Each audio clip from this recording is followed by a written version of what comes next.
Be leading us in the singing of the national anthem. Canada, our home and native land, true patriot love in all of us command. Car ton bras c'est porter le pays, il sait porter la croix. Ton histoire est une épopée de plus brillants exploits. God keep our land glorious and free. Oh, Canada, we stand on guard for thee. Oh, Canada, we stand on guard for thee. Let the doors be open. Que l'on ouvre les portes.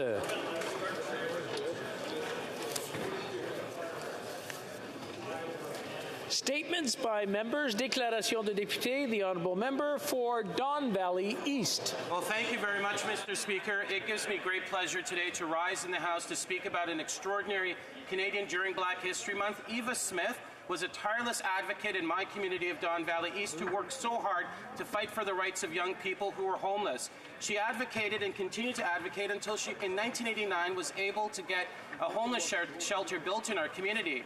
Through her continued advocacy, which wasn't very popular at the time, fighting for homeless rights for young people, she continued to build more satellite locations across the city. I wanted to take this opportunity to thank Eva, the late Eva Smith, for the work she did in our community, and really just say thank you to an extraordinary Canadian. Thank you very much, Mr. Speaker.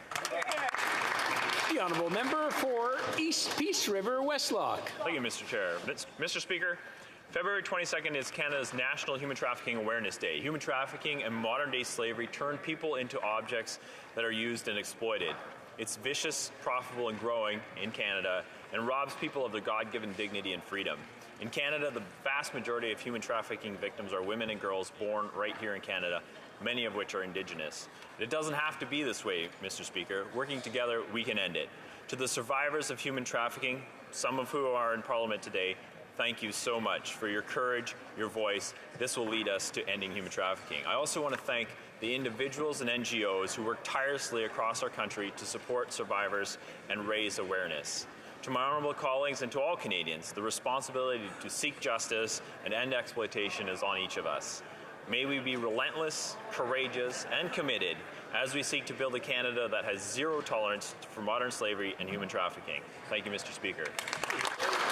The honourable member for Oakville North Burlington. Happy Flag Day, Mr. Speaker. 58 years ago today, our national flag was raised for the first time on Parliament Hill. Then, on February the 15th, 1996, the National Flag Day of Canada Day was designated in large part to the hard work and advocacy of former Member of Parliament and current resident of Oakville, Jesse Fliss. Mr. Fliss continues to raise awareness about it today. Our national flag is a cherished symbol that unites all Canadians and reflects the common values that we take pride in: equality, freedom, and inclusion. Flag Day is an opportunity for all of us to reflect on these values that we hold so dear. I welcome all residents of Oakville North Burlington to reach out to my office to receive a complimentary Canadian flag and to share stories about what our Canadian flag means to you. Thank you to Mr. Fliss, and thank you, Mr. Speaker. L'honorable député. The honourable member for Terrebonne. Mr. Speaker, for over 60 days now, Peru has been experiencing a serious and very worrisome political crisis. Demonstrations led by trade unions, students, and Indigenous communities are taking place everywhere in the country. Nearly 60 demonstrators have lost their lives in clashes with law enforcement. The confidence of Peruvians in their own government has hit rock bottom. Several roads and airports are now closed. We fear a humanitarian crisis if resources can no longer reach their destination. Historical treasures and world heritage, which deserve to be protected, are also at risk. It would be a mistake to see the situation in Peru, with its strategic geographical position and important trade connections, as an isolated situation. If the conflict escalates, it will have an impact on the whole region. We cannot ignore the situation any longer. I call on Quebec and Canada to send an official mission to Peru to bring together the key players with tact and diplomacy. Let's act now to ensure the return of calm and peace and to demonstrate our support for the people of Peru.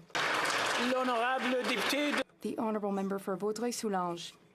Almost that time of year again, and thanks to the hard work of Jay de la Durante, Rob Zuma, Craig Nolan, Ken Bell, Ken Doran, and the entire team at the Soulanges Irish Society, our community of Vaudreuil-Soulanges will become Irish for a day at the annual St. Patrick's Day Parade through Hudson.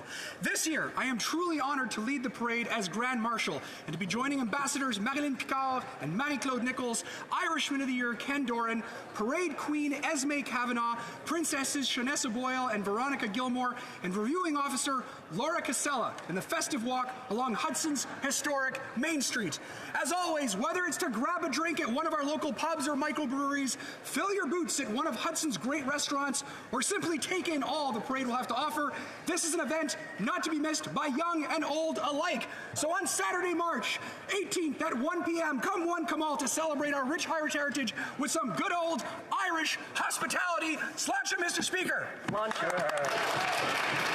The Honourable Member for Calgary Centre. Mr. Speaker, good news. Tourmaline Energy, Canada's largest natural gas producer, has just started delivery of clean Canadian natural gas through pipelines to Chicago, then south to the U.S. Gulf Coast for delivery to Asian markets, proving to skeptics that there is a business case for Canadian LNG. Tourmaline should be congratulated for showing the ingenuity to get through the barriers put up by this government to stop Canadian resources access to world markets.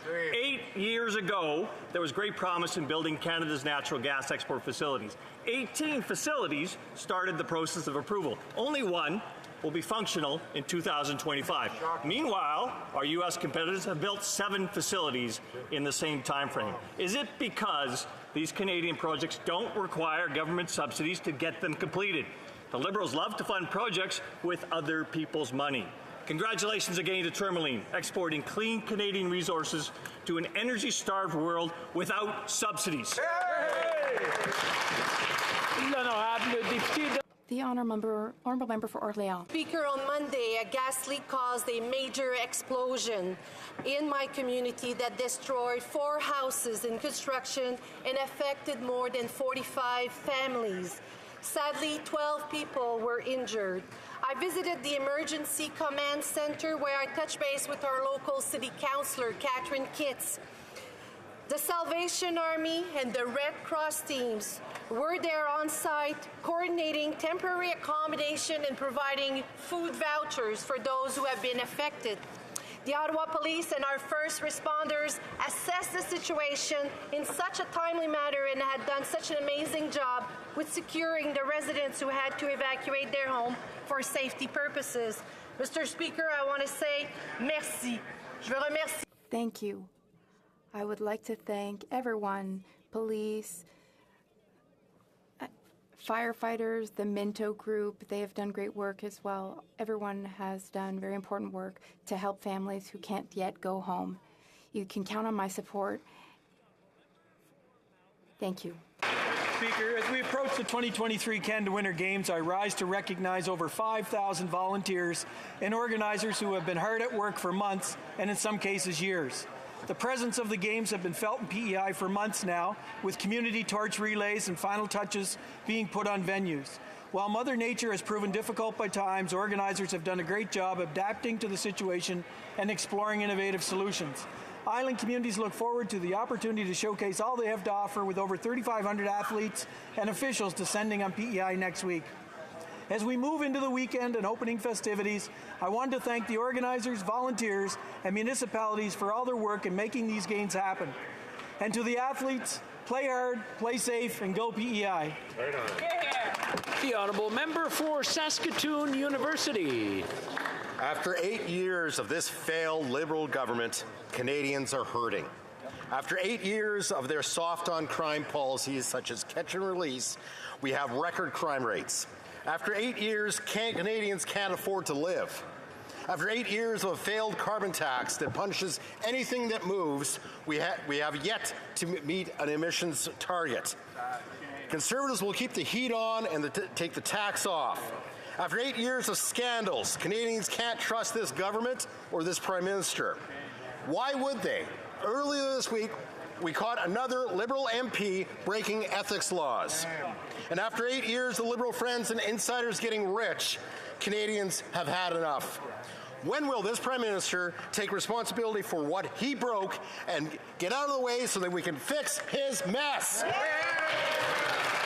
The honourable member for Vancouver Centre. Mr. Speaker, February is hot month and yesterday was Valentine's Day. What better time to discuss a matter near and dear to my heart but women's cardiac health? 40% of Canadians are unaware that heart disease and stroke are the leading cause of death, of premature death in women. In fact, only 11% of women can tell if they've had a heart attack. Most cardiac research is about men. Chest pain going into the neck and into the left arm. Heart attacks in women present differently, such as discomfort in the jaw, shoulder or belly, nausea or vomiting, often mimicking heartburn. If a woman has these signs, someone should call 911 immediately. Learn CPR. It can double her chance of survival. Please visit heartandstroke.ca. The life you save may be a woman you love. Hear, hear. The honourable member for King Vaughan. Thank you, Mr. Speaker. According to Stats Canada, 58% of Canadians between the ages of 15 and 24 are highly anxious about their capacity to pay rent or even have the ability to own a home. After 8 years under this Liberal Prime Minister, the average monthly mortgage payment in Canada has more than doubled to nearly $3,000. After 8 years under this Liberal Prime Minister, 45% of variable rate mortgage holders say they will have to sell their home or vacate it within 9 months. It was once a Canadian dream to own a home. Now it's just a pipeline. Conservatives will continue to oppose this Liberal inflationary spending dollar and put the money in the people to have. Oh, I messed that up. Excuse me. Our Conservative leader has a clear message of hope for all Canadians. A Conservative government will put Canadians back in control of their lives and of the government.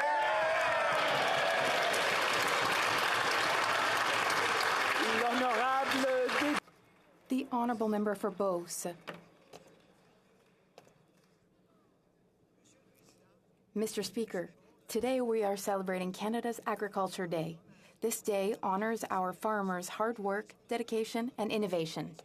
These men and women work hard day in and day out to ensure that Canadians and the rest of the world can eat high-quality, safe, and nutritious foods. As a fourth-generation farmer, I'm very proud of agriculture's contribution to my region. It is very important that future generations have the predictability and the stability required to maintain family farms that contribute so much to preserving and sustaining our rural areas. We Conservatives want to create prosperity and opportunity for the entire agriculture sector. Agriculture must be a driving force to get our economy back on track. The government must adopt policies that make farming easier, not harder. So today, on Canada's Agriculture Day, let's take a moment to thank all the people who work tirelessly to provide us with excellent food. To all farmers across Canada, thank you for your passion, commitment, and dedication. And most of all, thank you for feeding our families. The Honourable Member for Glengarry Prescott Russell.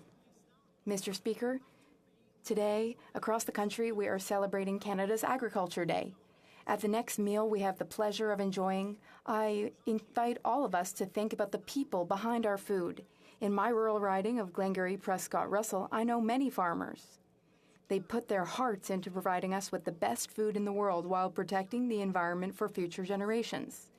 And they do so in the face of significant challenges, such as natural disasters and labor shortages.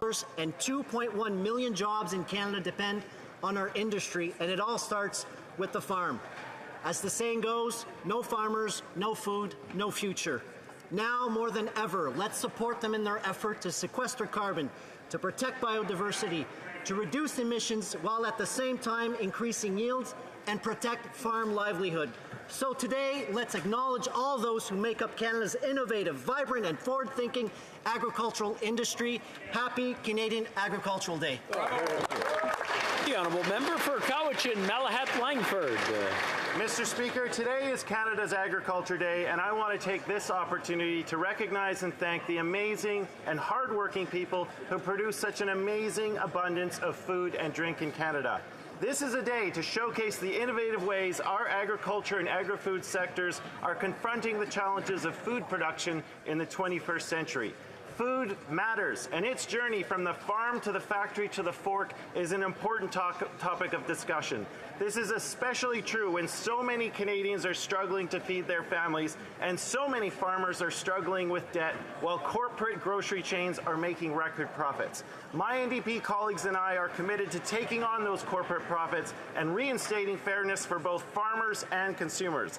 Let's raise a fork to the food we love and the people who produce it. As the NDP's critic for agriculture and food price inflation, and on behalf of the entire NDP caucus, happy Agriculture Day. The honourable member for Montarville. Thank you, Mr. Speaker. Jackie Robinson joined the Montreal team in 1946. That was the beginning of Quebec's entry into having black athletes on its teams. Black athletes in Canada have accomplished so much since then. There is a young black athlete from my region. He's 19. He was born in Chicoutimi. His mother is a Quebecer. His father is Haitian. And on February 1st, he signed a contract with the Buccaneers and the NCAA. He is an excellent athlete. He has accomplished so much. He went to Lee's Tennessee State University, but he started playing at 5 years old with the Montarville team. Then he went to Collège Charlemagne and Blue Tornadoes McKelly High School in Tennessee, and there he won the state championships in 2001. He is so multi-talented and inspiring. He's inspiring on and off the field. He's inspiring academically as well. We wish him every success. We hope that he achieves all his dreams and continues to make us very proud. Congratulations. Member for Foothills.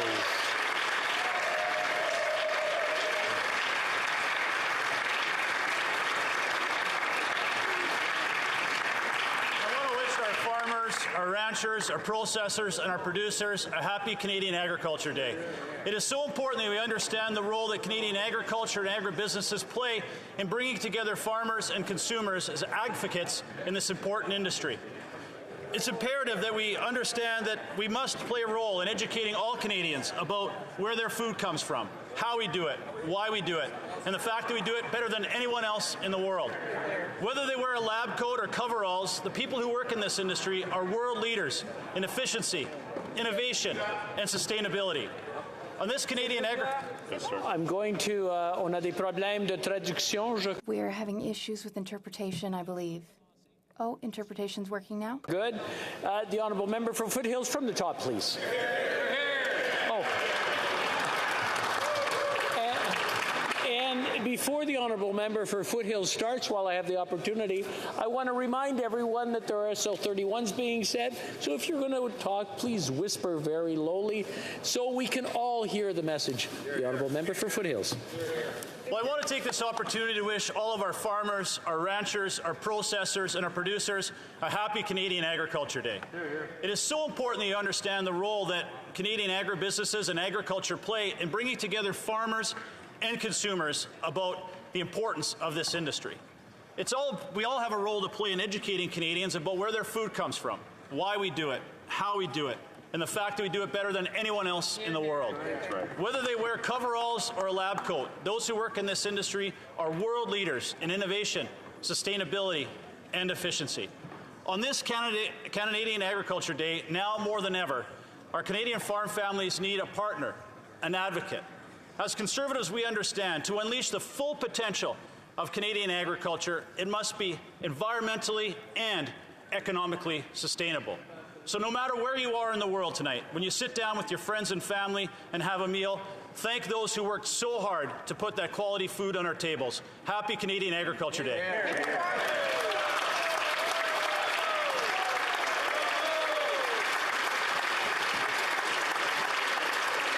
The honourable member for Newmarket, Aurora. Mr. Speaker, in honor of Black History Month, I'm proud to rise today to speak on 3 inspirational and influential groups in my community of Newmarket, Aurora. Throughout my time as a Member of Parliament, I have witnessed the courage, the resilience, and the empowerment that the Black Community Association in Aurora and the Aurora Black Caucus and the Newmarket African Caribbean Canadian Association have demonstrated to create an inclusive and a safe community. Mr. Speaker, this month is a time to learn, to reflect, to honor, and celebrate the contributions of Black Canadians and organizations who make our communities a safer place to live. And I want to thank them for their ongoing contributions to our community and for enacting real and permanent change in Newmarket, Aurora. Thank you, Mr. Speaker. While I have your attention, the Chair would like to make a statement regarding decorum in the House. I would like to thank the Parliamentary Secretary for Minister of Innovation, Science and Industry for having raised his concern on Friday, February 10th, 2023. His point of order and the subsequent intervention from the member for New Westminster Burnaby provides the Chair with an opportunity to reiterate our rules in regard to members standing while another member has the floor to speak. Les délibérations à la Chambre doivent... Proceedings in the House are to be conducted in a respectful and civil manner. This includes members addressing their remarks to the Chair and resuming their seats when the Chair rises. Long-standing wording of Standing Order 17 states that, and I quote, "Every member desiring to speak is to rise in his or her seat," unquote. If the requirement to speak from one's seat is currently suspended, members remain bound by the principle that they must stand to be recognized. Accordingly, members must briefly rise from their seats to indicate that they want to take part in debate, make a statement, or ask questions. Il est d'usage que les whips des partis. While there is the practice of party whips submitting speaking lists to assist the Chair, the final authority on who is recognized to speak in the House is determined by the Chair. As stated in House of Commons Procedure and Practice, 3rd edition, at page 330, and I quote, "Various conventions and informal arrangements exist to encourage the participation of all parties in debate. Nevertheless, the decision as to who may speak is ultimately the Speaker's." Unquote. Therefore, it is still expected that members rise to indicate that they wish to take the floor. Standing too soon to be recognized, or at the same moment as another member, or not standing at all to be recognized, may create practical challenges, including delays and confusion. To this end, it is the view of the Chair that rising in their place for a few seconds are all that is needed for a member to, as the expression states, catch the Speaker's eye. Finally, when the Chair has then recognized a particular member, all other members should take their seats. I thank the members for their attention and cooperation. Oral questions. Question orale, the Honourable Member for Thornhill. It's hard not to feel disappointed in your government when every day there's a new scandal. Those are the words of the Prime Minister in 2013. But after 8 years of his own leadership, we have a Canada that feels broken, according to most Canadians. They've broken family budgets, they've broken the bail system, and again, they've broken the law. This time, it's the Prime Minister's parliamentary secretary. This is the 6th consecutive ethics breach from these Liberals. No accountability for any of these cases. Why does nobody over there get fired? The Honourable Government House Leader. Thank you very much, Mr. Speaker. The Parliamentary Secretary has apologized. The Parliamentary Secretary wrote a note in support of a business in his constituency, a business that supports Black and multi-ethnic communities across Canada.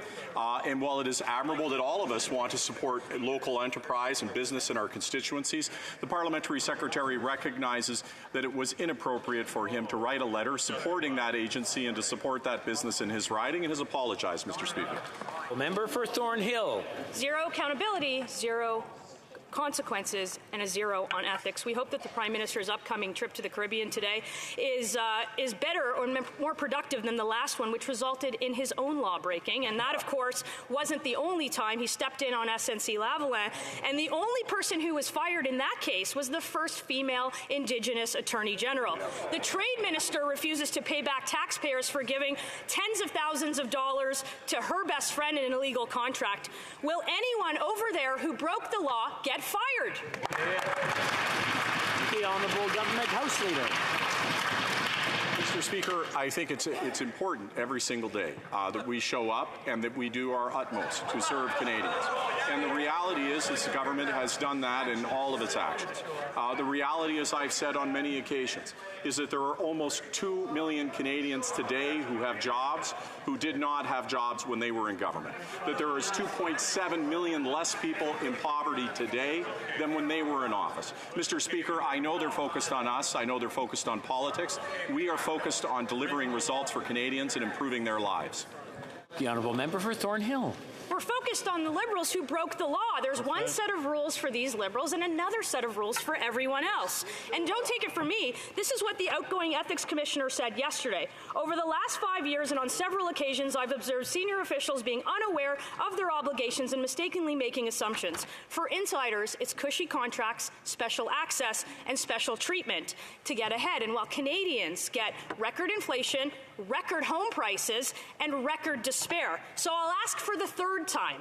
Is anyone over there going to take responsibility for breaking the law? The Honourable Government House Leader. Mr. Speaker, let's be clear, hyperbole aside, that the reality is that this side of the House is focused on helping shepherd the country through some of the most difficult times it's faced since World War II. And yes, while it's true it's not enough that we have a lower inflation rate than Europe or the G7 average or the G20 average, the US, the UK, or elsewhere, that leading in difficult times is not enough. That's why we have concrete measures to actually help on issues like housing, like the member talked about, that they actually voted against, to help on areas like childcare that they voted against, to help vulnerable peoples. Unfortunately, those are actions they didn't take when they had the opportunity. The Honourable Member for Mégantic-l'Érable. Well, Mr. Speaker, after 8 years of this Liberal Prime Minister, Canadians' financial situation has never been so precarious. After 8 years of this Liberal government, 44% of families say that they wouldn't be able to handle an unexpected $500 expense. After 8 years of Liberal promises, nearly half of people between 35 and 44 are having trouble meeting their financial needs. Will this Prime Minister finally get that it is him and his inflationary policies that are responsible for this crisis? When will he stop harming Canadians? The Honourable Minister of Sports. Well, Mr. Speaker, since this government has been here since 2015, we have lifted 2.7 million people out of poverty with measures that support the most vulnerable. We know that times are difficult right now, and that is why we are offering support to help families bring their children to the dentist in order to make childcare cheaper throughout the country. We will be there to support Canadians. Each time the Conservatives vote against that. The Honourable Member. Mr. Speaker, will this Prime Minister finally understand after 8 years of not answering questions in this House that he won't be able to help Canadians by blaming Conservatives? Inflation is breaking records. Food costs so much that Canadians are skipping meals. Middle-class workers are having to go to food banks because they don't have enough money to pay their bills anymore. And that's without even mentioning the cost of gas, mortgages, or rent. Will this government finally shoulder its responsibility instead of spending all its time blaming other people? The Honourable Minister of Tourism. Mr. Speaker, over and over in this House, the Conservative opposition had a chance to vote for Canadians.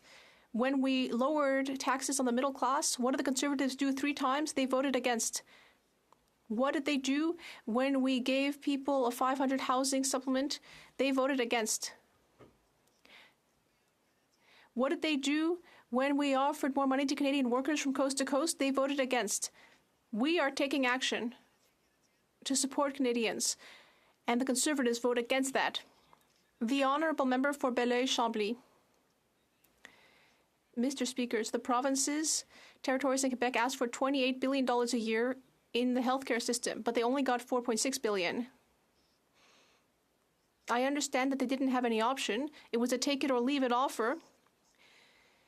But in order to build a proper healthcare system, in order to reduce wait times in our ERs, in order to reduce surgery wait times, in order to help people facing mental health issues, the provinces wanted $28 billion. Is $4.6 billion really enough?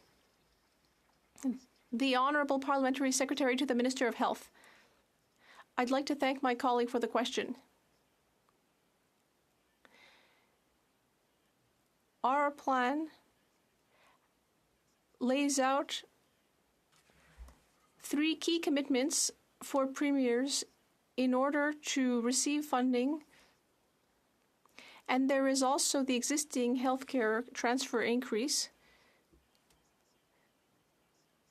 One of these requirements is to ensure that healthcare information is shared. We are also asking for commitments within tailored bilateral agreements. The honourable member for Belleuil-Chambly. Well, I'd like to say you're welcome to my colleague who thanked me for my question. And indeed, I have another question. I mentioned the $28 billion sum. If $4.6 billion is not enough, why only offer that much? And if $28 billion is too much, then why not explain why it's too much? And if it's not enough, then why will we continue to not have enough for 10 years? Is this the legacy of the fiscal imbalance, which means that over the years, Ottawa will constantly have bigger and bigger surpluses while letting the provinces struggle? The Honourable Minister for Canadian Heritage. Mr. Speaker, the worst thing that could happen for the Bloc Québécois is for the provinces and Quebec to agree with the federal government, and that's exactly what happened. We have an agreement with Quebec and all the provinces to help hospitals, to reduce wait times, to reduce delays on mental health. This is a good agreement. It's a good agreement for Quebec and Quebecers, and it's bad for the Bloc Québécois. L'honorable député de Burnaby.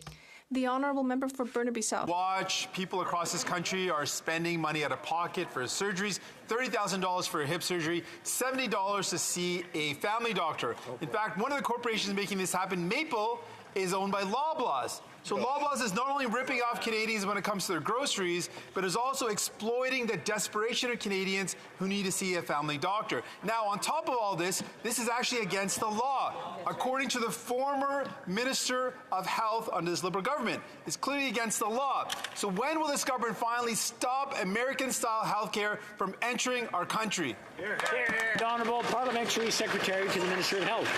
On this side of the House, we believe that all you should need in order to get health care is your health card, not your credit card. And Canadians are proud of this system, and they should be. Our discussions with the premiers included the importance of upholding the Canada Health Act, which means making sure services are based on need and not someone's ability to pay. We will always protect Canadians' equitable access to universal public health care services, because the role of Canada's Minister of Health is to ensure that the Canada Health Act is respected. Thank you, Mr. Speaker.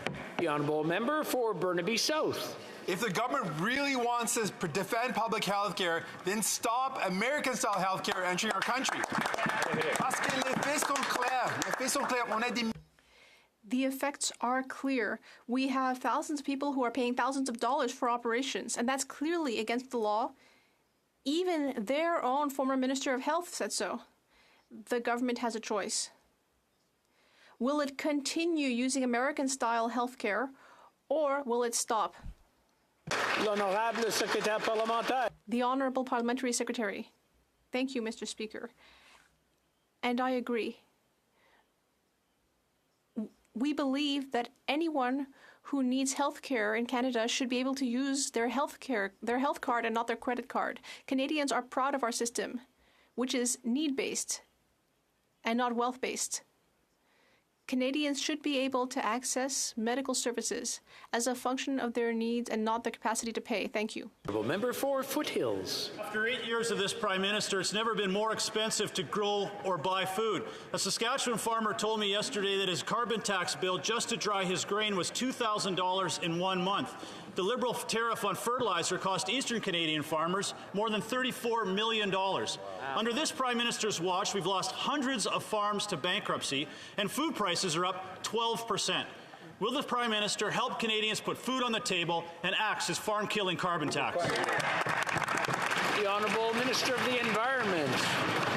Thank you, Mr. Speaker. I would like to remind this House that the fact are that 70% of the prices we're seeing at the pump are related to crude oil prices going up, largely because of Russia's brutal invasion of Ukraine. I'm getting there. And another 25% is a result of provincial taxes and refining margins. We recycle 100% of the revenues to Canadians, 10% specifically to small businesses and agricultural industries in Canada, Mr. Speaker. Thank you very much. You got it. The Honourable Member for Foothills. Well, I guess that the minister didn't understand I was asking a question about agriculture, not about oil prices. But what they have to understand is their carbon tax has very real consequences. What it is doing is suffocating Canadian farm families and giving Canadian families sticker shock when they go to the grocery store. And it's only going to get worse. When the Liberal NDP Carbon Tax Coalition triples their carbon tax, a farmer will be paying $150,000 a year in carbon tax. There are consequences. The consequences are produce is up 13%, bread is up 16%, and pasta is up more than 20%. Will the Prime Minister take responsibility for this food crisis and axe this farm-killing carbon tax?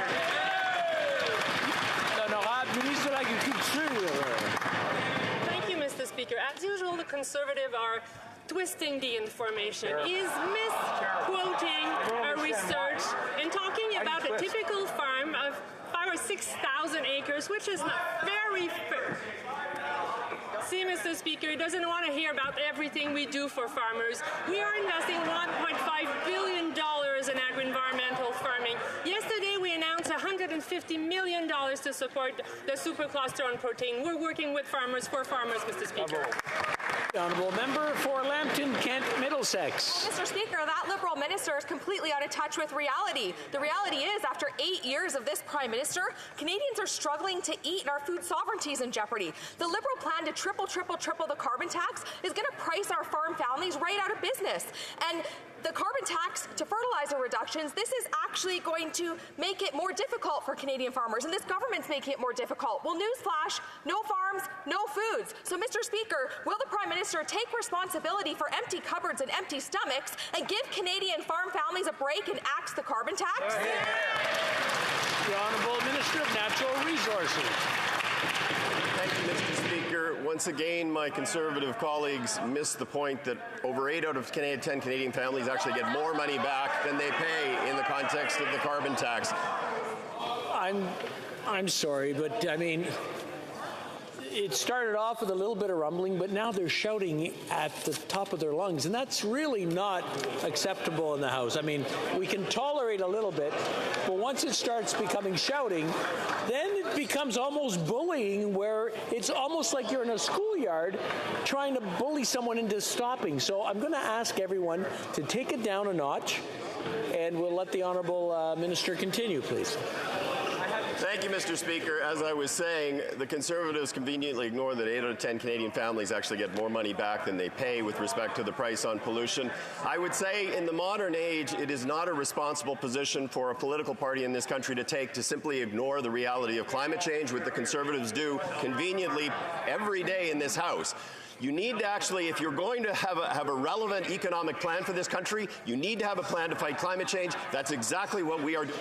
The Honourable Member for Lambton, Kent, Middlesex. Well, the Liberals are the kings of misinformation. Farmers don't get a rebate, and this government hasn't even hit a single climate target. And after 8 years of this Prime Minister, the carbon tax is making food too expensive for Canadians. Fertilizer restrictions are making it harder for farmers to grow food. Big grocery chains are nickel and diming our produce farmers with high fees, while they're raking in generated record high profits in this government? Well, they've done nothing. So, Mr. Speaker, will the Prime Minister take responsibility for his mounting failures and give Canadians farm families a break and axe the carbon tax?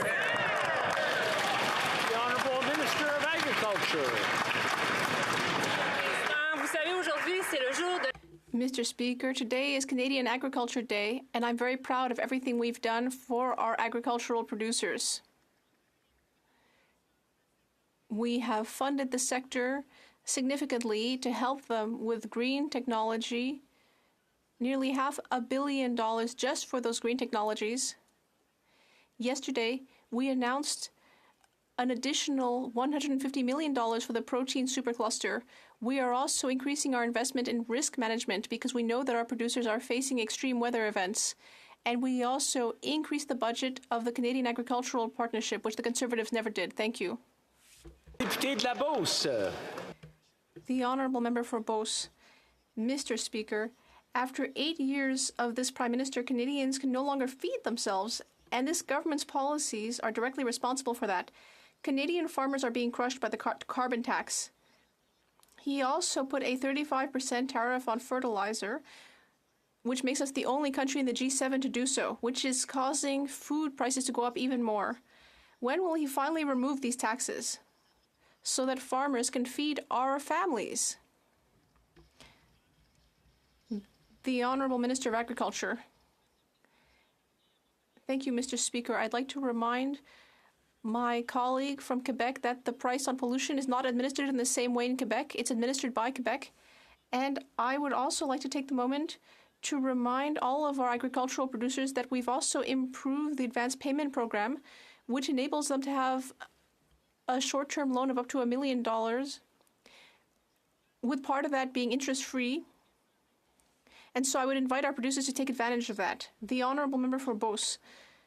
Mr. Speaker, my colleague across the way seems to be living on another planet because the carbon tax clearly affects Quebec because we are not self-sufficient. For example, propane and natural gas to dry grain or heat buildings, and other things that we import from other provinces and territories. So I refuse to take any lessons from my colleague. On April 1st, things will just get worse, as the government is planning to triple the carbon tax. We, the Conservatives, will continue to stand up for Canadian farmers. When will the Liberals show that same courage? The Honourable Minister of the Environment. Mr. Speaker, what my colleague just stated is simply not true.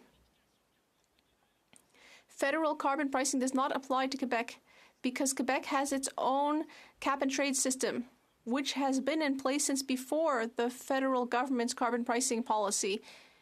And I would also like to remind my colleague and everyone in his party that climate change will affect farmers from the entirety of the country just as much as they affect Canadians. Thank you, Mr. Speaker. The Honourable Member for Lac-Saint-Jean. Mr. Speaker, for 6 years, the federal government has been repeating that it's negotiating with the Americans about Roxham Road, but no one ever seems to hear any of the details. Who's negotiating on behalf of Canada? Who are they negotiating with? What are the goals of the negotiation? How often do they sit down to talk? When did the negotiations start? What is the target date to reach a result? And who is the negotiator accountable to for any progress or obstacles? We are looking for answers, Mr. Speaker. The Honourable Parliamentary Secretary to the Minister of Immigration. Mr. Speaker, in this House, I'd like to thank my colleague for his passion on this topic. He's worked very hard, and I know he's also working hard at committee. Our government is working hard to modernize the agreement, and that is exactly what we're committing to do, Mr. Speaker. I'd like to thank my colleague for his question. We will continue as a government to do the right thing and modernize the agreement. The Honourable Member for Lac-Saint-Jean. Mr. Speaker, it's nice for once to hear the Liberals admitting the hard work of the Bloc Québécois in the area of asylum seekers. This government is always telling us that they care about migrants and Quebecers. It's nice to hear this admission from my colleague, but it doesn't change things. We're still not getting answers about the negotiations. People who are looking to defend asylum seekers have a right to know. If things were really moving forward with the negotiations, the government would be able to tell us who the negotiator is, who they're talking to, how often they've spoken. It's just not that complicated, Mr. Speaker. We want some transparency. We want answers. Honorable secrétaire parlementaire. The Honourable Parliamentary Secretary. Mr. Speaker, I'd just like to say that the migration crisis is not just something that's affecting Canada. It's affecting everywhere in the world. I know that my colleague knows that. He definitely knows that. More than ever, we must continue working with our international partners, therefore, with the provinces, with the territories. Our government is fully committed to modernizing the agreement, and that's exactly what we're doing. Thank you. The Honourable Member for Haldimand Norfolk. After 8 years of this Prime Minister, Canadians have never struggled more with paying for groceries, paying for rent, and paying to put gas in their cars. Everything is more expensive, and this government still plans to increase their ideological carbon tax. This tax has done nothing to reduce emissions and has made everything more expensive. When will the Liberals abandon their cruel carbon tax and let Conservatives fix what they broke? Hear, hear. The Honourable Minister of the Environment. Mr. Speaker, for most of us in this House and most Canadians, there's the reality of climate change and where facts do matter. I know not for everyone. The facts are, Mr. Speaker, greenhouse gas emissions are down 9% below 2005 level. That's a fact. Methane emissions in the oil and gas sector are down almost 40%, 2 years before schedule. That's another fact, Mr. Speaker. EV sales in Canada have doubled in the last few years. That's another fact, Mr. Speaker. And I would like, if they won't take it from me, they won't take it from environmentalists, maybe they'll take it from the oil sands pathway. With positive industry and government collaboration. Member for Haldimand and Norfolk. Mr. Speaker, taxing Canadians to death is not going to fix the climate. Right. Statistics Canada is reporting that a quarter of Canadians would not be able to afford a sudden expense of $500. Yet, this government still plans to triple the carbon tax on April 1st. If this government would only cancel their plans to increase the carbon tax this year, Canadians would be able to afford to pay their bills once again. When will this Prime Minister take responsibility for overtaxing Canadians into poverty and let Conservatives fix what they broke? Hear, hear. The Honourable Minister. So they won't take it from me, they won't take it from environmentalists, they won't take it from experts. Maybe they'll take it from the Cement Association of Canada, who said about our climate change plan, emission reduction plan provides the cement industry with predictability. The Electrical Association of Canada welcomed the Strategic Renewables and Electrification Pathway Program. The oil sands pathways, the 5 largest oil sands producers in the country, Mr. Speaker, said, with positive industry and government collaboration, Canada has an incredible opportunity to help provide global energy security while being a leader in producing clean energy. That is what we're doing on this side of the House, Mr. Speaker. We're fighting climate change and we're creating jobs and the economy of the 21st. The Honourable Member for Peterborough, Kawartha. After 8 years of this Prime Minister, Canadians are suffering and struggling to make ends meet. Yet he wants to dismiss their pain and say things have never been better. John's heating bill has nearly tripled this winter, despite using the same amount as last year, and the PBO is on record explaining the average Canadian will not receive more in their carbon tax rebate than they use. It is long overdue for the Prime Minister to listen to the people he works for. Right. It is time to show leadership and admit when something isn't working. Will he scrap the carbon tax? And if not, will he step down and let us fix what he broke? That's a good question. The Honourable Minister of Tourism. Mr. Speaker, my honourable former critic for tourism and every single Conservative member on that side of the House ran on a plan to combat climate change. It seems that there's been a change of management and now they don't believe in climate change. And guess what, Mr. Speaker? They don't have a plan to address climate change. They don't have a plan to address affordability. They don't have a plan to help seniors. They don't have a plan to position this country for robust economic growth. We raised 2.7 million people out of poverty, 326,000 jobs created since September. We have a plan. They don't. Thank goodness for Canadians. The Honourable Member for Peterborough, Kawartha. I'm good.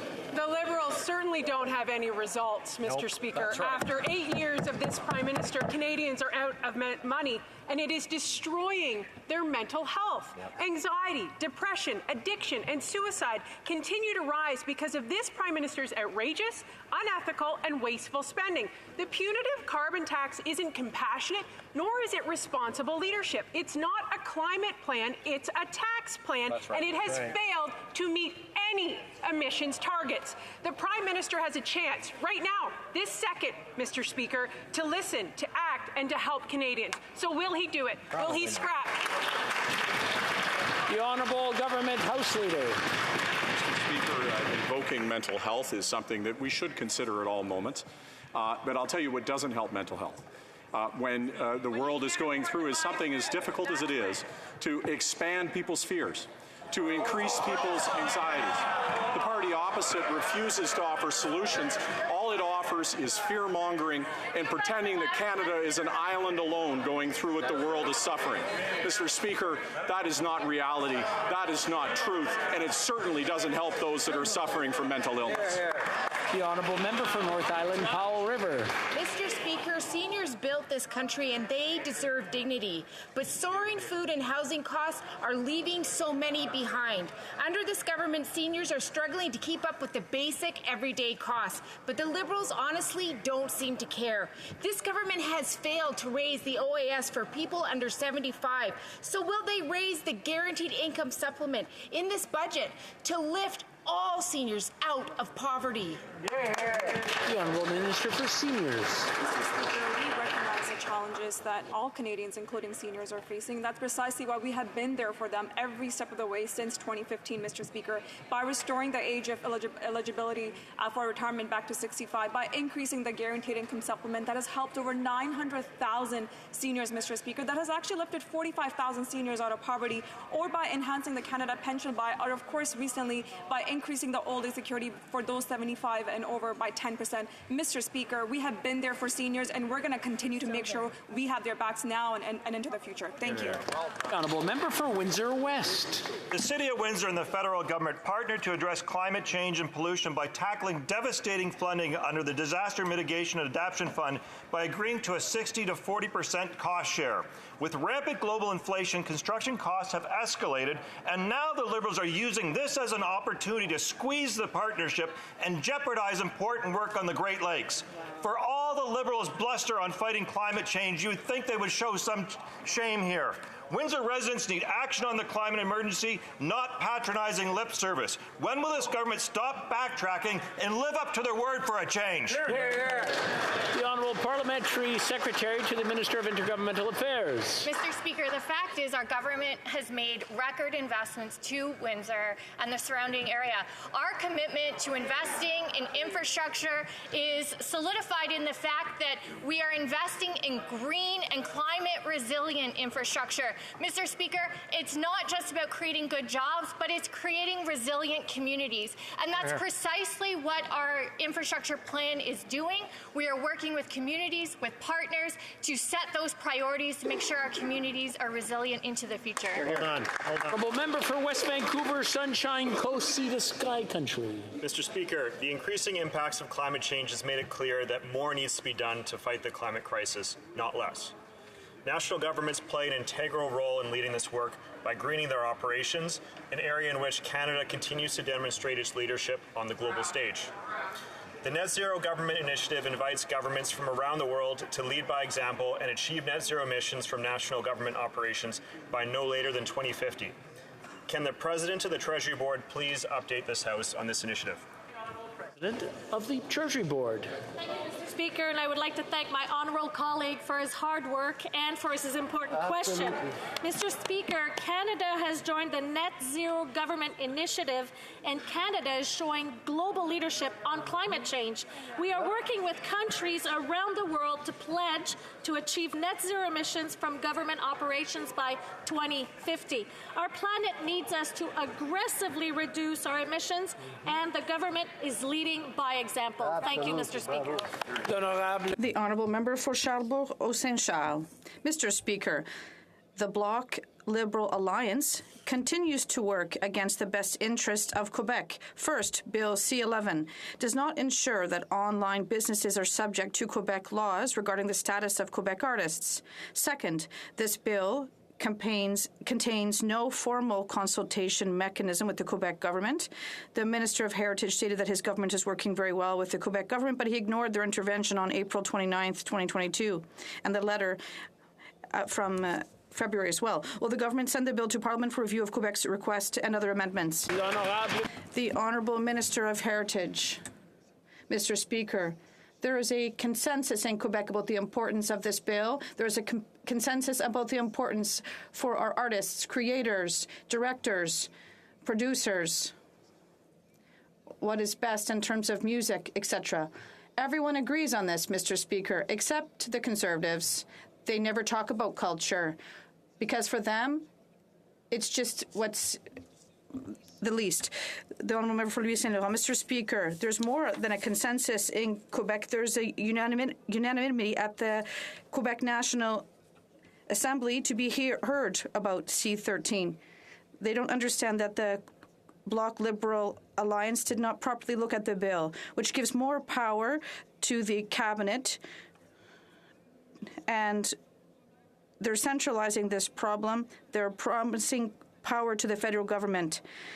Can the Liberal government or Bloc minister say that they will allow Quebec, well, they'll listen to Quebec's request and the amendments at parliamentary committee? The Honourable Minister. Mr. Speaker, I don't know. It's because it's Agricultural Day that my colleague is out in left field, but there is a consensus at the government with the Bloc and the NDP and with the entire Quebec society with respect to the importance of working and making sure that broadcaster Netflix and many of them who contribute to content in Quebec and Canadian content with respect to music, TV, everyone agrees except the Conservatives. The Honourable Member for Charbonneau-Saint-Charles. This Bloc Liberal centralizing alliance, everything they're doing for Quebec right now is not working.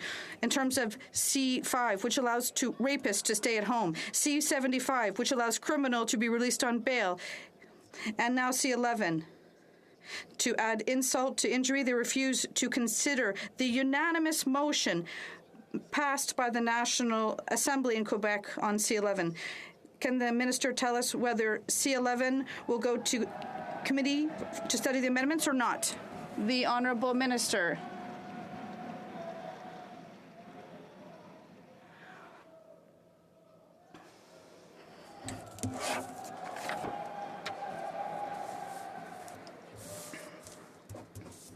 Mr. Speaker, I'd like to thank my Bloc friends who have understood the importance of Quebec culture.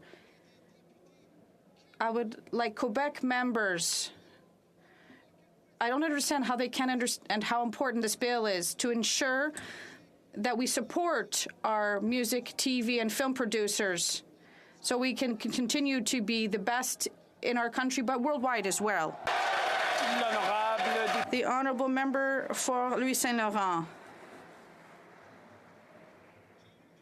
Who would have believed it, Mr. Speaker? Not only is the Liberal government not just disputing with the Bloc, but now with the Quebec government at the National Assembly. And this is not speaking on behalf of Quebec, Mr. Speaker.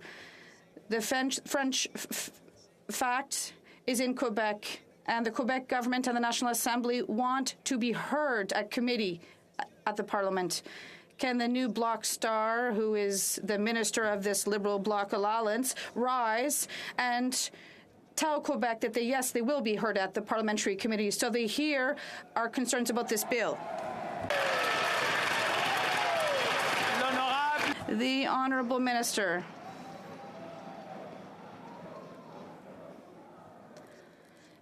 Mr. Speaker, you know, to be a Quebecer means that we're able to extend a hand. And if sometimes we don't agree on something, we can still work in the best interests of Quebec. And that's what we're doing right now with the help of the Bloc, the NDP, unlike what the Conservatives are doing. Bill C-11 is good for artists, our producers, and our artisans. It's good for the French fact. It's good for French production. The Conservatives want to kill this bill. It's good for Quebec, and we're going to move forward with it. The Honourable Member for La Pointe de Lille.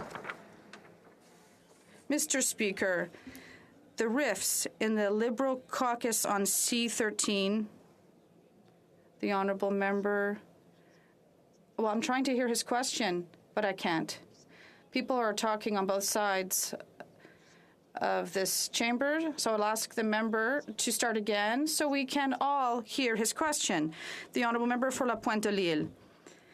Mr. Speaker, the rifts in the Liberal caucus on C-13 are like a musical. Every day, the tensions between the various gangs increase.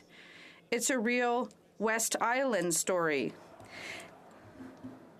Yesterday, the member for Mount Royal broke ranks and announced that he would vote against C-13 if it mentioned the existence of the Charter of the French language. Today, a Liberal minister from the West Island threatened to vote against it as well.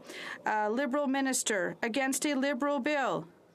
It makes for a good show, but will the minister call them back to order?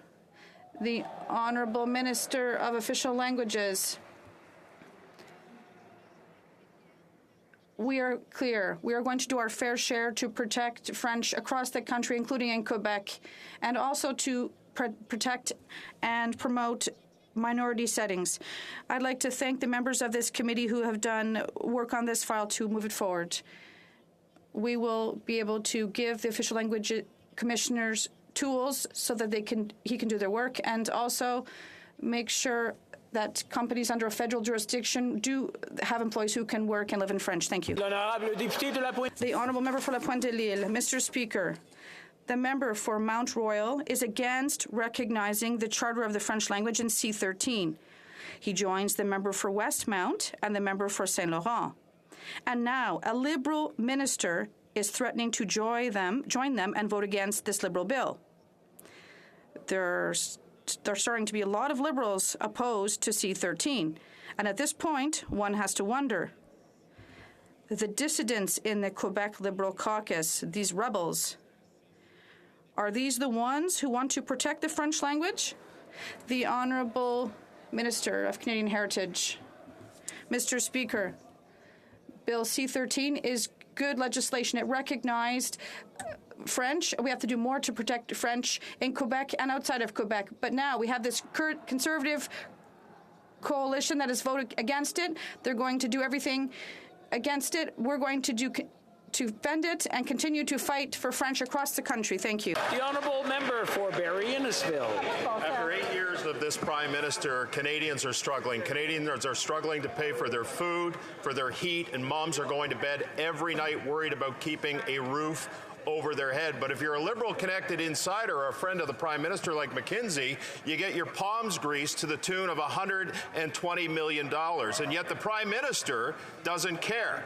Now, the question is, he takes no responsibility either. So will the Prime Minister either step aside and let Conservatives fix the problem, or is he going to add to the problem like he has over the last 8 years? The Honourable Government House Leader. Well, first of all, Mr. Speaker, it is Canadians who decide who gets to sit in government, not Conservative MPs. The second point that I would make, Mr. Speaker, is that the member is suggesting that they would engage in political interference and interfere with the independent arm's length process to engage contracts. Canada has one of the highest standards in the world in how contracts are engaged in. Those decisions are made without political interference, and I find it disturbing that the Conservatives continue coming back saying that they would, that's what I'm hearing, politically interfere and make decisions about what the public servants engage in terms of contracts. Shameful. For Sturgeon River Parkland. Well, Mr. Speaker, Canada's professional and independent public service is the backbone of our federal government. They are the ones that this government should trust to provide professional advice, not the high-priced consultants at McKinsey & Company. And yet, this Liberal government has awarded at least $120 million in contracts to McKinsey, undermining our hard-working public servants by creating a legion of shadow consultants who are not accountable to Canadians, but their shareholders. Why does this Liberal government trust foreign consulting firms more than our own professional public service? The Honourable Government House Leader. Speaker, the honourable member has been in this place for some time. He would recognize that he is absolutely correct to state that the public servants that we have are the best in the world, and we owe them a tremendous debt for all that they do. And that is why we ensure that they are the ones who actually make the decisions with respect to those contracts. Those are made at arm's length. And the reality is that one day the Conservatives are trying to cook these conspiracies and talk about shadow whatever they're talking about. The other day they're talking about Dominic Barton, the former campaign manager to Stephen Harper, saying that he's right and he should be lauded as one a great Canadian. So I don't know what they're talking about over there, Mr. Speaker. The Honourable Member for Sturgeon River Parkland. Well, Mr. Speaker, the creation of the shadow public service are not my words. These are the words from the Union of Public Sector Employees. The Liberals claim that they stand in support of our professional public servants, but after 8 years, their record says otherwise. After 8 years, the amount of taxpayer cash that goes to private consultants has grown exponentially, funding that our public service could have used to improve services for Canadians. This Liberal government seems so intent on breaking the public service just like they break everything else. When will these Liberals stop wasting taxpayer dollars on unethical consulting firms and that are not accountable to Canadians? The Honourable Government House Leader. I've already indicated that these are decisions made by the public service at arm's length and that it's inappropriate for the members opposite to infer that they would use political influence to influence these contracts. But I will talk about what has grown since the Conservatives have left power and we've had the opportunity to serve Canadians. As I indicated earlier, there are more than 2 million, there's almost 2 million people more who have jobs today than when the Conservatives were in power. 2.7 million less in poverty, hundreds of thousands of children, hundreds of thousands of seniors who are not in poverty today. That is what's improved. That is what's changed since the Conservatives left power. The Honourable Member for Pontiac. Mr. Speaker, we've talked a lot about Canadian Agriculture Day that we're celebrating today. And we're also talk about World Food Safety. When we talk about food safety, we also talk about our economy, of which agriculture is one of the pillars in this century. So I'd like to ask the Minister of Agriculture, can she give us an overview of what the government is doing to support the development of this important sector? The Honourable Minister of Agriculture. Thank you very much, Mr. Speaker. We are celebrating our agricultural producers today for the excellent foods they provide us with every day. So I'd like you to tell us about our latest initiatives. Yesterday, we invested $150 million extra in the cluster for protein industries. And today, we're providing millions for 2 initiatives to support our companies to find their labor. Thank you. Member for Parry Sound, Muskoka. After 8 years of this government, housing is broken. Healthcare workers are living in tents. Students are living in homeless shelters. Vacancy rates are at an all-time low, and mortgage and rental rates are now $2,000 a month. Home prices have doubled under this government's watch, and 9 out of 10 young people who don't own a home in this country think they never will. Everyone agrees that Canada is in a housing crisis. Everyone, except the housing minister, that is. Yet the minister refuses to even acknowledge that a crisis exists. How can Canadians trust him to fix it? The Honourable Minister of Housing. Mr. Speaker, our record is clear. We recognize that more Canadians need to have access to safe and affordable housing. We've invested record amounts of money to make sure that we build more and faster. The fact of the matter is their record is clear. That member should talk to the member from Mission Matsqui Fraser Canyon who said that the federal government needs to do less, that we need to dump housing on provinces. Our record is clear. We believe that the federal government has an active role to play. They believe we should do less, and that's why they vote against every housing measure that comes in the floor of this House. Honourable member for Leeds, Grenville, Thousand Islands, and Rideau Lakes. Another day, another Liberal caught breaking ethics laws. This time it's the parliamentary secretary to the Prime Minister who was caught using his position to further the interests of a company. Now, the Liberals are so brazen in their law breaking that they have a member of the Ethics Committee who is breaking ethics laws. You know, these Liberals think they're above the law. For everyday Canadians, there are consequences when they break the law. So why does the parliamentary secretary to the Prime Minister get to keep his job after he broke the law? The Honourable Government House Leader. Mr. Speaker, the parliamentary secretary has apologized, as I indicated in this House. There was a company that supports black and multi-ethnic communities across. Sorry, I'm having a hard time hearing the Government House Leader. Maybe if you can start from the top, hopefully it'll be a little bit quieter the second time around. The Honourable Government House Leader, please, from the top. Thank you, Mr. Speaker. As I indicated, the parliamentary secretary errantly and has admitted the mistake. It supported a business that is supporting and reflects black and multi-ethnic communities across Canada, that he wanted to support the important work that they were doing, but recognizes that it was inappropriate for him to send that letter. But let me say of that parliamentary secretary that he is somebody with passion and dedication, serves his constituents and his country, and that in the difference, I guess, between ourselves as the Conservatives, when we make a mistake, we apologize and we re-endeavor to do better. Honourable member for Leeds, Grenville, Thousand Islands, and Rideau Lakes. Well, maybe when Canadians are caught breaking the law, this government's okay if they just say sorry. After 8 years of this Prime Minister, Canadians don't expect that the Prime Minister will take any action when his ministers and parliamentary secretaries break the law, because he would have to hold himself to a high standard as well, having twice been caught breaking ethics laws. It's a cabinet of serial lawbreakers with the Trade Minister, the Intergovernmental Affairs Minister, the former Finance Minister, and even the Prime Minister. Both this Prime Minister and his parliamentary secretary broke the law. Who's going to resign first? The Honourable Government House Leader.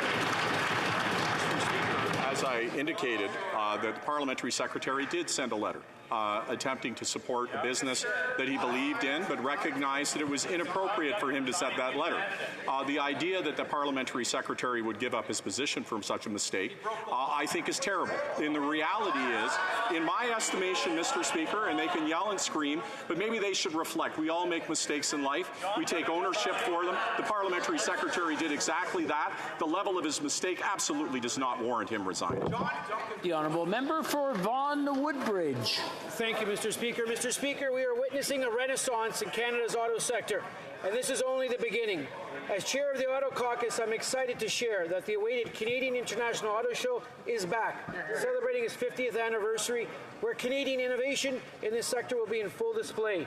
Can the Minister of Tourism and the Associate Minister of Finance update this House on the transformational investments that our government is making in Canada's auto sector to attract new investments, create great jobs, and bright futures for all Canadians?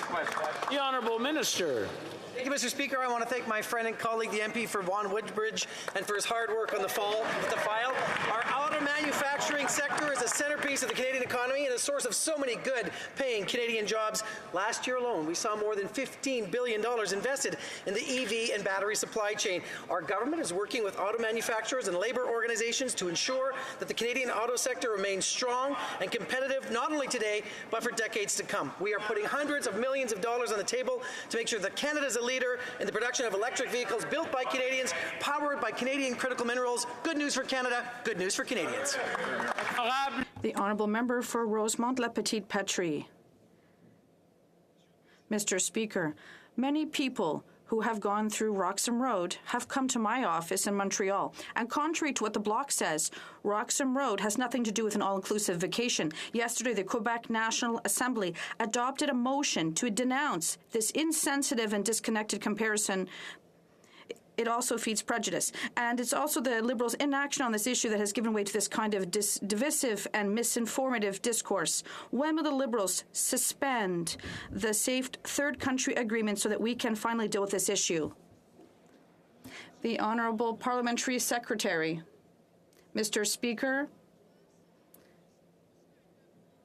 It is our duty to protect people, and as Canadians, we all have to protect and ensure the safety of our borders, but also of these individuals, these people who have to leave their country for humanitarian reasons because they are experiencing violence. Mr. Speaker, the Safe Third Country Agreement is a bilateral tool, and we're going to continue to work with our counterparts in the U.S.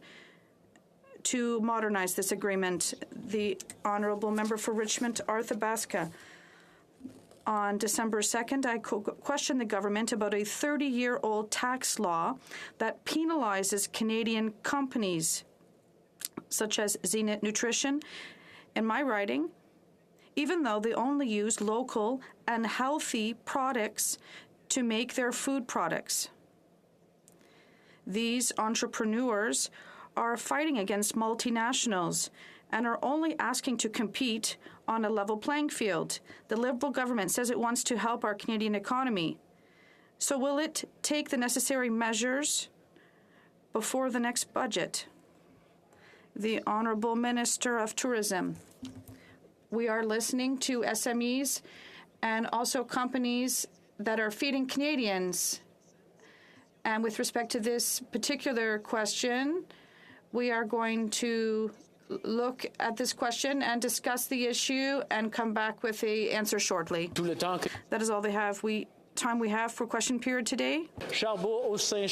The Honourable Member for Charlebourg-Haut-Saint-Charles. Point of order. Mr. Speaker, during question period, the Minister for the Environment misled this House. He said that in Quebec we do not pay a carbon tax. It's clearly stated here that I pay 6.2 cents a litre carbon tax. I think the member knows that he has just started a debate. So I will leave it up to the member to bring this another time. Just a moment.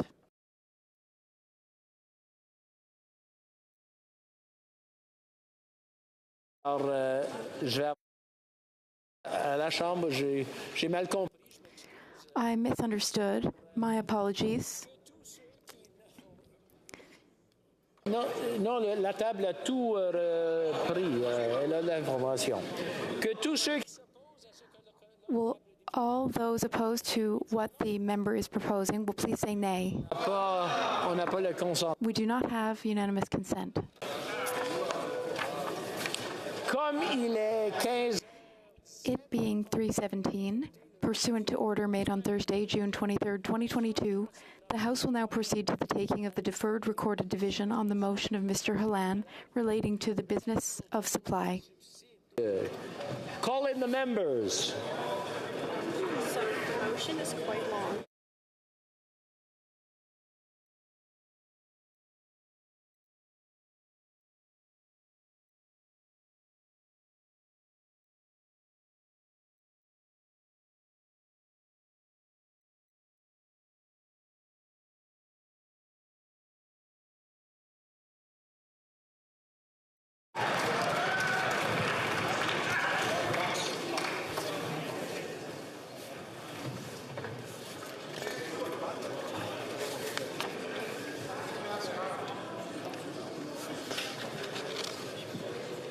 La question est la suivante. The question is as follows. Mr. Halan, seconded by Mr. Chambers, moved that given that, 1, after 8 years of this Liberal Prime Minister's, inflation is at a 40-year high, 2, after 8 years of this Liberal Prime Minister, the cost of groceries is up 11%. May I dispense?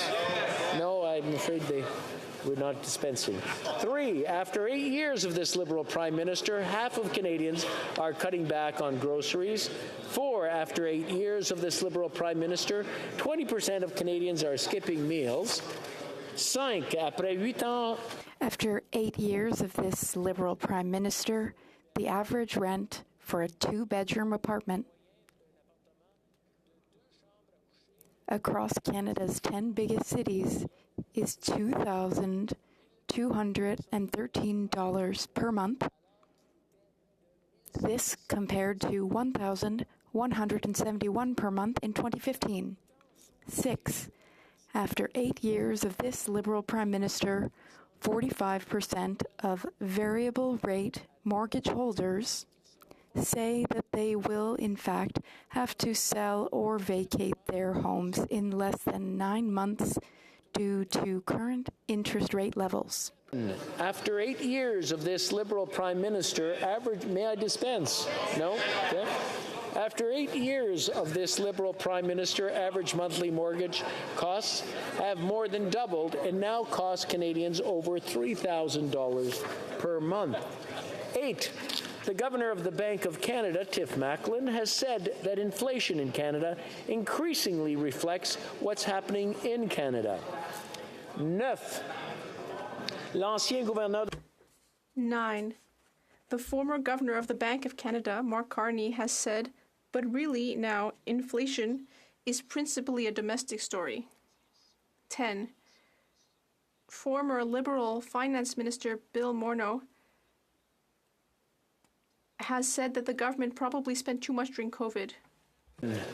Former Liberal Deputy Prime Minister and Finance Minister John Manley said that the Liberal Prime Minister's fiscal policy is making it harder to contain inflation. La Chambre demande au gouvernement de limiter des dépenses. The House call on the government to cap spending, cut waste, fire high-priced consultants,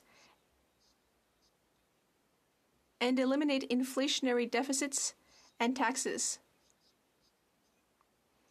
that have caused a cost of living crisis for Canadians.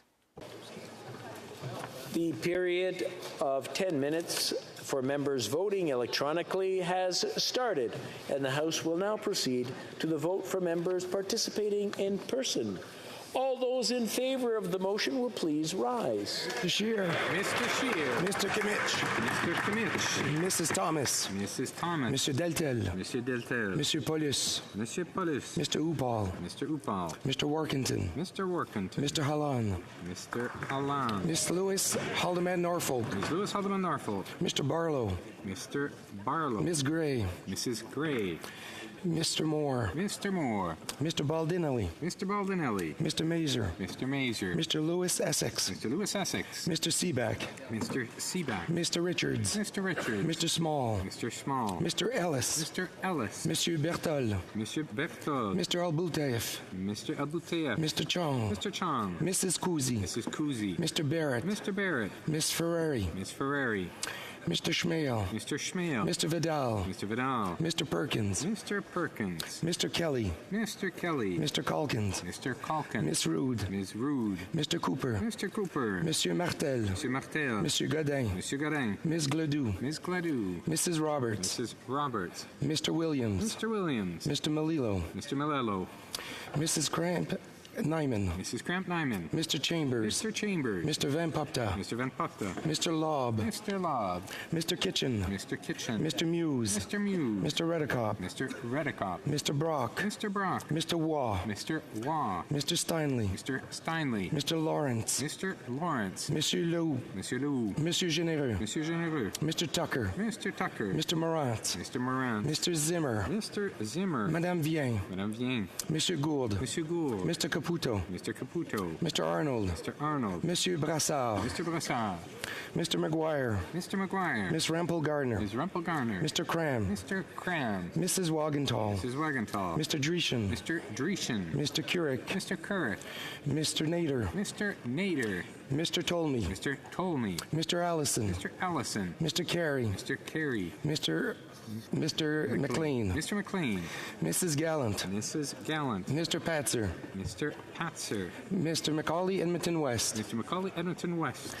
Monsieur d'Entremont. Monsieur d'Entremont. Mr. Morrison. Mr. Morrison. Mr. Dowdle. Mr. Dowdle. Mr. Dalton. Mr. Dalton. Mr. Bragdon. Mr. Bragdon. Mr. Epp. Mr. F. Mr. Motts. Mr. Motts. Mr. Soroka. Mr. Soroka. Mr. Vierson. Mr. Vierson. Mr. Ruff. Mr. Ruff. Mr. Shields. Mr. Shields. Mr. Fast. Mr. Fast.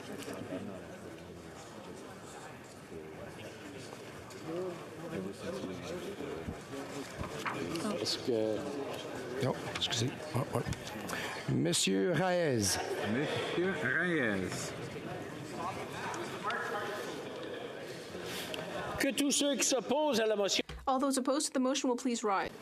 Mr. Holland. Mr. Holland. Mr. Macaulay Cardigan. Mr. Macaulay Cardigan. Mr. Blair. Mr. Blair. Mr. O'Regan. Mr. O'Regan. Miss Bennett. Mrs. Bennett. Monsieur Lametti. Monsieur Lemaitre. Monsieur Guilbeault. Monsieur Guibault. Mr. Wilkinson. Mr. Wilkinson. Miss Hutchins. Miss Hutchins. Miss Tassie. Miss Tassie. Madame Petitpas-Taylor. Madame Petitpas-Taylor. Miss Jazik. Miss Jazik. Monsieur Garneau. Monsieur Garneau. Miss Chager. Miss Chager. Miss Scroll. Ms. Scroll. Miss Fry. Miss Fry. Mr. Scarpalagia. Mr. Scarpalagia. Mr. Casey. Mr. Casey. Miss Cara. Miss Cara. Madame Fortier. Madame Fortier. Monsieur McKinnon-Gatineau. Monsieur McKinnon-Gatineau. Madame Bibot. Madame Bibot. Madame Bandayan. Madame Bandayan. Monsieur Serré. Monsieur Serré. Monsieur Dubourg. Monsieur Dubourg. Monsieur Arsenault. Monsieur Arsenault.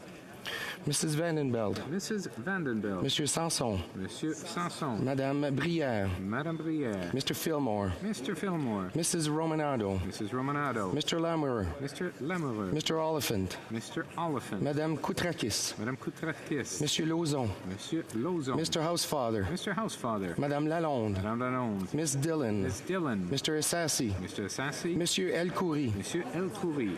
Mr. Fonseca. Mr. Fonseca. Mr. Hardy. Mr. Hardy. Monsieur Iacono. Monsieur Iacono. Monsieur Johari. Mr. Johari. Mr. Nagvi. Mr. Nakvi. Mr. Vancouverden. Mr. Vancouverden. Mr. Fisher. Mr. Fisher. Mr. Kuzmarchuk. Mr. Kuzmarchuk. Miss O'Connell. Miss O'Connell. Mr. Kellaway.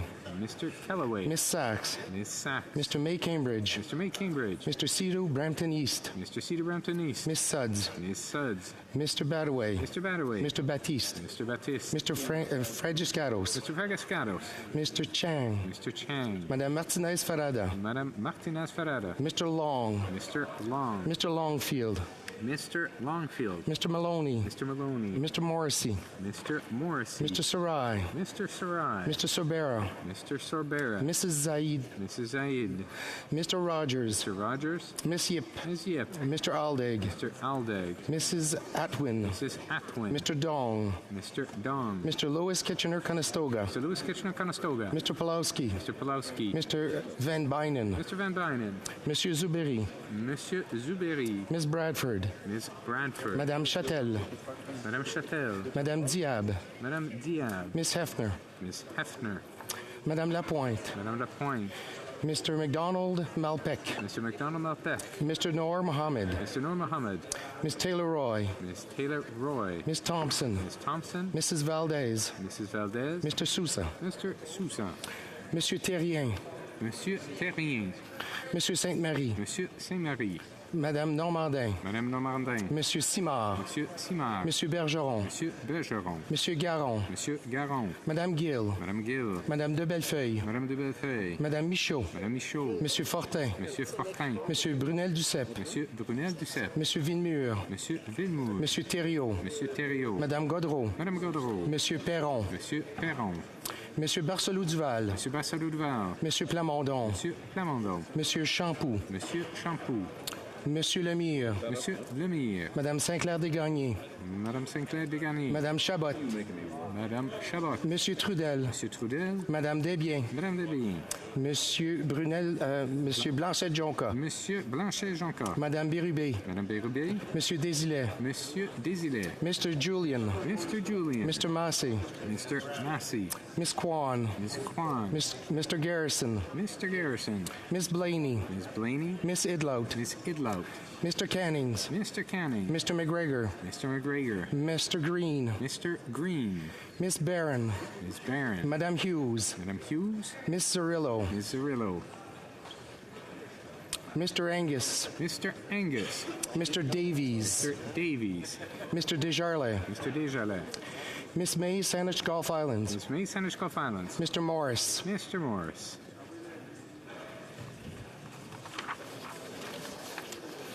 The House will now wait for the electronic voting period to end before resuming proceedings.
Je désire informer la Chambre que la I wish to inform the House that the electronic voting period has ended. members were not able to vote due to technical difficulties. They may now use the raise hand function, and the chair will recognize them. Monsieur Robillard. Je vote contre. Monsieur Robillard, nay, contre. The table will now compile the results of the vote.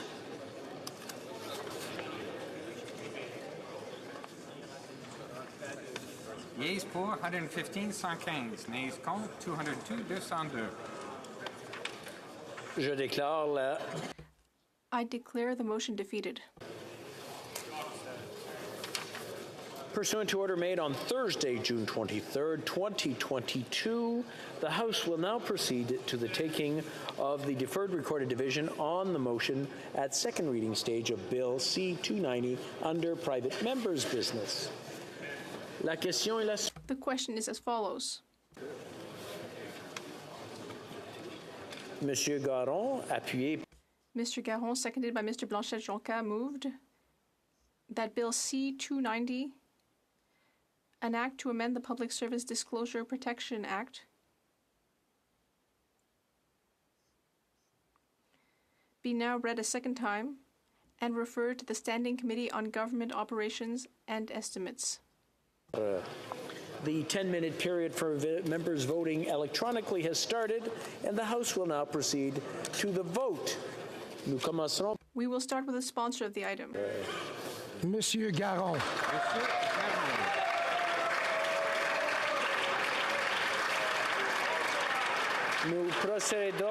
We will now proceed to members participating in person.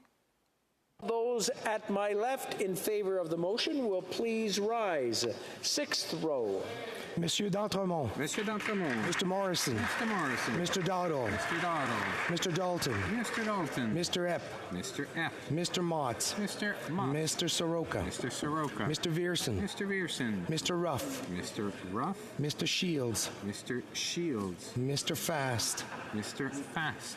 Monsieur Blanchet-Jonca. Monsieur Blanchet-Jonca. Madame Bérubé. Madame Bérubé. Monsieur Desilets. Monsieur Desilets. Madame Hughes. Madame Hughes. Miss Zarillo. Miss Zarillo. Cinquième rangée. Mr. McGuire. Mr. McGuire. Miss Rempel Gardner. Miss Rempel Gardner. Mr. Cram. Mr. Cram. Mrs. Wagenthal. Mrs. Wagenthal. Mr. Dreeshen. Mr. Dreeshen. Mr. Couric. Mr. Couric.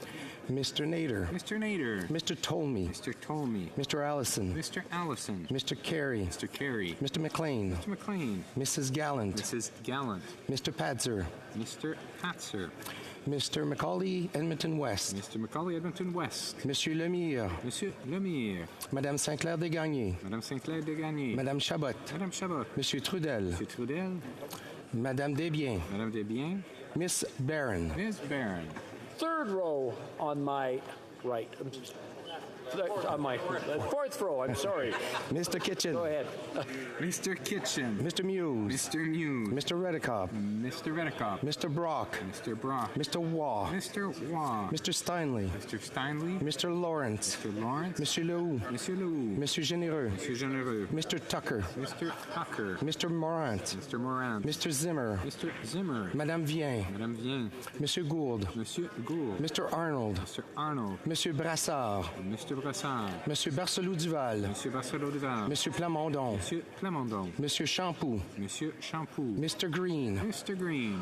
Third row on my left. Mr. Kelly. Mr. Kelly. Mr. Calkins. Mr. Calkins. Miss Rude. Ms. Rude. Mr. Cooper. Mr. Cooper. Monsieur Martel. Monsieur Martel. Monsieur Godin. Monsieur Godin. Miss Gladue. Miss Gladue. Mrs. Roberts. Mrs. Roberts. Mr. Williams. Mr. Williams. Mr. Malillo. Mr. Malillo. Mrs. Cramp-Nyman. Mrs. Cramp-Nyman. Mr. Chambers. Mr. Chambers. Mr. Van Popta. Mr. Van Popta. Mr. Lobb. Mr. Lobb. Monsieur Villemur. Monsieur Villemur. Monsieur Thériault. Monsieur Thériault. Madame Godreau. Madame Godreau. Monsieur Perron. Monsieur Perron. Mr. Cannings. Mr. Cannings. Mr. McGregor. Mr. McGregor.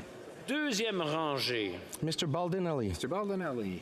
Mr. Mazur. Mr. Mazur. Mr. Lewis Essex. Mr. Lewis Essex. Mr. Seaback. Mr. Seaback. Mr. Richards. Mr. Richards. Mr. Small. Mr. Small. Monsieur Bertol. Monsieur Bertol. Mr. Abultaif. Mr. Abutayev. Mr. Chong. Mr. Chong. Mrs. Kuzi. Mrs. Kuzi. Mr. Barrett. Mr. Barrett. Miss Ferrari. Miss Ferrari. Mr. Schmale. Mr. Schmale. Mr. Vidal. Mr. Vidal. Mr. Perkins. Mr. Perkins. Madame Gill. Madame Gill. Madame de Bellefeuille. Madame de Bellefeuille. Madame Michaud. Madame Michaud. Monsieur Fortin. Monsieur Fortin. Monsieur Brunel Duceppe. Monsieur Brunel Duceppe. Mr. Garrison. Mr. Garrison. Miss Blaney. Miss Blaney. Miss Idlout. Miss Idlout. Première rangée. Mr. Kimmich.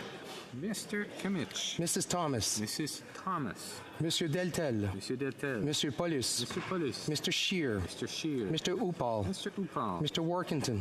Mr. Workington. Mr. Hallam. Mr. Hallam. Miss Lewis Holloman Norfolk. Miss Lewis Holloman Norfolk. Mr. Barlow. Mr. Barlow. Miss Gray. Mrs. Gray. Mr. Moore. Mr. Moore. Monsieur Sainte-Marie. Monsieur Saint-Marie. Monsieur Terrien. Monsieur Terrien. Madame Normandin. Madame Normandin. Monsieur Simard. Monsieur Simard. Monsieur Bergeron. Monsieur Bergeron. Mr. Massey. Mr. Massey. Mr. Julian. Mr. Julian. Que tous ceux à ma droite qui appuient la... All those to my right in favor of the motion will please rise. Cinquième rangée. Monsieur Raez. Fourth row. Miss May Saanich Gulf Islands. Miss May Saanich Gulf Islands. Mr. Morris. Mr. Morris. Third row. Second row. Première rangée.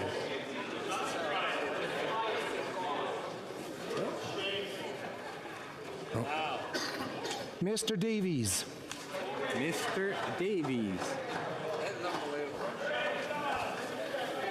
Que tous ceux à ma gauche qui s'opposent à la All those to my left opposed to the motion will please rise. rangée. Fifth row. Fourth row. Troisième rangée. Deuxième rangée. First row. Que tous ceux à ma droite qui s'opposent à la motion. All those to my right opposed to the motion will please rise.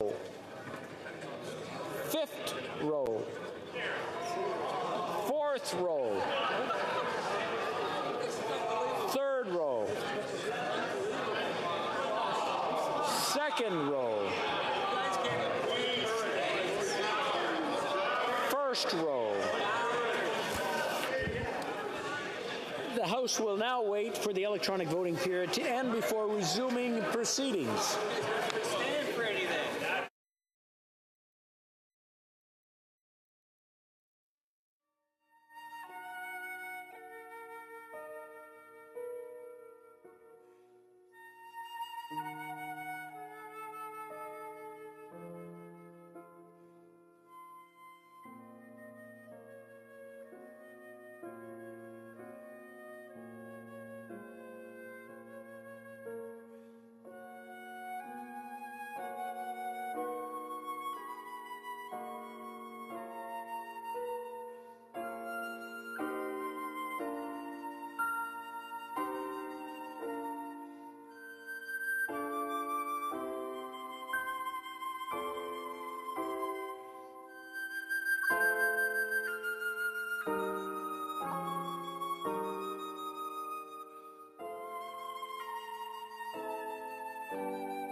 I wish to inform the House that the electronic voting has ended.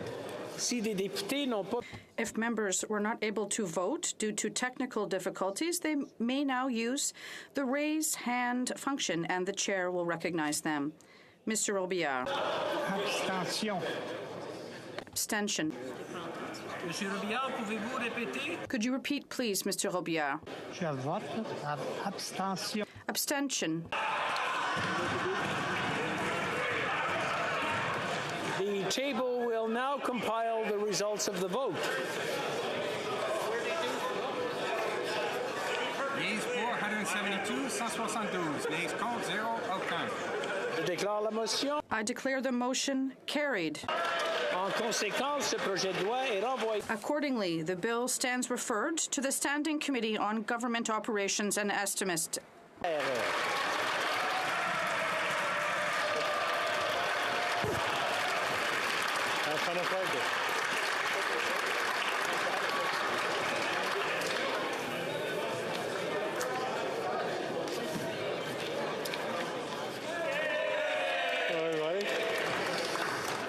Pursuant to order made on Thursday, June 23, 2022, the House will now proceed to the taking of the deferred recorded division on the motion at second reading of Stage Bill S-222 under private members' business. The question is as follows. Mr. Canning, seconded by Mr. Bachrach, moves that Bill S-222, an act to amend the Department of Public Works and Government Services Act, use of wood, be now read a second time and referred to the Standing Committee on Natural Resources. The 10-minute period for members voting electronically has now started, and the House will now proceed to the vote. We'll now start with the sponsor of the item. Mr. Canning. Mr. Canning. We'll now proceed to members participating in person. All those at my left in favor of the motion. Mr. Morrison. Mr. Morrison. Mr. Dowdall. Mr. Dowdall. Mr. Dalton. Mr. Dalton. Mr. Epp. Mr. Epp. Mr. Mott. Mr. Mott. Mr. Soroka. Mr. Soroka. Mr. Vierson. Mr. Vierson. Mr. Ruff. Mr. Ruff. Mr. Shields. Mr. Shields. Mr. Fast. Mr. Fast. Monsieur Blanchet-Jonca.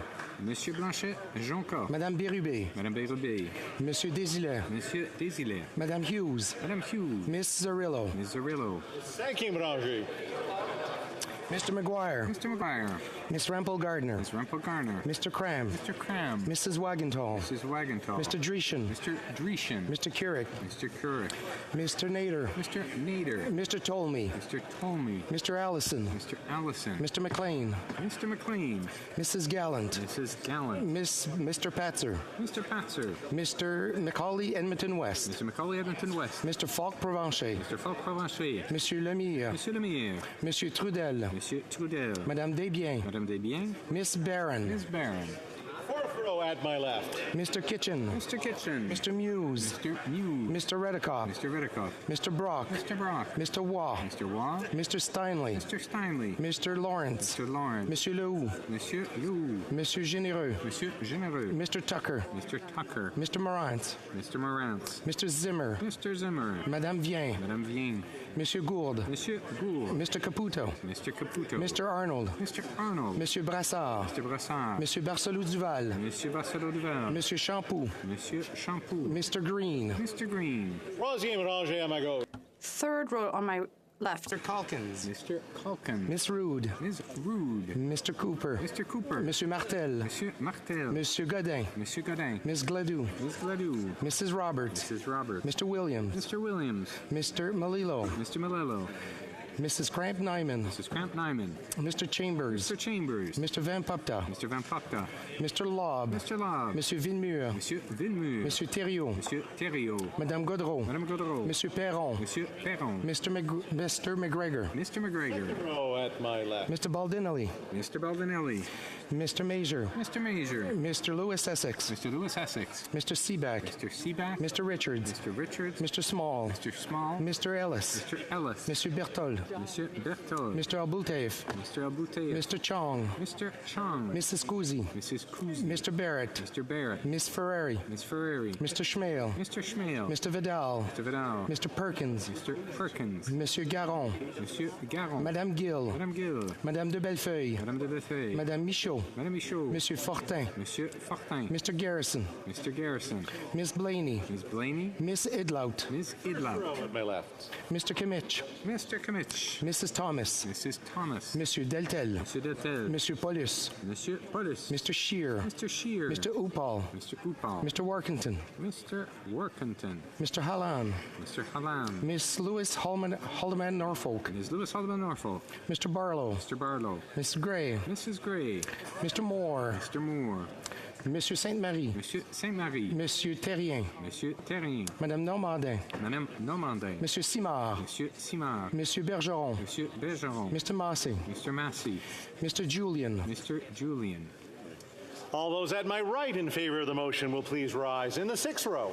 Monsieur Zuberi. Monsieur Zuberi. Miss Bradford. Miss Bradford. Madame Châtel. Madame Châtel. Madame Diab. Madame Diab. Miss Hefner. Miss Hefner. Madame Lapointe. Madame Lapointe. Mr. McDonald Malpec. Mr. McDonald Malpec. Miss Thompson. Mrs. Thompson. Mrs. Valdez. Mrs. Valdez. Mr. Sousa. Mr. Sousa. 5e rangée à ma droite. Fifth row to my right. Mr. Longfield. Mr. Maloney. Mr. Maloney. Mr. Morrissey. Mr. Morrissey. Mr. Sarai. Mr. Sarai. Mr. Sobera. Mr. Sobera. Mrs. Zaid. Mrs. Zaid. Mr. Rogers. Mr. Rogers. Miss Yip. Ms. Yip.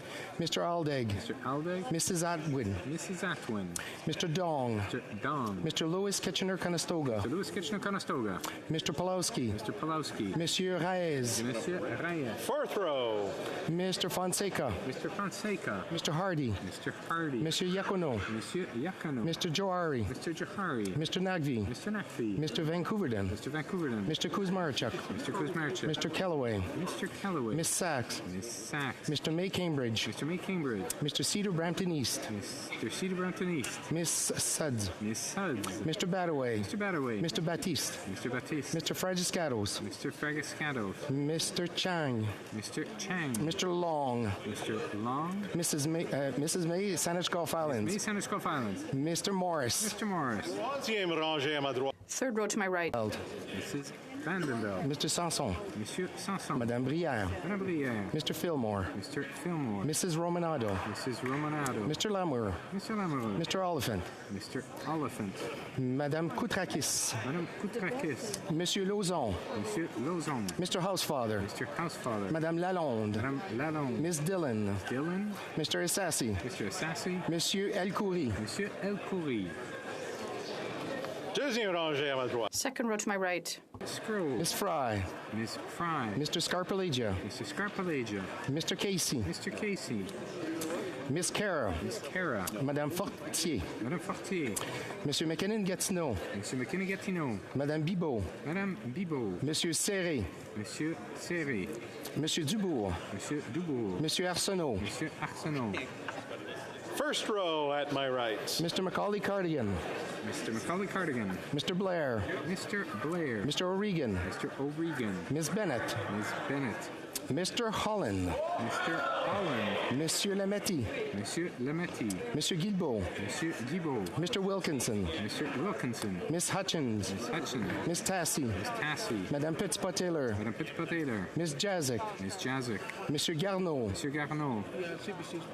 Mr. Davies. Mr. Davies. All those at my right opposed to the motion will please rise in the 6th row, in the 5th row, in the 4th row, the 3rd row, the 2nd row, and in the 1st row. All those at my left. Okay. I got them backwards? Yeah, I got it. At my left, you know. We're still left. All those at my right opposed to the motion will please rise in the 6th row, in the 5th row, in the 4th row, in the 3rd row, in the 2nd row, and in the 1st row. Right, left, right. The House will now wait for the electronic voting period to end before resuming its proceedings.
Wish to inform the House that the electronic voting period has ended. Seated Deputy, no. If members were not able to vote due to technical difficulties, they may now use the raise hand function and the chair will recognize them. Mr. Robillard. Yay. Yay pour. No. Le Bureau va maintenant. The table will now compile the results of the vote. Yeas pour 318, 318. Nays contre, 0, aucun. I declare the motion is carried. Reading of this bill, deuxième lecture de ce projet de loi. Accordingly, the bill stands referred to the Standing Committee on Natural Resources. I wish to inform the House that because of the deferred recorded divisions, government orders will be extended by 39 minutes. Okay, je pense j'ai un appel au règlement. I think there's a point of order from the Honorable Block Whip. Thank you very much, Mr. Speaker.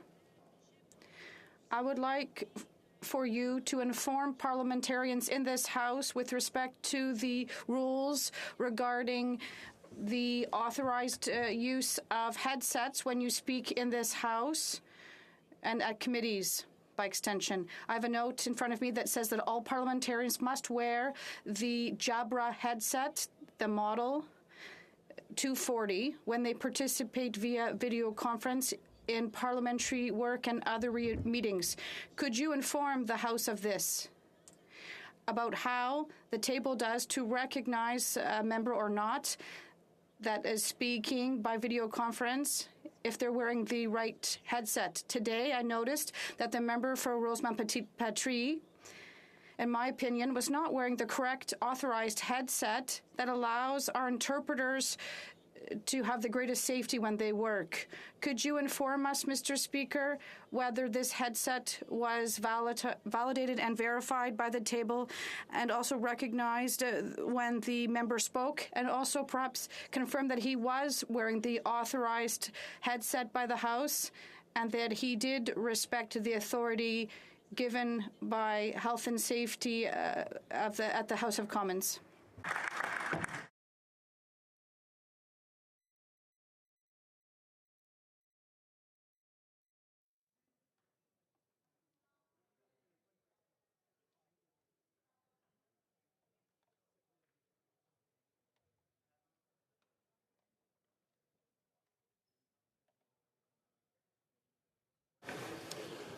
Je remercie.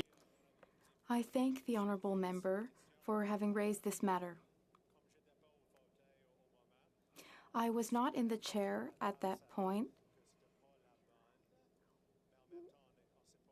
We don't know why it's not the right headset, so I will come back to the House with a more fulsome response in order to determine exactly what happened at that point in time. The honourable member for Salaberry-sur-Roi. Well, Mr. Speaker, if you'll allow me to add to this, the Speaker's decision and response will give us more clarity on this matter. So each member will be better informed that if he or she wishes to speak, it's necessary to wear the authorized equipment. We also need to look into the mechanisms in place to validate and confirm whether equipment is the right equipment. So I wish to ask the Speaker to come back to us with a reply that will help us ensure the safety of interpreters. Thank you for that clarification. Daily routine of business, tabling of documents. The Honourable President of the Treasury Board. Monsieur le Président. Mr. Speaker, it's my honor to transmit a message signed by the Governor-General of Canada.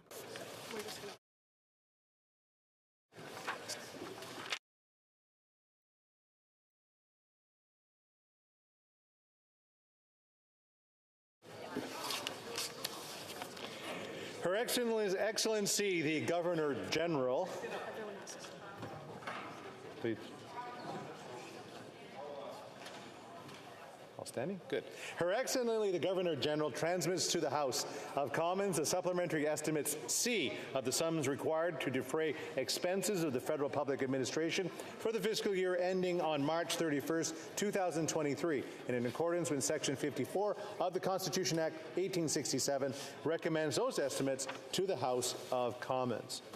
Son Excellence, le Gouverneur Général. Her Excellency, the Governor General, transmits to this House of Commons the supplementary estimate C with necessary funding requirements for the administration of the public federal service for the fiscal year ending March 31st, 2023, pursuant to 54(1) of the 1867 Constitution Act, to be recommended to this House of Commons.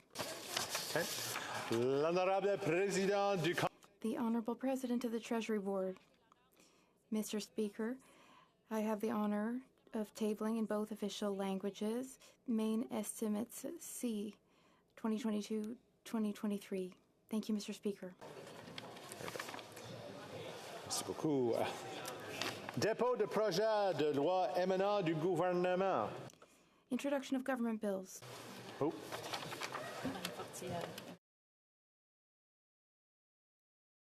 Okay. Je crois qu'on est encore en tabling of documents. Dépôt de documents. L'honorable. Tabling of documents. Again, the Honorable President of the Treasury Board. Mr. Speaker, I have the honor of passing along another message from the Governor of Canada, Governor General of Canada, with her signature.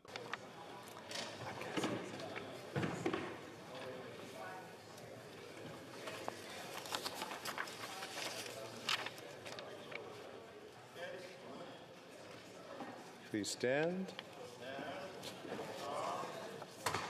Son Excellence, la Gouverneure. Her Excellency, the Governor General, transmits to the House of Commons the main estimates with necessary funds to administer the federal public services for the 2023-2024 fiscal year in accordance with the 1867 Constitution Act.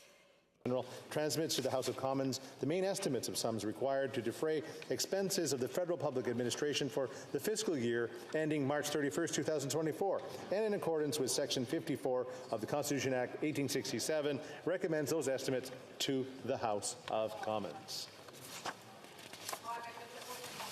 The Honourable President of the Treasury Board. Mr. Speaker, I have the honor to table in both official languages the main estimates 2023-2024. Thank you, Mr. President. Mr. Speaker. Thank you very much. Now, I'm just making sure I'm going to look over one time. We're good? All right. Dépôt de projet de loi. Introduction of government bills. Statements by ministers. Reports from interparliamentary delegations. Presenting reports of committees. The Honourable Member for Saskatoon University. Thank you, Mr. Speaker. I have the honour to present in both official languages the third report on the Standing Committee on Science and Research entitled Small Modular Reactors.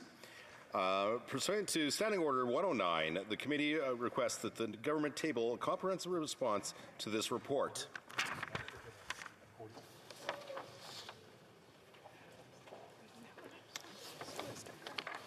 Presenting reports from committees, Présidence du rapport de comité, l'honorable député de Notre. The Honourable Member from Notre-Dame-de-Grâce-Westmount. To present in both official languages the second report of the Special Joint Committee on Medical Assistance in Dying, entitled Medical Assistance in Dying in Canada, Choices for Canadians. Pursuant to Standing Order 109, the committee requests that the government table a comprehensive response to this report. Et Monsieur le Président, j'en profite pour... And Mr. Speaker, I'd like to take this occasion to thank the members of our committee. It's 10 members from 4 parties and several senators who worked for 9 months to present this report. And I also thank the clerks and analysts for their excellent hard work over the past 9 months. It was a monumental task. They were incredibly patient and competent. Thank you, Mr. Speaker. Now we have a supplementary opinion from the Honourable Member St. Albert Edmonton. Thank you, Mr. Speaker. I rise on behalf of the Conservative members of the Special Joint Committee on Medical Assistance in Dying to table in both official languages our dissenting report. Conservatives completely reject the committee's endorsement of this Liberal government's new arbitrary deadline to expand MAID in cases of mental illness in 1 year. The evidence from experts, including leading psychiatrists, is clear.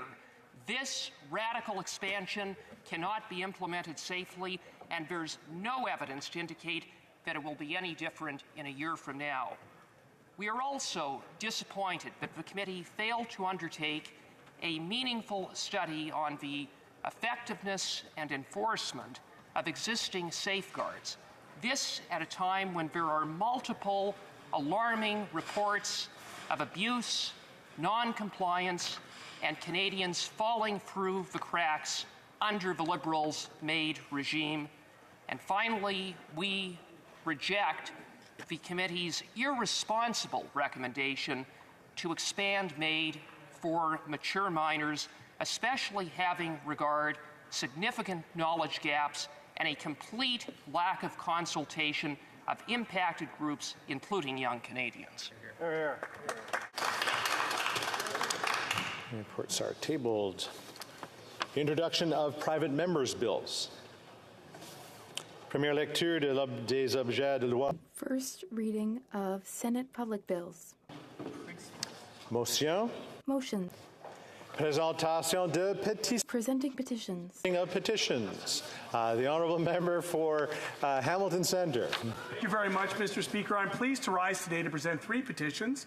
The first petition, E3974, has been signed by Canadians across the country and seeks to highlight the fact that even though cannabis is legal in Canada, far too many people remain penalized for historic cannabis convictions.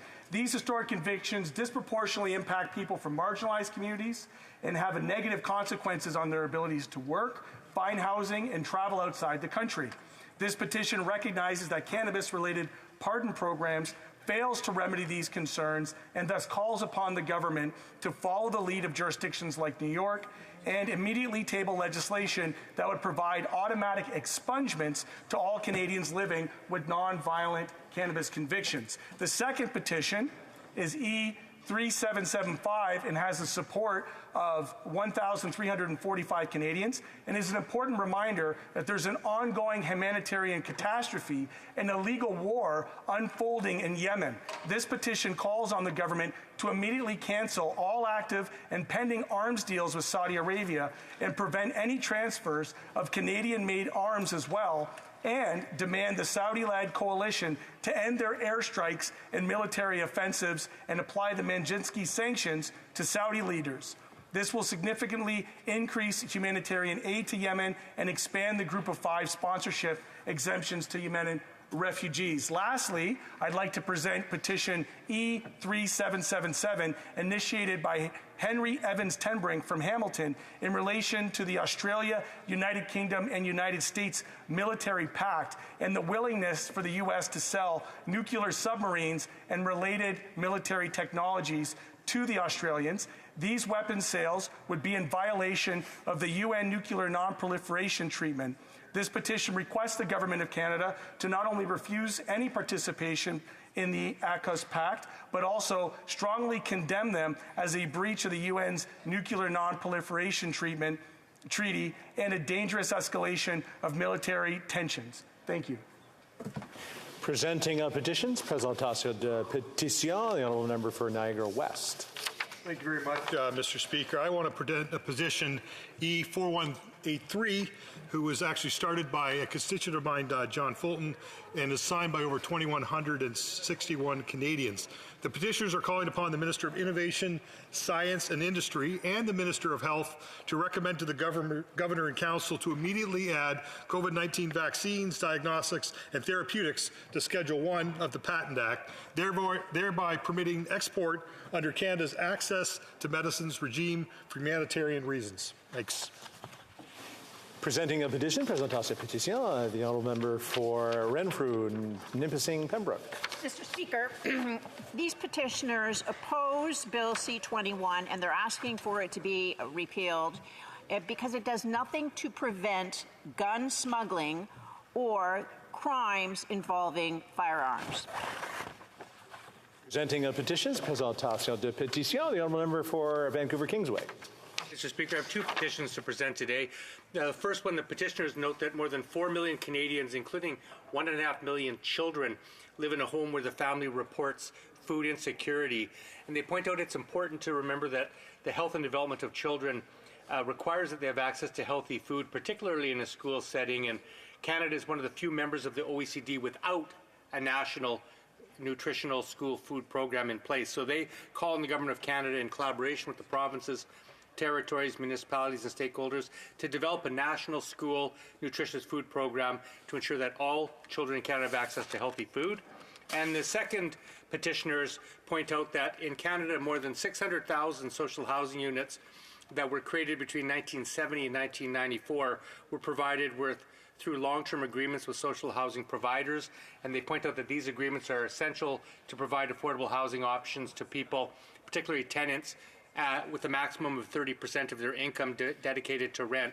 So they point out that the federal government today is still refusing to renew those agreements, many of which come to expiration currently. So they're calling on the government, in collaboration with the provinces and other stakeholders, to renew the funding of long-term social housing operating agreements in order to preserve rent subsidies and provide funds for the necessary renovations for this vastly important housing stock.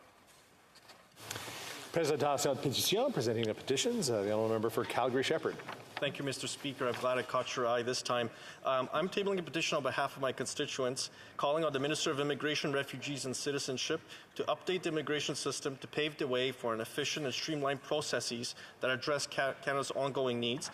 They're raising the fact that since 2015, the immigration backlog has risen now to 2.1 million applications. And I'll draw the attention to two specific points they make in this petition. On refugee travel document applications, where there's a 90% goal by the department of meeting the standard within 20 days, only 15% of the time does IRCC meet that standard. The certificate for identity applications has a 90% goal of meeting the service standard of 20 days. Sadly, only 15% are processed on time. This is causing stress. It's a lack of dignity to the applicants by the department. This department has received double the funding since 2015. We've doubled the FTE, full-time equivalent staff, and despite that, the backlog is still 2.1 million, so we're calling on the minister to fix the problem he's created. Thank you, Speaker. Presenting petitions, présentation de pétition, the honourable member for Cowichan, Malahat, Langford. Thank you, Mr. Speaker. I have two petitions to table today. The first petition, the petitioners recognize that it has been 77 years since the first use of nuclear weapons, which demonstrated their awesome power, yet we remain today under constant threat of warfare that could result in devastation from which the world would never recover. They also recognize that the Government of Canada has published statements saying that we are committed to achieving a world free of nuclear weapons. They note that the Treaty on the Prohibition of Nuclear Weapons has been signed by 86 countries and ratified by 66, but not by Canada. And they also recognize, Mr. Speaker, that as a non-nuclear state, Canada is in a best position to comply with the articles of the TPNW and to guide its allies and other nations towards a world free from nuclear weapons. Therefore, Mr. Speaker, the petitioners are calling upon the Government of Canada to sign and commit to ratifying the Treaty on the Prohibition of Nuclear Weapons and to urge allies and other nations to follow suit. Mr. Speaker, the second petition I have, the petitioners recognize that disability financial support payments in Canada are currently far below the official poverty line. They also recognize that 1.5 million disabled Canadians currently suffer every single day in a state of legislated poverty. And they also recognize that the government continues to allow the wealthy, well-connected, and multinational corporations to hoard billions in offshore accounts or forego taxes and fair prices for our country's resources. Therefore, Mr. Speaker, they are calling upon the Government of Canada to end the current practice of legislated poverty of Canadians living with disabilities and establish a federal disability benefit of $2,200 a month. Thank you. Presenting petitions. Quelqu'un No, good. Je pense à un appel au règlement de la... Point of order from the Honourable President of the Treasury Board. Yes, Mr. Speaker, point of order. You know, good things always come in threes, so I, in fact, have a third thing to present to you. Pursuant to Standing Order 32-2, I'm tabling, standing in the name of the Minister for Finance in both official languages, a document entitled Report on Fiscal Spending for the year 2022-2023. Thank you very much. Wait for a second for this to clear.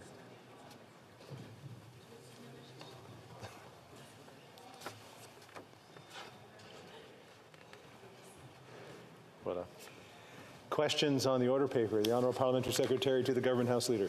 Mr. Speaker, I would ask that all questions be allowed to stand at this time, please. And then notices of motion for the production of papers. The Honourable Parliamentary Secretary. Again, Mr. Speaker, I would ask that all notices of motions for the production of papers also be allowed to stand at this time, please. Voila. Orders of the day. Government orders, government bills, commons, resuming the adjourned debate at second reading of Bill C-39, an act to amend the Criminal Code, medical assistance in dying. I'd like to recognize the Honourable Member for Niagara West. I want to thank you very much, Mr. Speaker.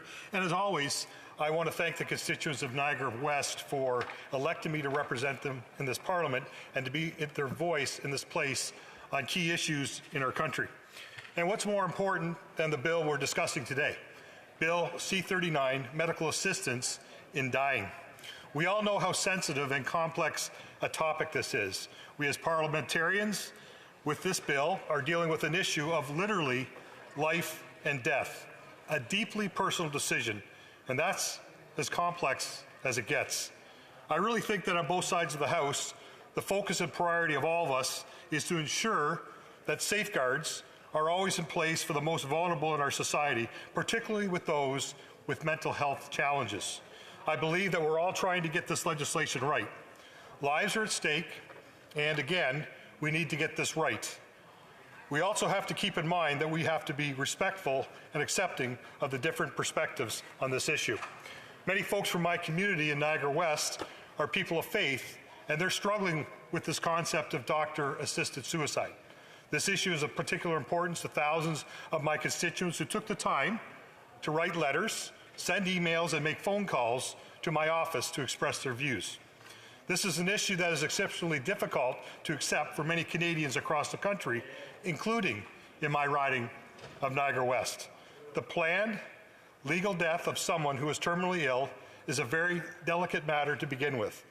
But to open up the door for more people to qualify on mental health grounds, to me and to many of my constituents, is even more troubling. These folks want to ensure that we, as their representatives in this place, safeguard human life in the aftermath of the Carter versus Canada Supreme Court decision. There's also strong concern that people with mental health issues may be persuaded into ending their lives while they're in a state of personal suffering. That's wrong, and I'm sure that we all want to prevent this kind of thing from ever happening to anyone.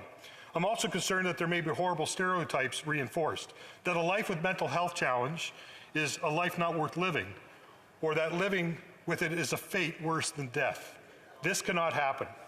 I know it's already been discussed, but I also want to provide some information and context for my constituents who aren't yet aware of how we got to this point and why we're currently discussing medical assistance in dying in Parliament. On February 6, 2015, the Supreme Court of Canada ruled that grievously suffering patients had the right to ask for help in ending their lives. This was the Carter versus Canada decision. In other words, the Supreme Court made medical assistance in dying a legal right for Canadians under a Charter of Rights and Freedoms. The court declared that this sections 241B and 14 of the Criminal Code, which prohibited assistance in terminating life, infringed upon the charter rights of life, liberty, and security of the person for individuals who wanted to access an assisted death. The Supreme Court decision was suspended for a year to give the government time to enact legislation that reconciled the Charter of Rights of individuals and patients. As a result, the government introduced Bill C-14 on April 14, 2016, which received royal assent on June 17, 2016. Medical assistance in dying has been legal ever since. An important fact to remember, once again, is that the legalization of assisted death began with the Supreme Court decision in Carter versus Canada. Last time I spoke on this issue, I reiterated my concern, and that the concern expressed by thousands of my constituents, that there simply aren't sufficient safeguards for those most vulnerable in relation to accessing medical assistance in dying. I feel the same today. I believe my esteemed colleague from Calgary, Nose Hill, is absolutely correct. This week, she spoke on the same bill and said that she finds it reprehensible and an abdication of responsibility of every parliamentarian of every political stripe to allow medically assisted dying to be extended to Canadians with mental health challenges, given the abject, miserable state of mental health supports in Canada and across this country. She spoke about the difficulties accessing mental health supports across the country, and I believe she's correct.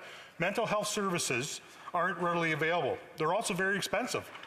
The availability of quality mental health services must be there across the country before we even start to consider this debate on legislation that allows folks experiencing mental health issues to seek medical assistance in dying. Let's not forget something very important here. One of the symptoms of mental health issue is the unfortunate thought of wishing to die. How can we not get our mental health system in order first before we contemplate allowing folks to commit medically assisted suicide because of potentially treatable mental health challenge? I can't fathom a life being lost because of a treatable mental health issue that went untreated because of the lack of quality and available supports. I'm sure my honourable colleagues also heard of the story of an Ontario man who requested MAID not because he wanted to die, but because he thought it was a preferable alternative to being homeless. This is another major issue the government hasn't adequately addressed: housing. We should not be a country where folks who are homeless should live in such despair that they feel they have no option other than to request medical assistance in dying. Another story, a disabled Ontario woman applied for MAID after 7 years of applying for affordable housing in Toronto with no luck. I think we're all in agreement that these types of cases should never happen. I'm also very concerned about the mental health of all Canadians given the difficult times we're in. Inflation is at a generational high. The cost of groceries is up 11%. Half of Canadians are cutting back on groceries. 20% of Canadians are skipping meals. The carbon tax is being tripled, adding unnecessary costs to families, gas, grocery, and home heating bills. The average rent in Canada's 10 largest cities is more than $2,200 a month, up more than $1,000 a month over the last 8 years. The average monthly mortgage costs have more than doubled, and now Canadians have over $3,000 a month. We're seeing a record number of Canadians visiting food banks. All of this takes tremendous toll on the mental health of families, seniors, and especially those suffering with mental illness and other vulnerable groups. Life wasn't exactly easy for many people before the pandemic, and it's certainly gotten worse with the inflationary crisis we're currently in. The important thing to remember here is that investments into mental health services must be made a top priority, because if we all agree, mental health is health. But let's turn back to Bill C-39. I believe that there should be strong safeguards to ensure that those most vulnerable never fall through the cracks and end up on a list of people to be medically put to death before they've exhausted all avenues to a meaningful life. Let's be clear about something. Medical assistance in dying is a tremendously difficult issue to debate. It's a highly emotional topic, and there are many factors and personal convictions that come into play. We agree on many things, but we also disagree strongly on others. On this issue specifically, we must respect and listen to one another's views as we chart the course of our future and future realities of those who are most vulnerable. We can either signal to them that we care by expanding mental health supports and investing in quality services, or we can unfortunately go down a dark path of allowing those who are struggling with treatable mental health challenges the opportunity to end their lives. I support investing in people by providing quality and easy accessible mental health treatments. But this isn't what the government's Bill C-39 does. What it does is to seek to delay for 1 year the implementation of provisions that would expand the availability of assisted dying to those whose sole underlying condition is mental illness. That's wrong. Unfortunately, the Liberal government has brought forward this delay to their MAID expansion because they failed to heed the concerns of our Conservative members, mental health advocates, and Canadians when they passed the legislation in 2021. I personally don't believe that we should ever give up on those experiencing mental illness. And according to the most recent polls, a majority of Canadians would agree with me. A majority of Canadians oppose the government's plan to offer assistance in dying to patients with incurable mental illness. The Angus Reid poll shows that 51% of respondents said that they oppose the expansion of medical assistance in dying to Canadians whose sole condition is mental illness. In other words, 51% of Canadians believe that they should be focused on offering help and treatment rather than assisted death. Having said all this, at this point, we will be supporting this delay to prevent the immediate expansion of assisted death to those who suffer with mental illness. And in the future, we will bring forward alternative proposals. My hope is that we all uphold the original objective of this initial legislation, and that is to affirm the inherent and equal value of every person's life and to avoid encouraging negative perceptions of the quality of life of persons who are elderly, ill, or disabled, and that we protect vulnerable persons from being induced in moments of weakness to end their lives. Mr. Speaker, this issue is very important to me and to many of my constituents, and I look forward to working with all of my colleagues from all parties to get this right. Thank you very much, Mr. Speaker. Questions and comments? Question commentaire, the Honourable Member for Charlottetown. Thank you very much, Mr. Speaker, and I'd like to thank my colleague for a balanced presentation of this issue. I think it's entirely fair, his concern over the state of availability of mental health services. I do take issue with one thing that he said, and that was that he held open the possibility of medical assistance in dying being an option for someone with a treatable mental illness. That's not the legislation. The legislation, the right to medical assistance in dying is limited to those that have an irremediable condition. So the fear that someone with a treatable condition would be able to avail themselves of medical assistance in dying is one that will not materialize.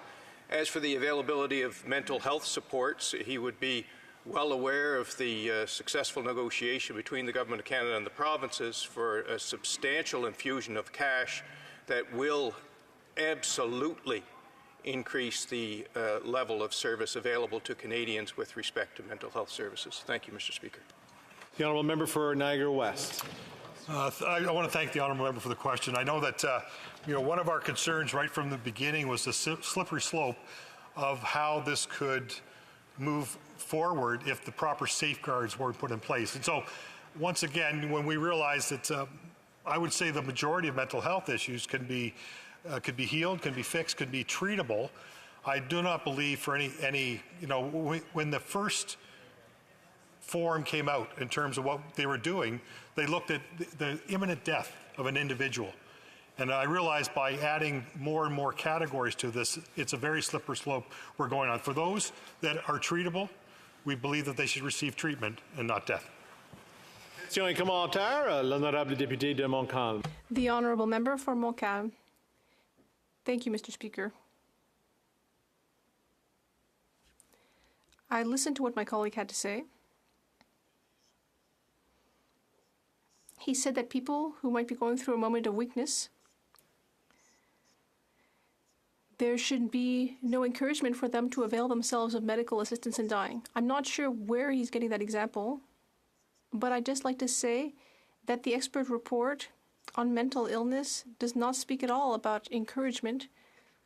And when it discusses socioeconomic determinants, which my colleague raised, what they say is that that needs to be taken into account, and that's not grounds for access to medical assistance in dying. So I'm not quite sure what he's talking about, but one thing is clear. We should avoid using this as a boogeyman. We know that the Conservatives are against medical assistance in dying in every situation, not just for mental illness. even when someone is in the terminal phase of their life, even when the dying process has already begun. So I would like my colleague to say whether he knows of cases where there was encouragement to use MAID, because in that case he should be letting the police know, because that's a crime. Those people should be brought before the courts. Member for Niagara West. Well, I want to thank my honourable member for the question, and I would say that, that has been one of the challenges. I mean, we've heard of people calling Veterans Affairs and looking for services and being recommended to consider as an option. So I don't think it's reasonable to say that it doesn't happen, and this is the challenge when you don't have the proper safeguards. As we said before, it's about safeguards. It's about making sure that, our caucus varies, across the board in terms of where we're at on this. I personally have never supported MAID, but I understand that in irremediable situations where the pain and death is imminent, that there may be choices. But what I am very concerned about is people that are down on their luck, having a hard time, or concerned about being a burden to society would ever consider a permanent solution to a temporary problem. Reprise du débat, continuing debate, the Secrétaire parlementaire au ministre de Santé. The Honourable Parliamentary Secretary to the Minister of Mental Health. Thank you, Mr. Speaker. I rise today to speak to Bill C-39, an act to amend the Criminal Code, Medical Assistance in Dying, which was introduced by the Minister of Justice on February 2nd. To extend the timeline that will expand eligibility for MAID where the sole underlying medical condition identified in support of the request is a mental disorder. Notre gouvernement est déterminé à faire en sorte que Our government remains committed to ensuring that the MAID framework is cautious, deliberate, and rigorous to ensure the safe assessment and provision of MAID. At this time, we believe that seeking this extension is the best way to accomplish these goals. To strike a balance between promoting the autonomy of those seeking a dignified end and the need to protect the interests of those most vulnerable within our society. Our government believes that this is the right decision given the inherent complexities of MAID requests that are based only on a mental disorder. Mes commentaires porteront sur le... My comments today will be about the current MAID framework, including the existing criminal code eligibility requirements and safeguards, and the wide-ranging views of the public, the medical community, and other experts, including organizations representing individuals living with mental illness. Today, eligibility for MAID is premised upon 5 criteria. Must be eligible for health services funded by the Government of Canada, be at least 18 years of age and capable of making informed decisions relating to their health, have a grievous and irremediable medical condition, have made the request for MAID voluntarily and not as a result of external pressure, and provide informed consent to receive MAID after being informed of available means to relieve their suffering. Comme je viens de le mentionner, selon l'un des... As I just mentioned, one of these criteria is that individuals must have a grievous and irremediable medical condition. This means that they have a serious and incurable illness, disease, or disability, that they are in an advanced state of irreversible declining capability, that their illness, disease, or disability, or their state of decline causes them to endure physical and psychological suffering that is intolerable to them and that cannot be relieved under conditions that they consider acceptable. En plus de ces critères d'admissibilité. In addition to these eligibility criteria, the Criminal Code also contains 2 sets of procedural safeguards that must be satisfied before MAID can be provided. The first set of safeguards applies to MAID requests where death is reasonably foreseeable, and the second, more stringent set applies to MAID requests where death is not reasonably foreseeable. For MAID requests where death is reasonably foreseeable include, among other things, that the request must be made in writing and signed before an independent witness, and that the person has been informed that they may, at any time and in any manner, withdraw their request. Il y a 4 mesures de protection supplémentaires lorsque la mort n'est pas raisonnable. There are 4 additional measures when death is not reasonably foreseeable. This is because these requests for MAID are more complex than those where death is reasonably foreseeable. These 4 additional criteria are that or nurse practitioner must confirm in writing that the person meets the eligibility criteria. There must be at least 90 days between the first MAID assessment and the date on which MAID is administered. The person has been informed of alternative available means to alleviate their suffering, such as counseling services, mental health and disability support services, community services, and palliative care, and has been offered consultations with relevant professionals who provide those services. And both of the physicians or nurse practitioners agree that the person has given serious consideration to those means. Si ce projet de loi ne passe, should this bill not pass, MAID in circumstances where the only medical condition identified in support of a request for MAID is a mental illness will become available on March 17th, 2023. Now briefly discuss some of the concerns that we've heard regarding the upcoming expansion. In their May 2022 submission to the Special Joint Committee on MAID, the Center for Addiction and Mental Health expressed that before eligibility is extended, there must be thoughtful and inclusive discussions to develop consensus definitions of irremediableness and suicidality. We believe that the extra year will allow for the necessary consideration of these important topics. Aussi, en novembre dernier, as well, the Association of Chairs of Psychiatry in Canada released a statement in November in favor of delaying the expansion of eligibility for MAID to circumstances with mental illness as a sole underlying medical condition. The association believes that more time is needed to strengthen public education on suicide prevention and access to mental health and addiction services, to develop expert agreements on an operational definition of irremediability for different mental disorders, and to develop guidelines and procedures to assist clinicians in differentiating between suicide and access to MAID. De même, en décembre, l'Association canadienne pour la prévention du suicide a exprimé certaines observations qui soutiennent leur... Similarly,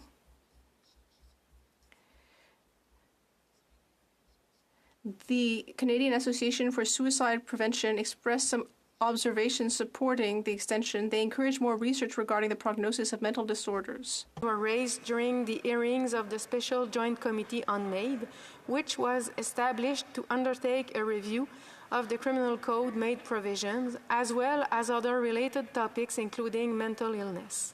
The committee's final report has been released this week. One of the reasons for this extension is so the government can seriously consider the recommendation of this committee. Le gouvernement croit. The government believes that an extension of the mental illness exclusion is necessary to ensure that MAID can be provided safely in all circumstances where a mental illness forms the only basis of a request for MAID. I hope that members will join me in supporting this bill. Questions et commentaires? Questions. The Honourable Parliamentary Secretary to the Government House Leader. Yes, thank you, Mr. Speaker, and I appreciate the comments from my colleague. And the question I would have for her is that, you know, when they had the Special Joint Committee, one of the things that they did is obviously a great deal of consultation, many different stakeholders that had come.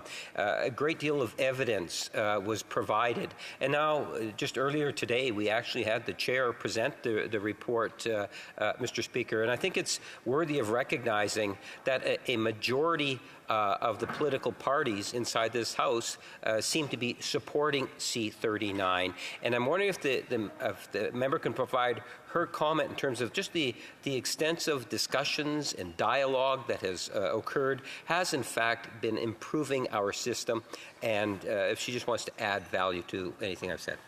The Honourable Member for Sherbrooke. Thank you very much, Mr. Speaker. I'd like to thank my colleague for his question and his comments.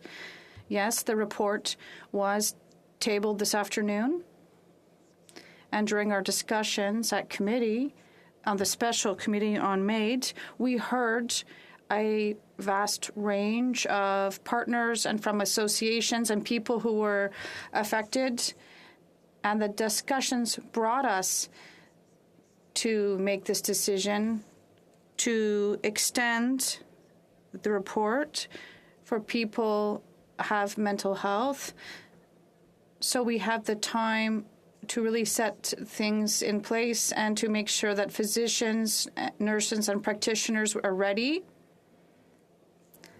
so that they can administer MAID in these conditions and make sure that everything takes place safely to respect the autonomy and freedom of choice of these individuals. Questions and comments? And comments. The Honourable Member for... I need to get the right one. Hamilton Mountain. Thank you very much, Mr. Speaker. I'd like to thank my colleague as well. I'd like to know, does she think that 1 year will be enough for the government to ensure that this bill is perfectly done properly? The Honourable Parliamentary Secretary. Thank you very much. I'd like to thank my colleague for her important question. Yes, there were discussions about whether it should be 6, 9, 11 months that would be needed to look at the extension for people who do suffer from mental illnesses.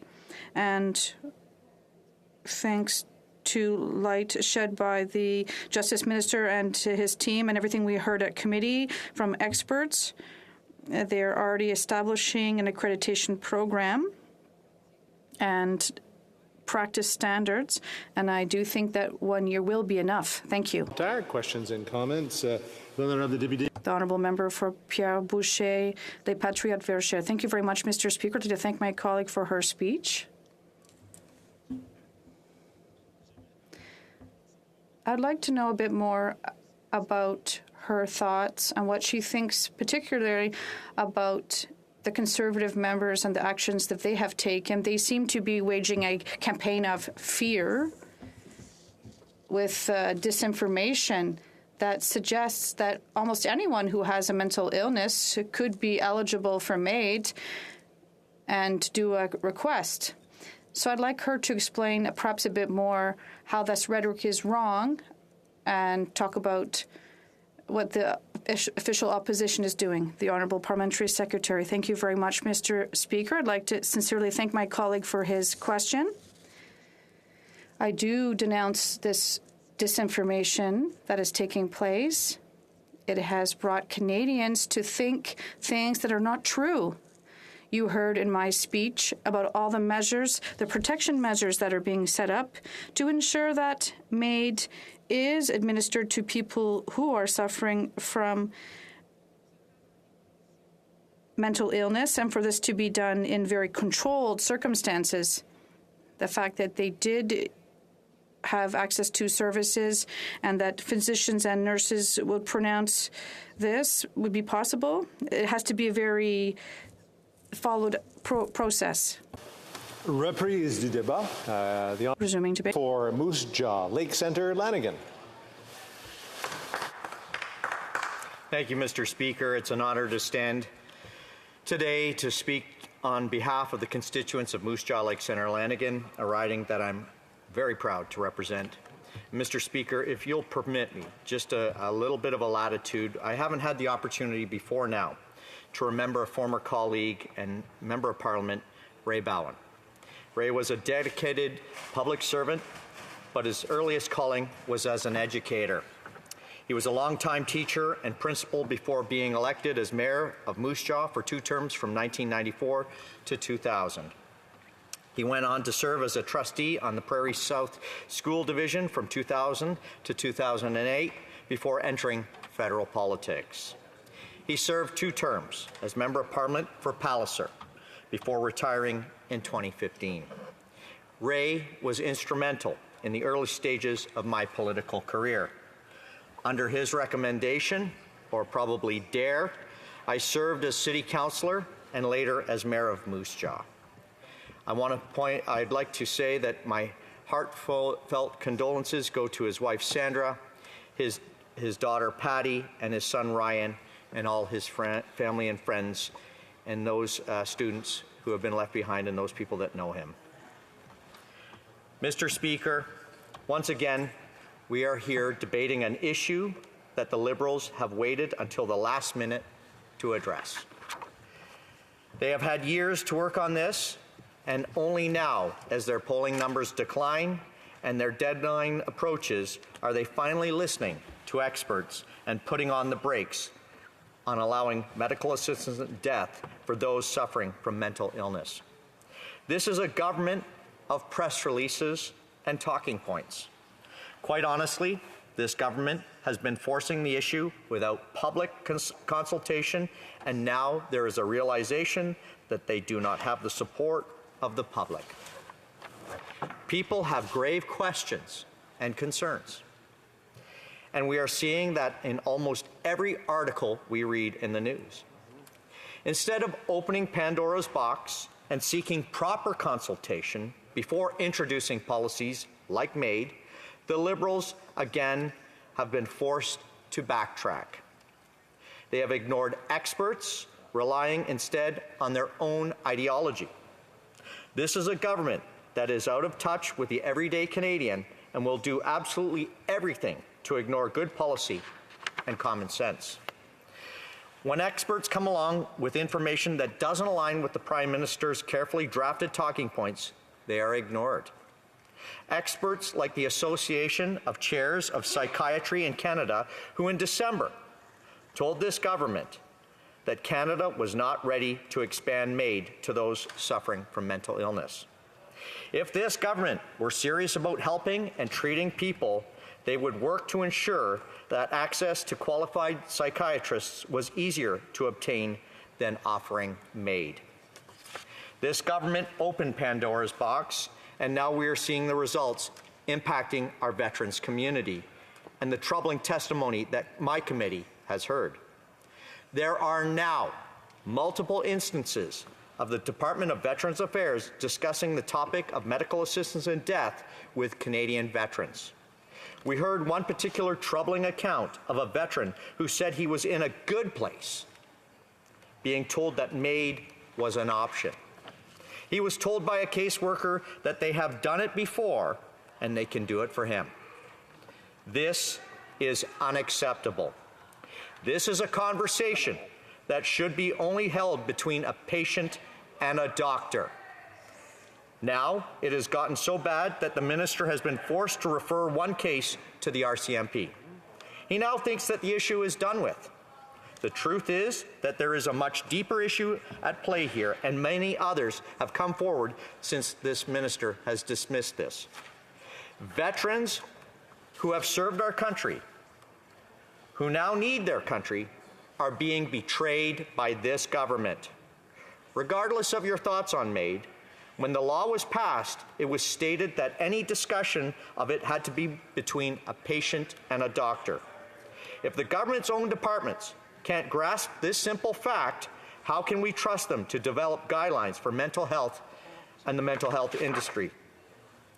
This is besides the fact that wait times for veterans in Canada this is beside the fact that the wait times for a veteran in Canada to receive treatment is skyrocketing, many waiting almost a year. It can be even longer if you're a francophone or a female veteran.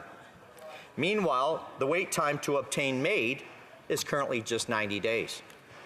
After 8 years of this Liberal government, everything is broken. Canadian veterans need help. Veterans needing help are seeing wait times skyrocketing, not declining. There are veterans who are homeless and on the streets, and this Liberal government has withheld funding for veterans who are desperately in need. Veterans took an oath to serve their country. They were ready to die for their country. Veterans with PTSD need help. They are not ready to be systematically eliminated by this government. I mentioned earlier about opening Pandora's box. Medical assistance in dying sometimes cannot be undone. It cannot be undone, period. Mr. Speaker, I grew up in a single-parent home where my mother suffered from postpartum depression. She had tough days, and there were days when she just didn't want to leave her bed. And as a young child, I witnessed this. But every night has its morning, and there were people there for her, whether it was family, friends, or the local church. People gathered round. They were there to help. Many people call this hope. Hope comes in different forms. To offer MAID, you take away that hope. Let's not take away hope for people who want help. Let's show compassion and care. Mr. Speaker, I ask this House, what is the most valuable commodity in Canada? Many will say minerals. Some will say fertile grounds. Some will say our abundant clean energy. I would argue, Mr. Speaker, that it's the people of this great country. The people of this country are the most valuable commodity we have. The potential of our country lies in its people. To devalue a person who is in need of help because they are suffering from mental health issues, suffering from PTSD, suffering from depression, suffering from anxiety, these are the people who need hope. I am not prepared to give up on people that need our help because people didn't give up on my mother. Mr. Speaker, I am motivated by firsthand experience, and because I have a vested interest in the next generation, this is important to me. When I started out in politics to serve my community, I asked myself these 4 questions, and I'll ask my colleagues here. What kind of kids do you want living in our communities? What kind of community produces that kind of kid? And what kind of leadership produces that kind of community? And what kind of people provide that leadership? Mr. Speaker, I believe in hope. And I want to send the right message to the people of Canada. You are valued. You mean something. And I want to send the right message to the next generation, an important message. Times may get tough, but there is hope. Mr. Speaker, I will be voting in favor of this bill, but I hope that the government reconsiders its position on MAID. Thank you. Questions and comments? Question et commentaire. The honourable member for Charlottetown. Thank you very much, Mr. Speaker. It is most unfortunate that the honourable member decided to take such a partisan tact in his remarks for something that is so complex and sensitive and deeply personal as medical assistance in dying.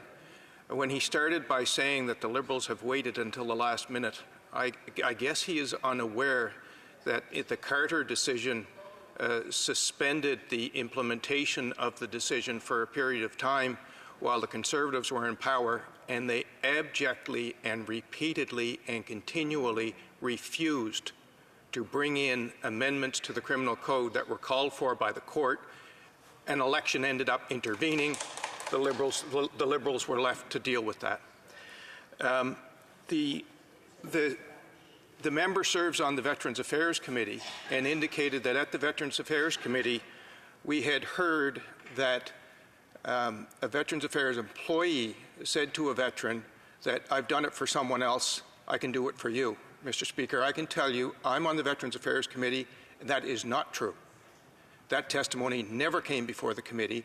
That was something that was put to the committee by the Conservatives based on something that was uncorroborated and not presented to the committee. It's most unfortunate. The honourable member for Moose Jaw, Lake Centre, Lanigan. What's unfortunate is that we're actually dealing with this in veterans. Veterans who have served our country, veterans who are willing to put their lives on their line, veterans who serve with honor, veterans who care about the fabric of this nation. And whether they've served in Croatia like my cousin has, or whether they've served in Afghanistan or in some other theater of operation, they come back and they're finding it difficult to integrate into society. And instead of keeping them out of society, we need to integrate them into society, and being offered MAID as the first option is unacceptable, in my opinion, Mr. Speaker. Questions and comments. L'honorable député. The honourable member for. My colleague said that the first option offered to veterans is MAID. But morally speaking, that's not acceptable. We cannot use veterans as a tool, and that's what he's doing on behalf of an ideology right now. So what I would say is that if there are people who are offering MAID to veterans, if we know that their state is reversible, so we have to denounce them to the police, we have to take them to court and put them in prison. That's it. The honourable member for Moose Jaw, Lake Centre, Lanigan. Well, Mr. Speaker, I would thank my honourable colleague for his question, and I would point out that it is unacceptable. That should not be the first option for a veteran when they're looking for help. And quite honestly, Mr. Speaker, we've heard testimony of a serving veteran that contacted Veterans Affairs saying he wanted some help, he wanted to reach out before he got out of the military, and that option was offered to him. And that's unacceptable for someone that's serving in the military at this point. Questions and comments? Question commentaire. The honourable member for Timmins, James Bay. Thank you, Mr. Speaker. I think we have to be very careful about language when I hear my colleagues saying that MAID just takes hope away. I've had good friends who suffered death, facing death, horrific pain, and made a choice and died with their loving family around them. That's one thing. And I respect that, and I don't have any right to tell them that they had no choice to do that.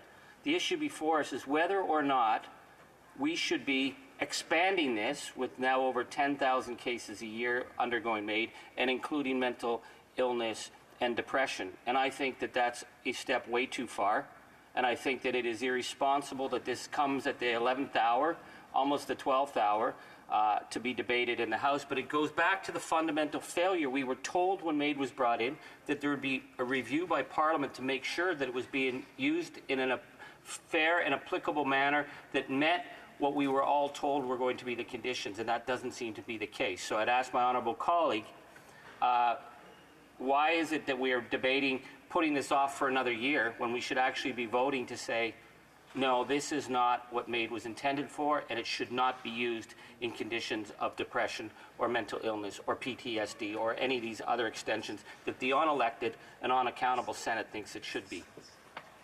The honourable member for Moose Jaw, Lake Centre, Lanigan, in a very short answer.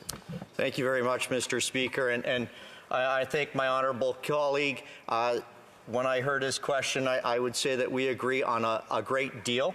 And obviously, my disappointment and my firsthand account of what I've seen in Veterans Affairs is disappointing, because the pushback has been from veterans with PTSD that want hope and that want to live. So I appreciate the question that's been brought forward. Thank you. Reprise du débat, continuing debate. The Honourable Parliamentary Secretary to the Government House Leader. Yes, thank you, Mr. Speaker. And I think I'm going to start off by just providing a comment in regards to the last speaker. Because I do believe, whether it was today or the other evening, when the Conservative Party has been really politicizing what is very much a personal issue. Bringing in vets, you know, Mr. Speaker, I have had the privilege and honor of serving in the Canadian Forces. I've actually, during a parade, marched with World War I and World War II veterans, where we go after the parade of remembrance to a Legion. and there's all sorts of discussions. And you get an appreciation of the sacrifices that are made and the types of horrors they had to endure. And then to be using veterans in a manipulative way to try to give the impression that this government, let alone any member of this House, would support any civil servant to recommend to a veteran that they apply for MAID is absolutely ridiculous and absolutely uncalled for, and is a politicization which cannot be justified, I would argue, Mr. Speaker. At the end of the day, if there is a civil servant working for Veterans Affairs or a civil servant in general, this is something in which we take very seriously.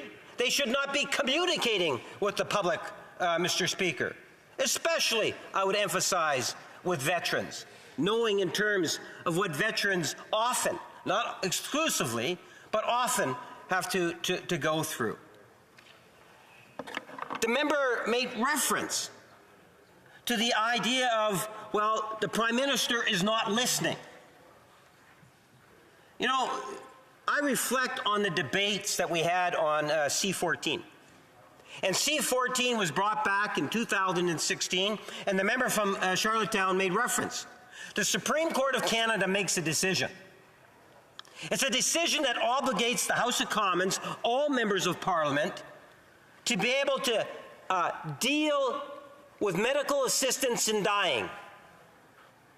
There is no real choice. We are a nation that operates with respect of the Supreme Court of Canada, the rule of law, and there is that obligation for us to deal with it. Look at the debates that we had then and contrast it to what it is that we heard the other day in the speech before mine, Mr. Speaker.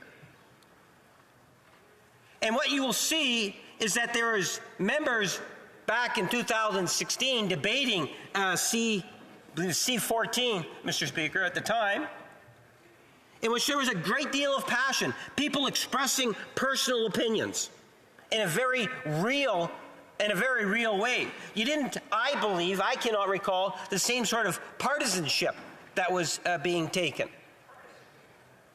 You then take a look at the other night, and you think in terms of the member said, well, the Prime Minister isn't listening to what groups are doing and he's forcing this thing through. Well, Mr. Speaker, it's a minority government. The government and the Prime Minister cannot force anything through unless we get at least a buy-in by a majority of the members that sit in this House. So how can the Prime Minister force something through? Mr. Speaker, at the end of the day, I hear coming from the other side, mental health and depression, as somehow that is going to qualify someone to be able to apply for MAID. That is not the case.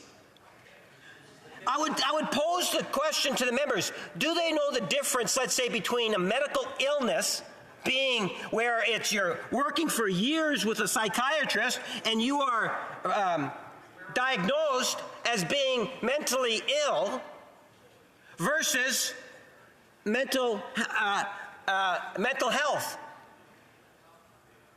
Just because someone is depressed one day or individuals might have some mental health issues does not mean that they are mentally ill as prescribed by psychiatrists that you work with over months, if not years, Mr. Speaker.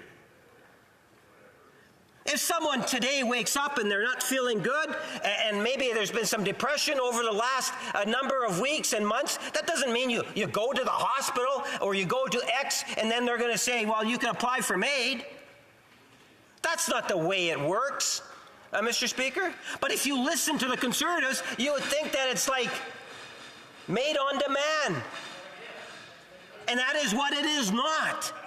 and to try to give that false impression, Mr. Speaker, you are doing a disservice to the debate, because you're not understanding the issue in terms of what it is that is being advocated here. If someone, Mr. Speaker, has a serious depression issue because of a layoff or because of a marital breakdown or because of a death in the family, it doesn't mean they can go and apply for MAID. And if in fact they're that severe, Mr. Speaker, in a relatively short period of time, and they go to apply for MAID, they will find, no doubt, other types of supports and other things that they can actually get in touch with, Mr. Speaker. I would ultimately argue that there's another side of this whole debate that we're not even looking at. Individuals that are wondering about it, thinking about maybe making a contact as a direct result of knowing that MAID's out there, even though they wouldn't even be eligible, Mr. Speaker, to apply. Because you're talking about not months but years of working with a psychiatrist where there is no remedy. And then, Mr. Speaker, after that, it still have to go through another process. We're talking about a very small percentage. If the Conservatives just want to talk about mental health in general, I'm game for that. When I think in terms of mental health, take a look at the agreement we just signed off on.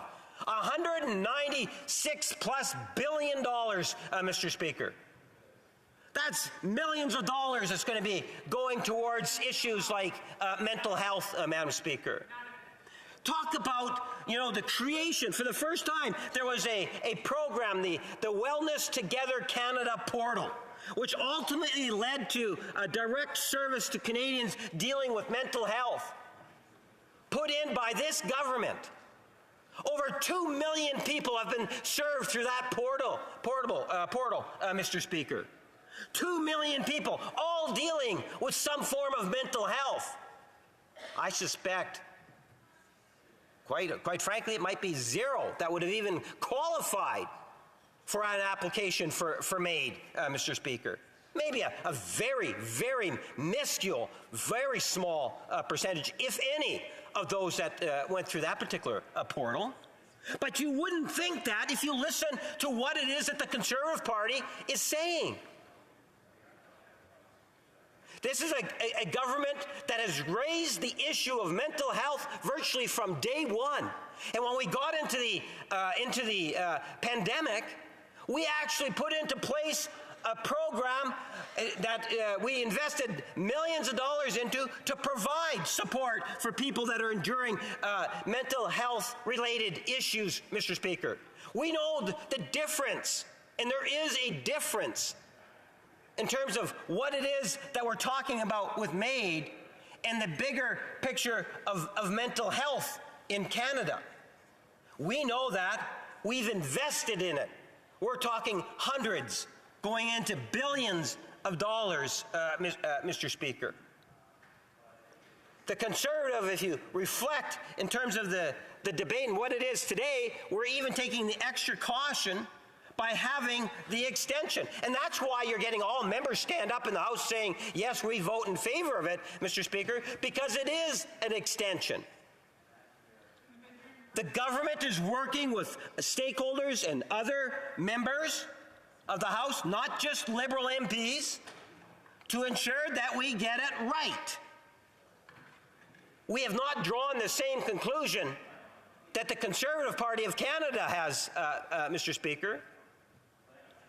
We recognize the issue of mental illness. We recognize what's coming out from our courts. And I look forward to the questions that might follow me. Questions and comments? Question et commentaire. The Honourable Member for Edmonton Manning. Thank you, Mr. Speaker. First, foremost, I think if anyone politicizing this is the government. The intention of the Conservative Party members is to basically find those safeguards that needed to make sure that those type of bills don't come through the House of Commons without any attention or any regard to the safety and to the life of Canadians. So I would ask the honourable member to name at least half a dozen of safeguards that he believes that they will ensure that the dignity and the health and the safety of Canadians are regarded well in such bill. The Honourable Parliamentary Secretary. Well, Mr. Speaker, if I was to review the other night's and today's Hansard, I could very easily identify a half dozen or more Conservative MPs that stood in their place and tried to give the false impression that if you're depressed, you can actually apply for MAID, Mr. Speaker. And how irresponsible is that? There is many issues that the member has raised in terms of the half dozen. We just had a report that was tabled, a joint committee report that was tabled today, and it will provide the answers that the member has requested and many more answers. But I'll warn you, it might go against what the Conservative spin notes say in the back room of the Conservative Party, Mr. Speaker, because it has been very well thought out and it's been supported by a majority of people inside the House. Question et commentaire, questions and comments. The Honourable Member for, should always have this ready, Humber River Black Creek. Thank you very much, Mr. Speaker. And I'm sure that all of us are dealing with this very difficult issue. And at the end of the day, I would hope that we all are wanting to achieve the same goal, is to make sure that we are providing an alternative for those that are truly at an end's point, but that we are making sure to do it in a way that is as safe as possible and as respectful as possible. I'd like to hear from my colleague on whether or not he thinks that this extension of time that's being asked is going to be sufficient to make sure that the proper safeguards are in place so that the general public isn't listening to the outrageous kind of comments that sometimes get sent around in these kinds of issues. The Honourable Parliamentary Secretary. Yes, thank you, Mr. Speaker, and I appreciate the question, and I'm absolutely confident, without any hesitation, in saying by having this legislation pass, we are putting in place an opportunity to be 100% confident in the law. And there is no hesitation on my part. And to add to that, I think it is absolutely critical that we understand and appreciate that what we're talking about is those that have been working with psychiatrists for years, and there is no remedy to the mental illness, and it's such a small fraction that would even be possibly qualified to put in an application, and then that process gets underway. And I think it's really important that people understand that it's not as wide open as many are trying to give the impression of. Questions and comments? Question commentaire, and I think the very patient Honourable Member for Kitchener Centre. Thank you so much, Mr. Speaker. The Parliamentary Secretary in his speech spoke about a mental health portal. And while that's an important tool, organizations across the country, including the Canadian Mental Health Association, are calling for more than that. They're calling for the governing party to follow through on its commitment to the Canadian Mental Health Transfer, $4.5 billion of dedicated mental health funding. And I'm quite concerned that we're in the midst of seeing the governing party walk back from this very important commitment from the 2021 election campaign. Can the Parliamentary Secretary comment on whether the governing party continues to be committing on delivering dedicated mental health funds?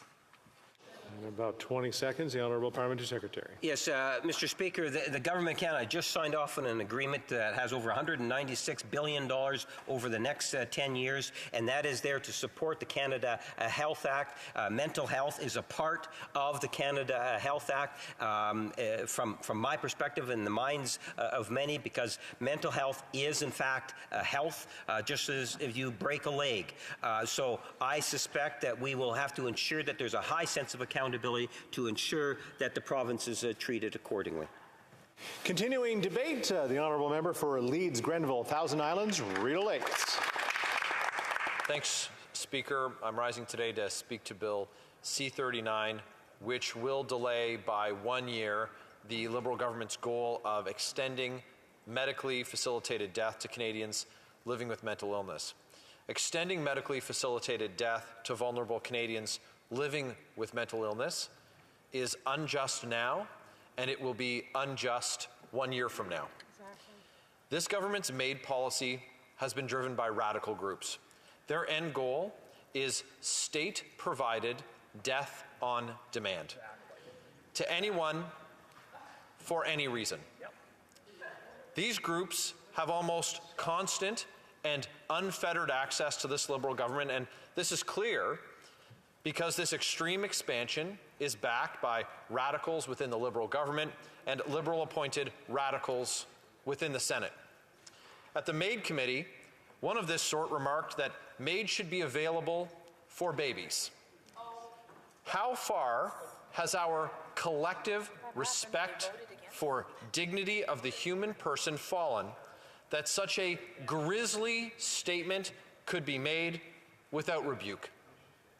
Many have said that we're at the end of a slippery slope, but it's clear that if the Liberals continue to take their marching orders from groups like this, they're nowhere near done.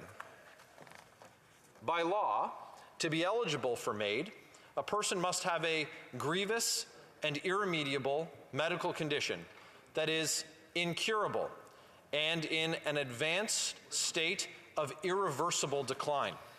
That means to qualify, a MAID assessor must be satisfied that the person's condition will not get better. We know that it is impossible to predict whether or not a person suffering from a mental illness will get better. So it is not possible to determine irremediability. Dr. John Maher, a clinical psychiatrist and medical ethicist, said, quote, "Psychiatrists don't know and can't know who will get better and live decades of good life. Brain diseases are not liver diseases," end quote. MAID decisions in the case of a mental disorder will be based on hunches and guesswork that could be wildly inaccurate. As Dr. Mark Seiner, a professor of psychiatry at the University of Toronto and psychiatrist who specializes in the treatment of adults with complex mood and anxiety disorders, said, quote, "They could be making an error 2% of the time or 95% of the time," end quote. The Liberal government is willing to say that Canadians with mental illness won't get better and then will end their lives, but could be wrong 95% of the time. Make no mistake, if this government goes ahead with their expansion of MAID for mental illness, people who would have gotten better won't get the chance because they'll be dead. Right now, 6,000 people with the most severe forms of mental illness are waiting up to 5 years to get the specialized treatment that they need to reduce symptoms, learn to cope, and to feel better. Instead of working to better those symptoms, to give people the help they need when they need it the most, the government is striving to offer them death. When appearing before the Senate, Dr. John Maher said, quote, "Clinical relationships are already being profoundly undermined.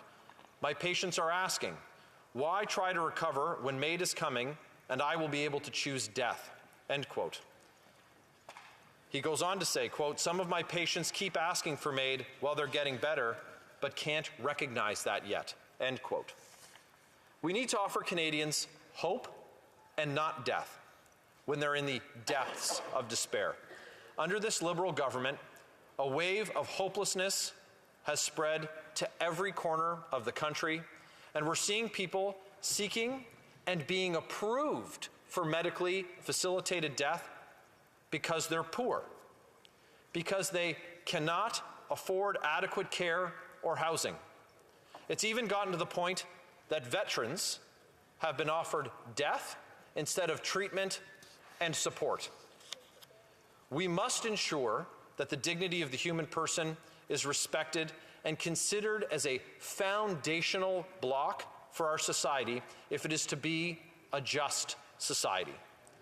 We have seen the respect for human life and especially the lives of vulnerable Canadians threatened by this government's MAID regime, and that should be weighed against the standard of a society that is right and just, which measures whether their actions and policies enhance or threaten the dignity that is inherent to every single person. And this is not a dignity that was invented, imagined, or assigned by a government, but it can be affirmed or denied. What we're seeing in Canada is a government that's willing to offer death before it is willing to offer adequate care, access to timely treatment, or even a life that's affordable to live in. People are asking food banks to help them access death, an absolute disgrace that life in Canada has come to that. That's why the preferential option for the vulnerable must be in mind as we make any decision in this place. Does this protect or attack the vulnerable? Does this enhance or threaten the dignity of the vulnerable? Does this lift up the vulnerable or marginalize them further? These are the questions that have to be asked, and when it comes to the Liberal government's MAID regime, I'll tell you, it attacks the vulnerable. It threatens their human dignity, and it marginalizes them further. How could it not, when death is the solution offered to the problems of the most vulnerable among us? Throughout this entire process, this government has tried to silence the voices of marginalized Canadians, especially those living with a disability or mental illness. But they won't silence my voice here today. They won't silence the voice of Conservatives who stand here, united in our opposition to expanding medically assisted death for mental illness. Death is not an acceptable solution to mental illness and psychological suffering. Our healthcare system should help people, should help them find the hope and resilience they need to live, not to facilitate their death. We continue to be, as we always have, called to attend to the lives of the most vulnerable and their preferential option in life. That is to listen to them, to include them, to support them, to lift them up, to help them, and to love them, not to end their lives.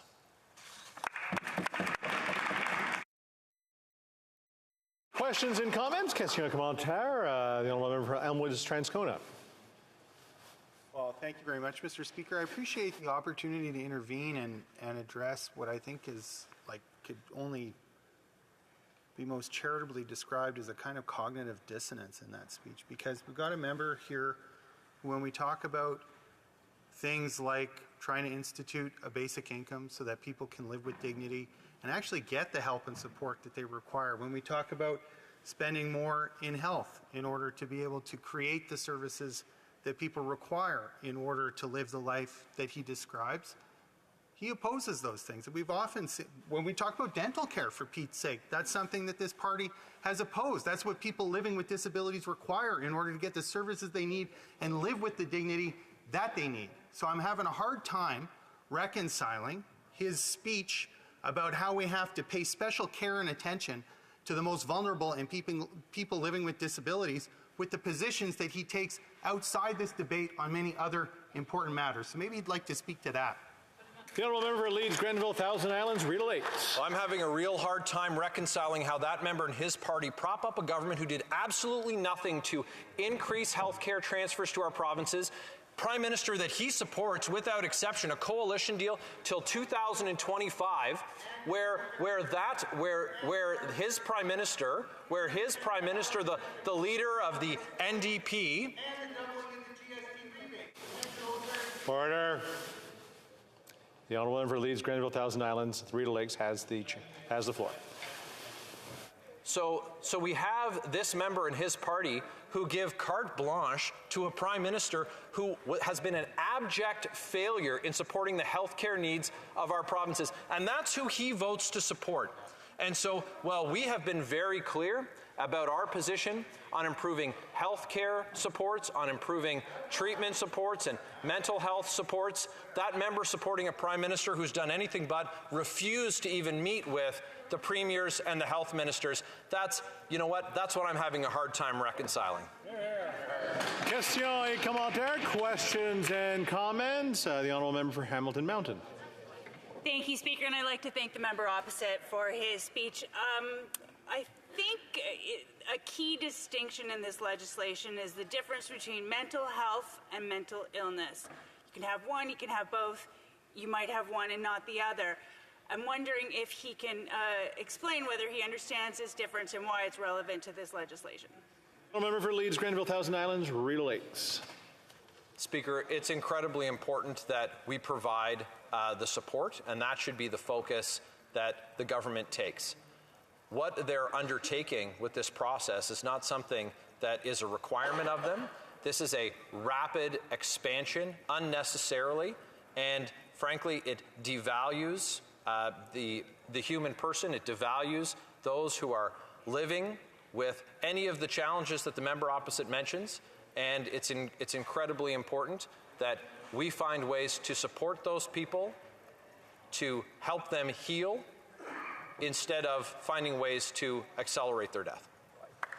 Questions and comments? Questions et commentaires. L'honorable député de Beauport. The Honourable Member for Beauport, Côte-Beaupré, Île d'Orléans, Charlevoix. I'd like to thank my colleague, but I have a bit of trouble with some of what he said. I think it takes some humility in the debate we're having.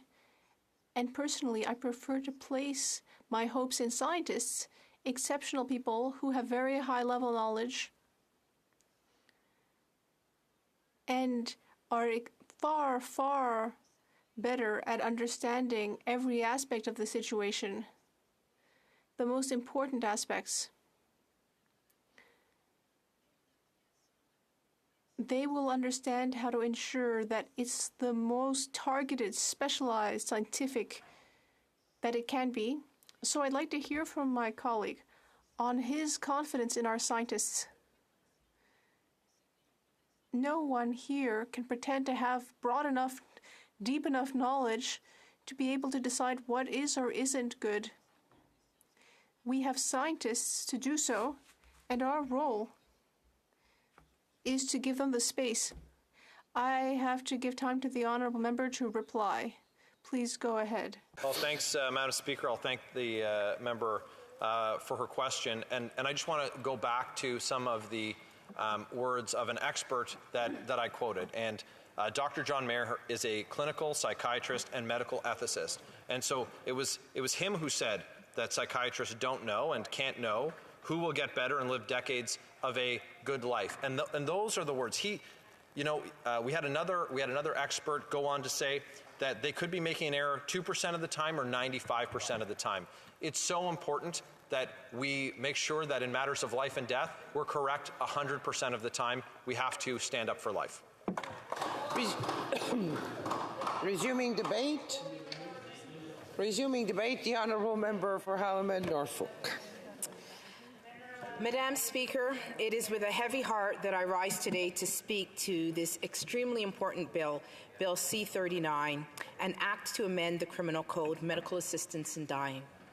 Bill C-39 will delay by 1 year the inclusion of mental illness as a sole underlying condition for eligibility for accessing medical assistance in dying. Madam Speaker, I am truly disturbed by where we find ourselves as a country today. We were once a beacon of light to the world, offering hope, opportunity, community, and compassion to all.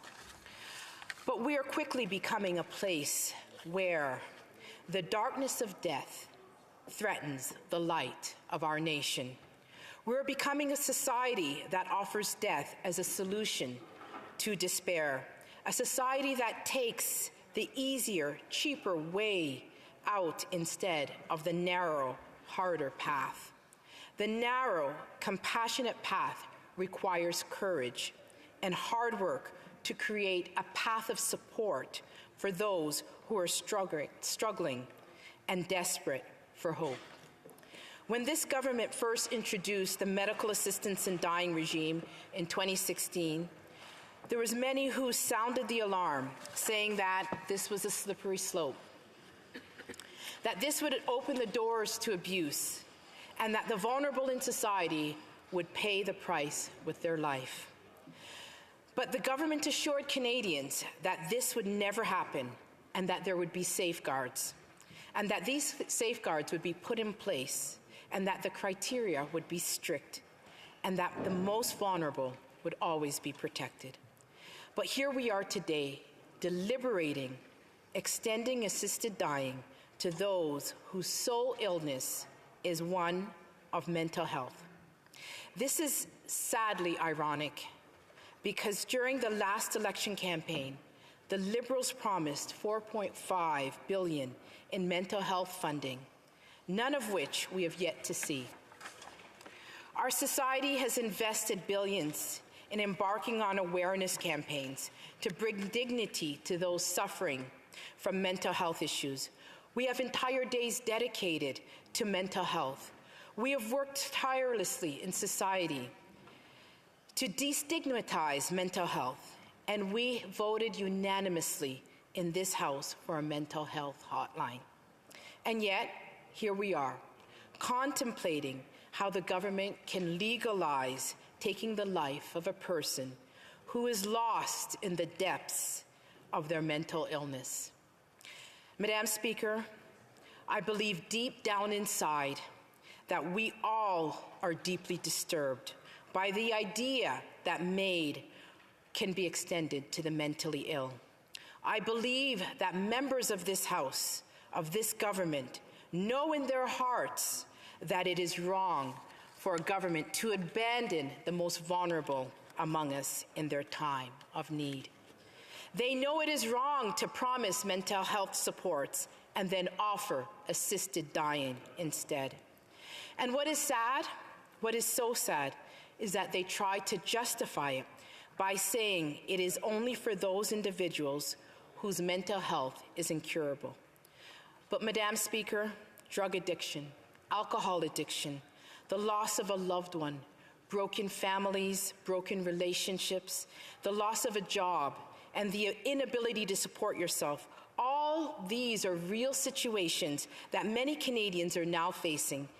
And all these situations could propel an individual to the darkest depths of their soul. And when people find themselves in the depths of despair, lacking the support of friends and family, that this precise moment is when we see the importance of governments being the beacon of hope to provide support. Madam Speaker, the Minister of Justice assures us that those individuals who suffer from mental health and are suicidal will not be considered for MAID. That statement is a tautological paradox. If a person is in the depths of mental illness and they want to end their life, by definition, they are suicidal. A person who cannot cope mentally and whose government has abandoned them and there is no prospect of obtaining help, when that person decides to take their life, they are by definition not of sound mind.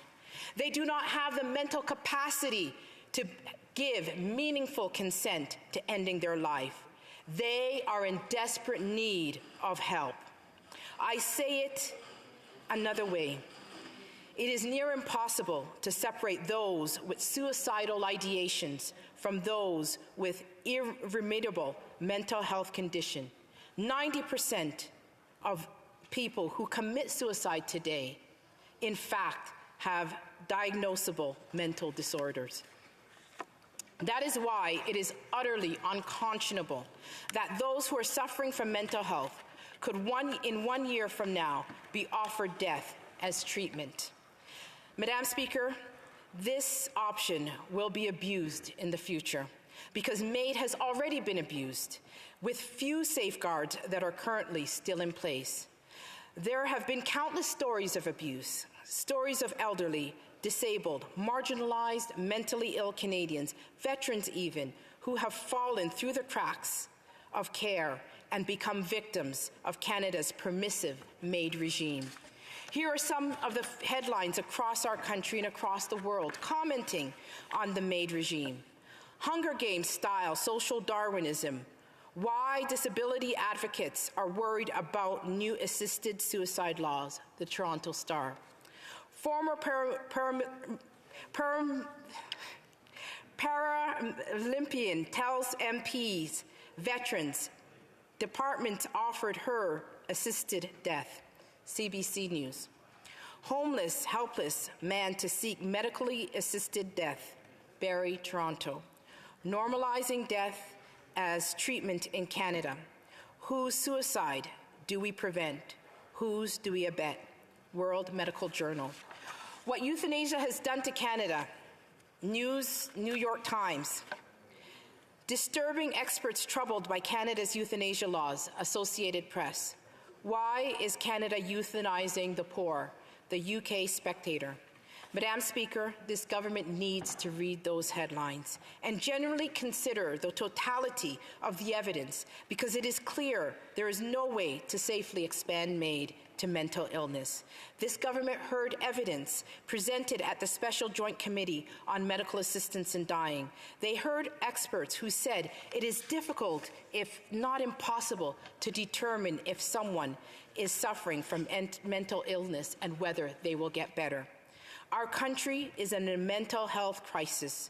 Record numbers of Canadians are struggling with mental health issues that have been exacerbated by COVID. To push forward with expansion at all is an abdication by this government of its responsibility to provide sufficient social and financial supports and sufficient suicide prevention and mental health support to our most vulnerable. To push forward with expansion at all is to abandon anyone who is suffering from mental illness. Madam Speaker, the darkest hour is just before the dawn. To those suffering with mental illness, we must be the hope of the dawn in the dark night of despair. We have the resources to wrap our arms around every single person in Canada suffering from mental health and to embrace and enfold them in the promise of a brighter future and one that invests in life and dignity for all Canadians. Questions and comments. The Honourable Member for Charlottetown. Thank you very much, Madam Speaker. I have 3 questions for the Honourable Member. Does she understand that someone that doesn't have the capacity to make a decision regarding MAID is ineligible for MAID? Secondly, does she understand that in order for someone to be eligible for MAID, they must be informed of available and appropriate means to relieve their suffering, including counseling services, mental health and disability support services, community services, and palliative care, and must be offered consultations with professionals who provide these services? Is she aware that in order for someone to be eligible for MAID, they and the practitioners must have discussed reasonable and available means to relieve the person's suffering and agree that the person has seriously considered those means? Thank you, Madam Speaker. Honourable Member for Haldimand Norfolk. Thank you, my honourable friend, for that question. And I hope my honourable friend is aware of the simple fact that those who are suffering from mental illness and those who are in the darkest part of their life and those whose government has abandoned them do not have the capacity to choose MAID because they're in need of desperate help that their government needs to provide. Those individuals need life and help over assisted dying. Jonesy, come on. Questions and comments. The Honourable Member for Abitibi-Témiscamingue. Bay James, rather. Thank you very much, Madam Speaker. I heard my colleague's speech. I don't agree entirely with her principles, or not at all, because she stressed that it was an easy choice. But it's not an easy choice to take MAID. It's a question of dignity. For 5 years at the block, we have been working with consultations on MAID because we think it's a right to die in dignity, with free arbitrage, and with the least amount of suffering possible. So I don't agree. When we have to support people who are very sick, yes, support that they have perhaps is made with their loved ones around them. For Halliman Northfolk. I thank my honourable friend for that question. I did not speak today, Madam Speaker, about individuals who are on artificial means and at the end of life. I did not speak about individuals who had living will directives. What I spoke about was the extension of MAID to those who are mentally incapable and the abdication of this government in providing the necessary supports to help those who are most vulnerable make the decision to continue a life in dignity. Member for Elmwood Transcona. Thank you very much, Madam Speaker. One of the ways that we can help people who are suffering and who may at some point consider medical assistance in dying is by supporting the establishment of a Canada Disability Benefit and supporting the level of income that that benefit would deliver to be something that raises people out of poverty. So New Democrats have suggested, for instance, that the level of that benefit should be set at $2,200 a month to ensure that people living with disability actually have the means to live with dignity, to afford a roof over their head, to afford to be able to feed themselves and their families. Is this something that the member supports? Yeah. For Northfolk, for Halliman Northfolk. Thank you to my honourable colleague for that question. Conservatives supporting our most vulnerable, and we believe that amongst those are those individuals who are suffering from mental health, and they deserve all of the supports that are needed to help them get through this dark time in their life. Thank you. The honourable member for Kitchener Centre. Thank you, Madam Speaker. I'd like to follow up on the question from the member for Elmwood Transcona, because we have many speakers, members in this place who are talking about ensuring that people deserve a dignified life, and people with disabilities certainly deserve that. There's an important call for the governing party to fund the Canada Disability Benefit. Does the member for Haldimand Norfolk join us in that call? Honourable member for Haldimand Norfolk. I thank my honourable colleague for his concern and compassion over the most vulnerable. And I say that the most pressing thing right now, in order to make sure that MAID is not extended to those with mental health, is to make sure that the Liberals live up to their promise of caring for those with mental health, and that is not through providing assisted dying. Debate, the honourable member for Renfrew, Nipissing, Pembroke. Madam Speaker, I'm proud to rise on behalf of my compassionate and caring residents of Renfrew, Nipissing, Pembroke. Like the majority of Canadians, my constituents strongly oppose state-sponsored suicide for those living with mental illness. That's why I will support the legislation to delay this from happening. This bill to delay providing assisted suicide is critical. It's a matter of life or death that this expansion be delayed. Many Canadians are wondering, how did we get here?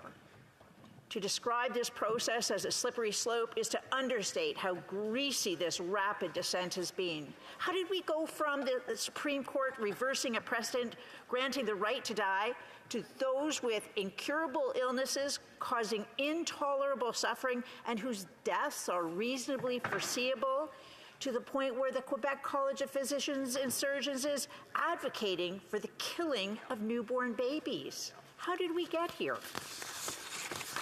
Obviously, first and foremost, the decision by the Supreme Court to overturn the previous Supreme Court decisions and allow for a limited exception to the Criminal Code. The court found that the prohibition on assisted suicide is intended to protect vulnerable persons from being induced to die by suicide. So the court ruled that the total ban on assisted suicide was overly broad because it also applied to non-vulnerable people and prevented them from receiving assistance of a willing physician. The court said it was up to Parliament to strike the right balance between Canadians suffering grievous and irremediable illness who want access to physician-assisted dying and of those who may be put at risk by its legalization. Then Parliament debated legislation and C-14 was passed in 2016. People whose deaths were reasonably foreseeable, meaning they were dying, and were suffering intolerable pain could seek medical assistance. Now, despite widespread reservations, many Canadians view medical assistance in dying as compassionate. Then, one judge said this was a violation of equality rights. The judge ruled that someone whose death was not reasonably foreseeable but was suffering intolerable pain had the same right to assistance in dying. The Progressive government did not appeal the case. They embraced the ruling and brought forth legislation to expand physician-assisted death to people who were not dying. When that bill was before committee, the Justice Minister explained why physician-assisted suicide could not be expanded to include people whose sole condition was mental illness. The minister said there was no consensus. The bill then went to the Senate, where suddenly a secret consensus was discovered, unbeknownst to the medical community. The government flipped and flailed and embraced this expansion to include mental illness. The minister claimed it would strike an expert panel to shape the necessary protocols to ensure only the non-suicidal would be eligible for the physician-assisted suicide. Last May, that expert panel returned with the protocol, albeit with 2 fewer members than when it started, after they resigned in protest. Now, what did this experts panel have to say? Quote, "There is limited knowledge about the long-term prognosis for many conditions, and it's difficult, if not impossible, for clinicians to make accurate predictions about the future for an individual patient," end quote. The expert panel, handpicked by this Liberal government, said it was impossible to make accurate predictions about future prognosis. But despite that admission, the Liberals still went ahead with recommending a protocol for allowing physician-assisted suicide for people whose sole condition is mental illness. Now, this government claims it's listening to the experts, yet 2 of the experts on the panel resigned. They were preventing it from providing a dissenting report. And they're not the only experts speaking out.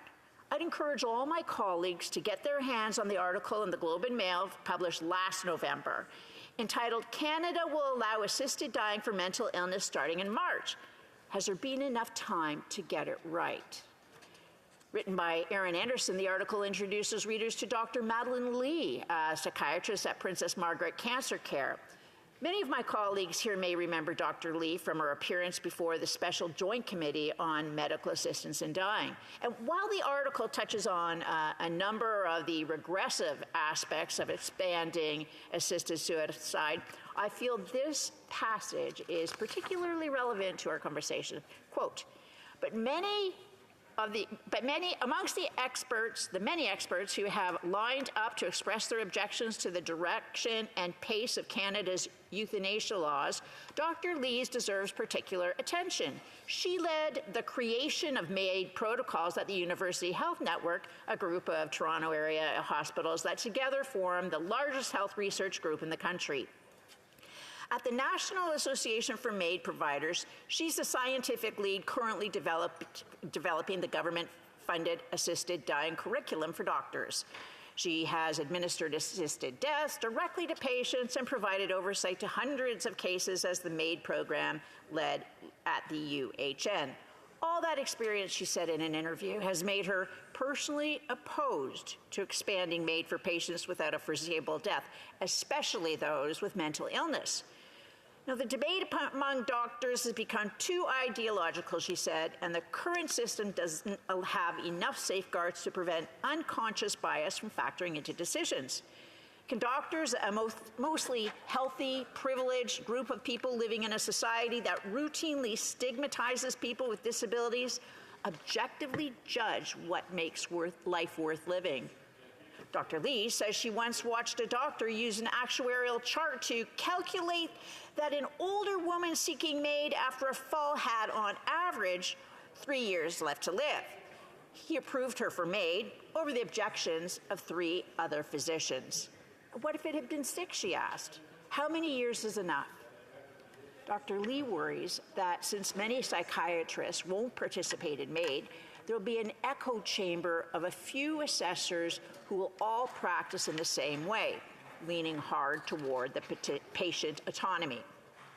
Already, she argues, MAID assessments are too often focused on whether a patient's eligible for an assisted death rather than exploring why a person doesn't want to live in the first place.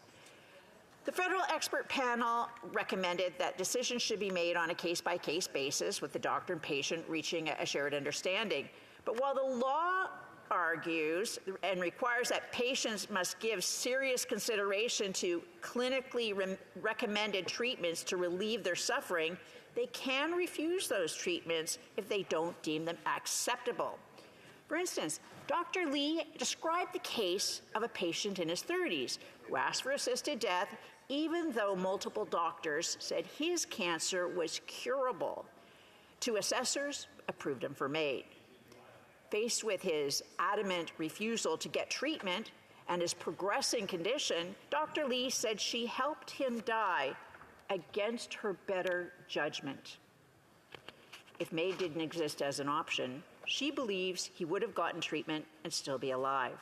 End quote. Madam Speaker, this government and its hand-picked experts assure us they can devise protocols rigorous enough to prevent vulnerable people from receiving assisted suicide.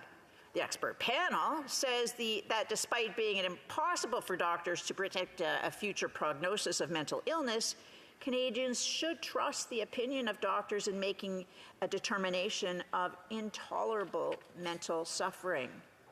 Yet Dr. Lee, in her better judgment, went ahead with assisting in the death of a man in his 30s who had a treatable cancer. So unlike cancer, where we can have an objective and determine a prognosis, we're supposed to just trust the opinion of doctors. Dr. Lee was of the opinion the young man's death was not foreseeable. His condition was treatable, yet assisted in his suicide. And she's opposed to expanding this. How reluctant will physicians who support assisted suicide be when assessing people with mental illness? Finally, Madam Speaker, while Dr. Lee feels the debate has become too ideological, Canadians following the debate in this House might be confused. We've seen social conservatives, small L liberals, and socialists all raising serious concerns.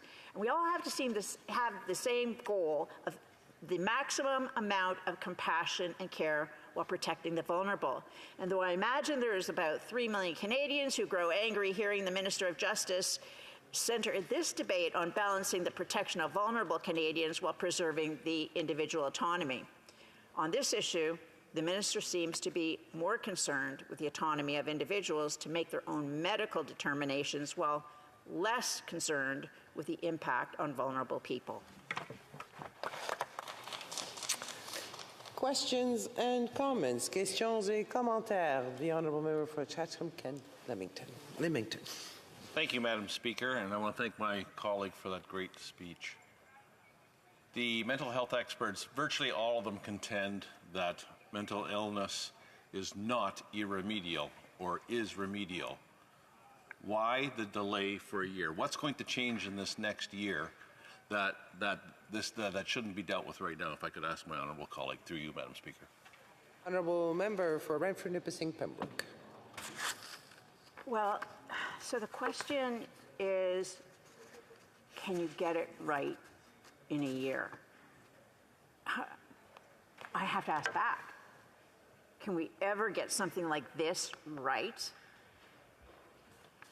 It's just incalculable that we've come so far. We haven't gone down a slippery slope. We've jumped off a ledge. Questions and comments? Questions et commentaires? Resuming debate. The Honourable Member for Banff-Airlie. Well, thanks, Madam Speaker. We've seen just how slippery this slope has become with what I would call a botched expansion of MAID by this Liberal government. A few short years ago, MAID was seen as what would be a procedure that would be used in exceptional circumstances, and it would require very strict criteria to be in place around it. And now MAID is being administered under increasingly questionable, increasingly concerning circumstances. The criteria has become looser, and it's wildly subjective. And many of the safeguards that once existed seem to have evaporated.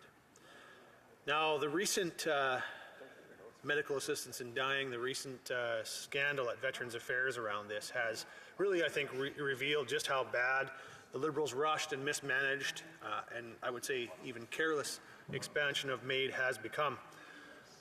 Now, since Canada's inception, our men and women in the Canadian Armed Forces they've fought and they've sacrificed to defend freedoms here at home and all around the world. And whether that be on the ground, in the air, or at sea, they've done so with valor and with distinction. And in doing so, many of them endure physical or psychological or other injuries during their service. And there's nothing that we as Canadians can do to fully repay them for what they've done for Canada.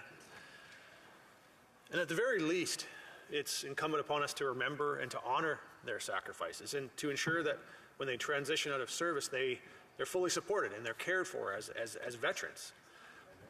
But sadly, under this government, Veterans Affairs Canada has fallen into disrepair. And I've heard from many veterans that Veterans Affairs Canada feels more like an insurance company, focused on reducing its financial liability and placing an unfair onus on veterans to have to prove their disability or their illness over and over and over again. I can think of a lot of examples, but one of the worst examples I can think of that is a veteran who I met who's in a wheelchair and he's missing both of his legs from his time serving our country. And I think it's every single year he has to prove to Veterans Affairs that he's still missing his legs.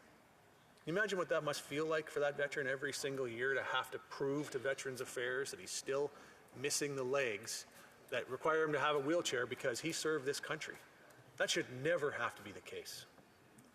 And I can think of another veteran who's been fighting with Veterans Affairs Canada for years to have a wheelchair lift installed in her home. She's in a wheelchair because of her service, and she's simply wanting a wheelchair lift installed in her home. She's faced repeated delays, repeated denials, and she still doesn't have a wheelchair lift that she needs to be able to access her home. She's actually forced to crawl across her driveway and up and down her stairs because of that. Is that what a veteran deserves after a life of service? And so I think when you think about the context there, I was that much more alarmed, that much more disturbed when Global News broke a story last summer about an anonymous veteran who had been pressured to consider medical assistance in dying by Veterans Affairs Canada. Now, we learned that the veteran had come to Veterans Affairs Canada seeking help and support for injuries that he sustained while he was serving in our armed forces. And initially, he was experiencing positive improvements in his mental health and his physical health. And I think to him and his family, that must have been very promising. But then he got a call. He got a call from a Veterans Affairs Service agent who called this veteran and suggested that he consider medical assistance in dying. The service agent brought the suggestion up repeatedly, even after he asked her to stop. And the service agent further asserted that she had helped another veteran successfully in accessing medical assistance in dying, and that veteran had gone through with the procedure and was now deceased. And in describing how she had helped this veteran access medical assistance in dying, she concluded that it was preferable to traditional forms of suicide, and I quote her, like blowing your brains out all over the wall or driving your car into something. Now, after learning about those accusations, Conservatives have been demanding that the Minister of Veterans Affairs and his officials come before the Standing Committee on Veterans Affairs and answer for those appalling accusations. And the Minister came to the committee about that disturbing incident and indicated that it was, in fact, in his claim, an isolated incident to one employee, and it wasn't indicative of a pattern or a behavior or a systemic issue. But in fact, between the minister and his officials, they described the incident, as isolated 6 different times. But then later in that very same meeting, they admitted that there was in fact a second case involving this same employee. And that didn't quite seem right either, Madam Speaker, so we asked the minister and his officials to come back to the committee again.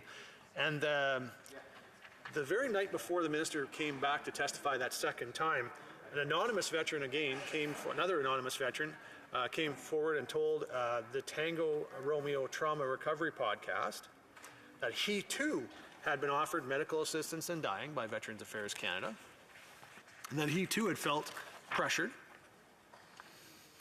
And this employee told this veteran, and I'll quote his recollection of it, "We can help you end your suffering because we've helped someone else end their suffering." And then the next day at Veterans Affairs Committee, the minister confirmed that they were now aware of 4 cases involving one employee, but those didn't include the allegations that were made the evening before on the Tango Romeo podcasts. So now we're talking about a situation where, after being told it was an isolated incident, we actually now were aware of 5 different instances of this happening, and 2 different Veterans Affairs employees at minimum. And when we called on the Minister of Veterans Affairs to fire the employee that was involved in this, he refused to answer the question and saying instead that this employee was no longer in direct contact with veterans. But it got worse from there. We had another veteran, Christine Gauthier, who came to testify before the Veterans Affairs Committee on something completely unrelated, but she revealed that she too had been offered medical assistance in dying. And she was simply trying to get some help for her home to have a lift installed.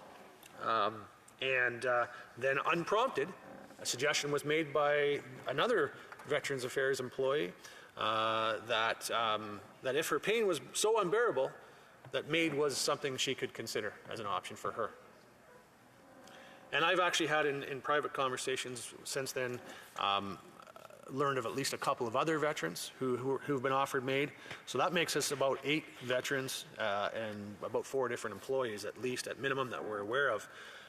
And really this whole thing has just gone down a very bizarre trail, and we get kind of repeated denials. We had the minister come out at one point and say, well, after he'd admitted there was 4 cases, well, actually, Veterans Affairs has never offered this. But then the very next day, he told us, well, but we fired the employee who was involved in the 4. So, it's just kind of a story that just no one can seem to get straight here on that side of the house, and so it's really concerning. And those are the kinds of inconsistencies that we're seeing. And when veterans are going to Veterans Affairs looking for help, they're looking for support, they're looking for assistance, whether it be with physical injuries, mental injuries, they should be able to feel comfortable. And they should be able to feel safe when they're dealing with Veterans Affairs. And there should be able to be a level of trust there. But when, instead of being offered help, they're, with things they need to help them live their lives, they're being told that maybe it would be better if they just went off and died. And that's a pretty sad situation, Madam Speaker. Veterans are being betrayed really by the very people they're supposed to be able to, and the institutions that they're supposed to be able to trust. And that creates further damage. That creates what's called sanctuary trauma. And that can further isolate veterans, and it can further prevent other veterans from wanting to get the help they need. So, I guess what I would say is that, that I hope that there's a long, hard look taken in the next year, because I think if the Liberal government can't even stop their own employees from pushing MAID on veterans, how can they be able to assure Canadians that the necessary safeguards that are there can be put in place to be able to protect vulnerable people from being pressured into accessing medical assistance and dying? Questions and comments, the Honourable Parliamentary Secretary to the Government House Leader, Senate. Perhaps my intervention will be more of a comment than a question, Madam Speaker, but I'm happy to hear the members' thoughts on it. Let's just be absolutely clear of what happened with this one particular individual. There was a caseworker in Veterans Affairs who should never have been given any kind of advice regarding MAID, certainly not qualified to do that, and that individual no longer works for Veterans Affairs. That's a reality of the situation. Pertaining to the advice as from medical advice, that should only ever come from an individual's physician and medical experts who are qualified to do that. So let's just be clear. This was an isolated incident. The individual no longer works for Veterans Affairs, and it is very clear what has happened in terms of this individual and the fact that they are no longer employed by Veterans Affairs. Member for Banff Airdrie. Well, I think I'm glad the member raised it because it is really important to understand that what we're talking about here is exactly this kind of a slippery slope that we lead down, right? When we look at these things, when you talk about expanding into mental health, I mean, there are many veterans in this country that struggle because of the service they've given this country with psychological injuries, with mental injuries, with PTSD. And if they feel like that they're going to go to Veterans Affairs, which is where they need to go to get the help that they need, if they feel like they're going to go there and there's a chance that instead they might be counseled on how they could end their life, and that has happened. We know of at least 6 cases where it's happened, who knows how many others there might be. But if a veteran has to feel that way about going forward to Veterans Affairs, might that mean they won't get the help they need? And we should never be in a situation where a veteran feels they can't get the help they need from this government. Questions et commentaires, l'honorable député de Montcalm. Questions and comments, the Honourable Member for Montcalm. Thank you, Madam Speaker. My colleague would benefit from reading the report made by experts. It says that it's not a matter of difficulty accessing treatment, and it doesn't mean that automatically you have access to medical assistance in dying. The Conservatives have been making that shortcut. People don't just request MAID because they're depressed. And that doesn't mean, and nowhere does it say that if you're depressed, you automatically will have MAID. We have healthcare professionals who are there to offer care and services. If mental illness is reversible, then every support will be offered.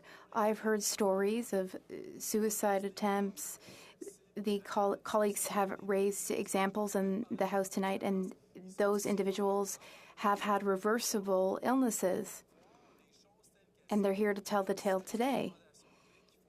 There are 16 key recommendations in the experts' report, and I urge my colleagues to read it. Nous devons aborder la période des projets de loi des députés.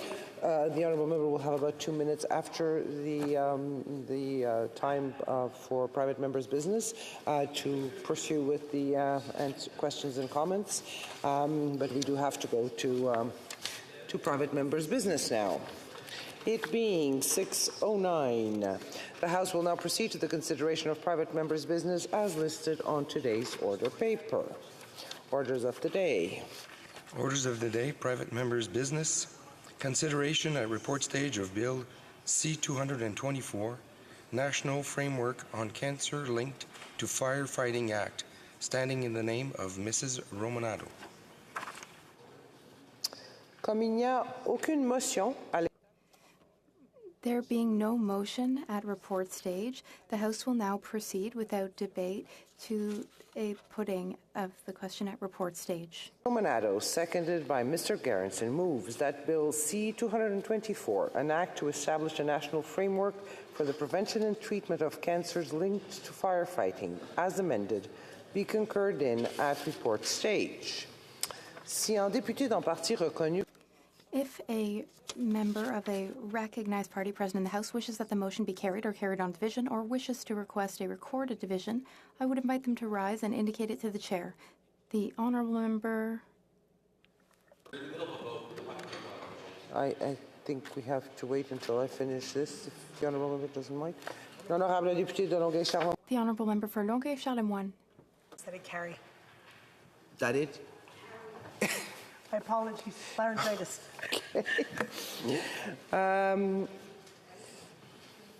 I therefore declare the motion carried. When shall the bill be read a third time?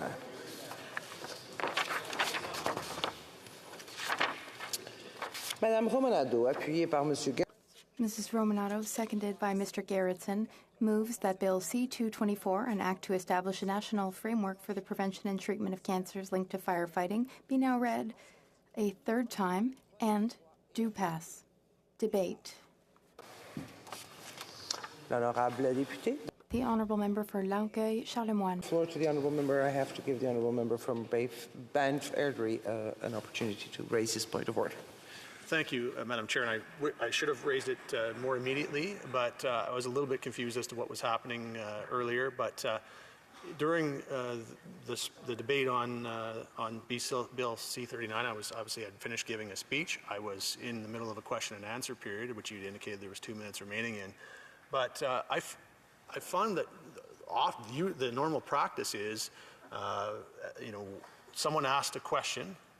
And usually, before you move on to the next item of business, you would give, I think, the opportunity for the person being asked the question to at least reply to the question. I wasn't afforded that opportunity, and I wanted to raise that, Speaker, because it seemed odd to me, and I wonder if it's breaks with the usual practice that we have. I would think, and I'll ask for your ruling on this, but I would think that I should have been afforded the opportunity to at least respond briefly to the question I was asked. Good point, but it was just a question of the timing, and we had gone over the timing actually where we should have started with the private member's business.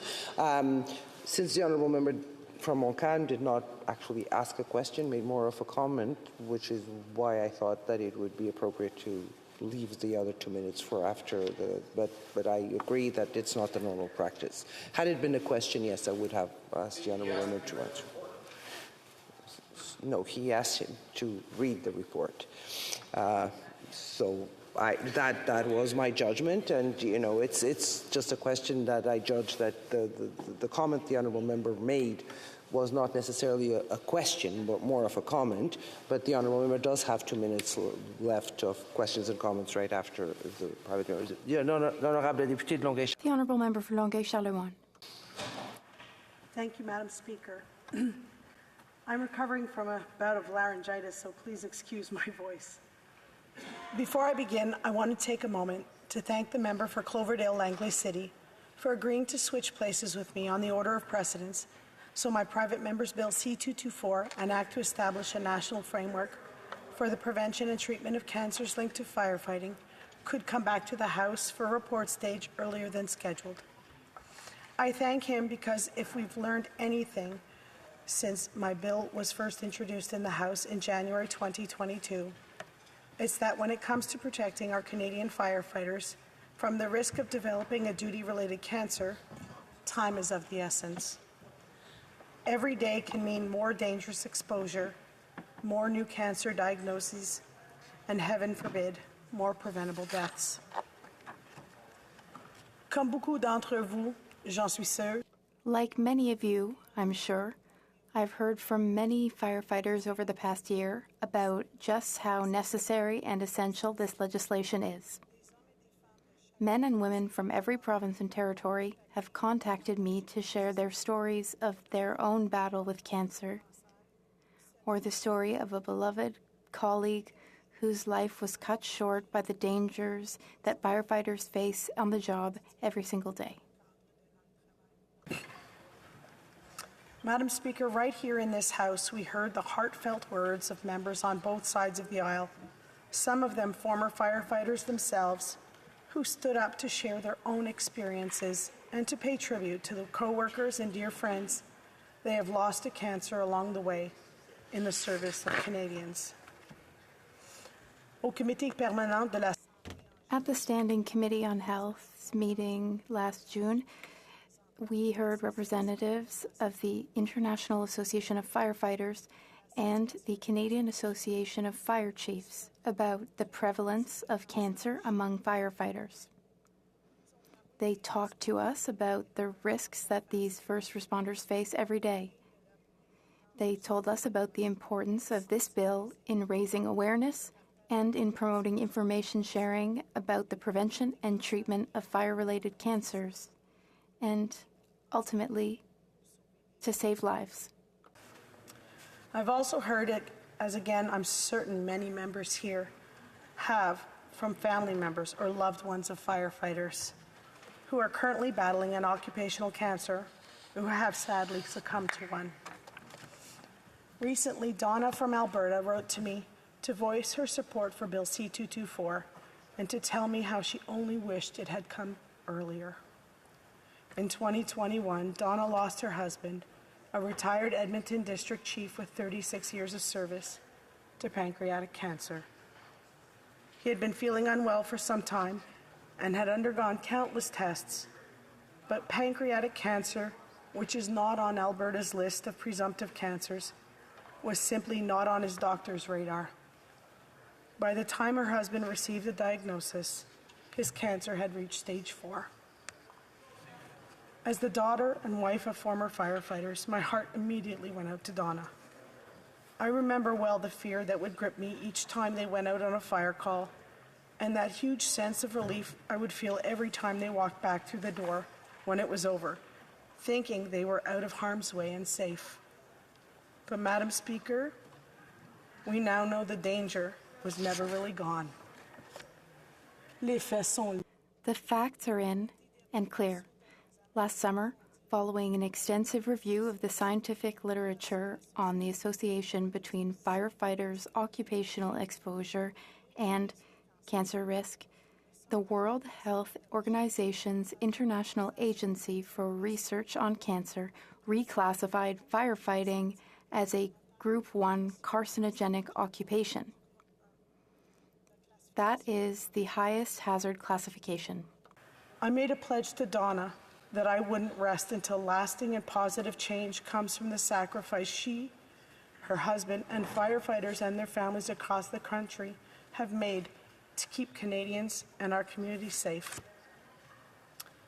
So, Madam Speaker, I guess what I want to say today is that while there are a lot more stories like this out there, I think we can all say that we've heard enough. We've heard enough to now do right by the brave firefighters of our country and the loved ones who stand by them in support of the critical job they do. I therefore humbly ask all of you to help me get this bill through the House as quickly as possible by agreeing to collapse debate tonight so we can get it to a vote. Let's make sure that by the time the International Association of Firefighters gathers in Ottawa next month for its legislative conference, Bill C-224 has moved on to the Senate and is one step closer to becoming law. We owe it to Donna. We owe it to them. Merci. Thank you.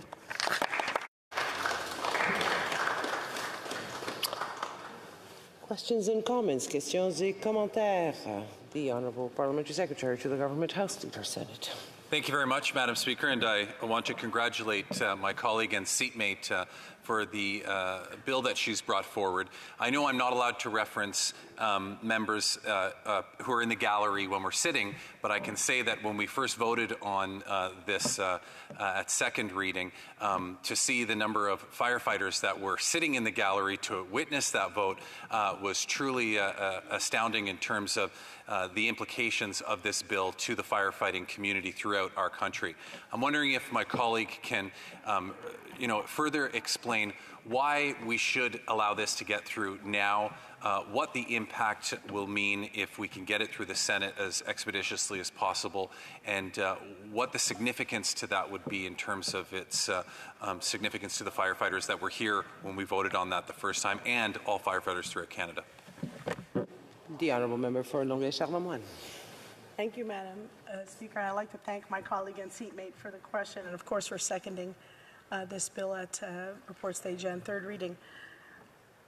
Firefighters have been saying for years that the exposure that they are witness to in the day-to-day work that they do is causing cancer. And people didn't want to listen. And slowly, research has come out to show that there is a link. and they want to be recognized. They want people to recognize that the work they do, not only, the dangers on a fire scene, but after the fact. So to have firefighters be able to have this win, the recognition that we get it, we understand, we're working together for them, is important. It's important to get this bill through and through the Senate, because part of this bill is about increasing awareness about cancers linked to firefighting and designating January as Firefighter Cancer Awareness Month. And while we just went through the month of January, I'd like to make sure that this is law for next January so we can start putting in place that public awareness campaign. Thank you. Questions et commentaires, l'honorable député de Drummond. The Honourable Member for Drummond. Thank you, Madam Speaker. I will be brief. It's not really a question, but I just wanted to say that sometimes when we show openness in this House, when we propose a bill which may be met with some reticence for reasons that don't have much to do with the actual value of the bill, we see that things can move forward. And I wanted to congratulate my colleague for all the hard work she's done to bring forward this bill that she cares about so much. She doesn't even need to answer. I hope that she'll take good care of her voice, but I just wanted to say that it's nice to see that we can collaborate on important topics like this. The Honourable Member for Longueuil-Charlemagne. I'd just like to thank my colleague for Drummond. This is the proof that we can work together, and that's what firefighters wanted. They wanted to see that all political parties could put aside their partisanship and work together towards a common objective. So I'd like to thank my colleague. Powell River. Well, thank you so much, Madam Speaker, and I want to thank the member for her speech and for her dedication to firefighters. I think this bill is incredibly important, and I've definitely heard that from my riding. I do have a bit of a question, though, because in my riding, it's a large riding, a lot of very small, rural, and remote communities, and that means the majority of the firefighters are volunteers. They do this out of the love for their community. They don't get paid for it, and they just work incredibly hard. And one of the things that the NDP has proposed through the member from Courtenay Alberni is the idea that we would actually see the tax credit increase so that they could claim a little bit more for the hard work that they do. And I'm just wondering if the member would consider looking this over and seeing if it's something that the Liberals could support. Thank you. Honourable Member for Longueuil-Charlemagne. Thank you very much, Madam Speaker. I'd like to thank my colleague for the question. And yes, in fact, 85% of firefighters across Canada are what you would consider volunteer or part-time firefighters. They're working in rural communities. So a large portion of our firefighting community are, in fact, volunteers. And I'm fully aware of the request for increasing tax credit for firefighters, and I'd welcome an opportunity to sit down with the member opposite and look at it. I do think that is something that we should look at. Thank you. Debate. The Honourable Member for Fort McMurray Cold Lake. Thank you, Madam Speaker. I'm pleased to participate in this important debate on Bill C-224, the National Framework on Cancers Linked to Firefighting, because this bill does do a couple really important pieces. It establishes January as the Firefighter Cancer Awareness Month, and when we draw more attention to an issue, you're more likely to catch something early. And it also creates a national framework to increase the public awareness overall of cancers that are related to firefighting. And that will better enable access for firefighters to cancer prevention and treatment. As a kid, I actually grew up down the street from the Fire Hall 3 in Fort McMurray. And so I had many opportunities to get to know firefighters on a personal basis, whether they were our neighbors or my friends' dads. I got to know them as people, and they were everyday heroes to us. And it was something that was very difficult when Fort McMurray was overtaken by a massive forest fire about 7 years ago. Because when everyone else evacuated and left with little more than the shirts on their back, our brave regional municipality of Wood Buffalo firefighters, they stayed behind. They stayed to protect our community, and they did an amazing job. They risked their lives every single day to protect our communities, to protect our homes, and they always have our backs. And so it's time that we have their backs, because this is a group of people that are truly heroes. One of the very coolest, actually not one of, the best parade I've ever been to in my entire life was the Canada Day parade after the fire in Fort McMurray. That parade was fire trucks from all around the region, all of the First Nations and Indigenous fire teams from all the different communities, as well as all the fire teams from all the oil companies. And it was so amazing to see everyone in the community. And we had only just gotten back. We got back at the beginning of June, and to have a major parade less than a month after getting back into your home after a massive forest fire that they were still fighting was so special. And it's a memory I will have until the day I die. And we celebrated them as heroes then, and in my community we celebrate them as heroes still today. And the dangers to firefighters who race to save is very well known. And in my community, they experienced effectively a lifetime amount of exposure to carcinogens and toxins in a month, which is virtually unheard of in this field. And so this is one of the big reasons why I have become so passionate about this, because statistical data has shown us that the risk of developing cancers amongst firefighters is higher than the rest of the population. And unfortunately, the chances of survival are often lower because they are slightly more rare cancers that aren't detected as quickly. And as someone who's lost both my parents to cancer at a very young age, this is something that's near and dear to my heart, even though neither of my parents were firefighters, because I do know that it's something that is so important for our society. If we can keep families together, keep friends together, this impacts far more than the firefighter. It impacts their entire family, their entire structure, and the entire community. And the saying goes very clearly that an ounce of prevention is worth a pound of cure. And so this is the only reticence I have with this bill, is that the original text of the bill C-224 was, and I quote, "to provide for firefighters across Canada to be regularly screened for cancers linked to firefighting." I supported that. I thought that was a very important piece. Unfortunately, in committee, the Liberal members of the Health Committee, supported by the Bloc, actually decided to water it down and to make recommendations, and I quote, "to make recommendations respecting regular screening for cancers linked to firefighting." So instead of making it so that they were required to do it, they made it so that it was a recommendation. And as someone that is a fierce defender of provincial jurisdiction, I can understand some of the challenge on these pieces, but I do think that it's not as strong as it could have been, and that it was in the original iteration. And so I just wanted to highlight the fact that I think that it had been better. I'm very proud to support this bill. But I do think that it was interesting because all of the expert witnesses that we had that came before the Health Committee all highlighted that the earlier you screen for these cancers, the better the outcomes. The earlier you screen, the more you screen, the better. And my mom died of breast cancer when I was 21 years old. She was diagnosed with breast cancer when I was 20. I have had routine screenings for breast cancer since I was in my early 20s. I know that that is how I am going to save myself from that same fate of dying at 49.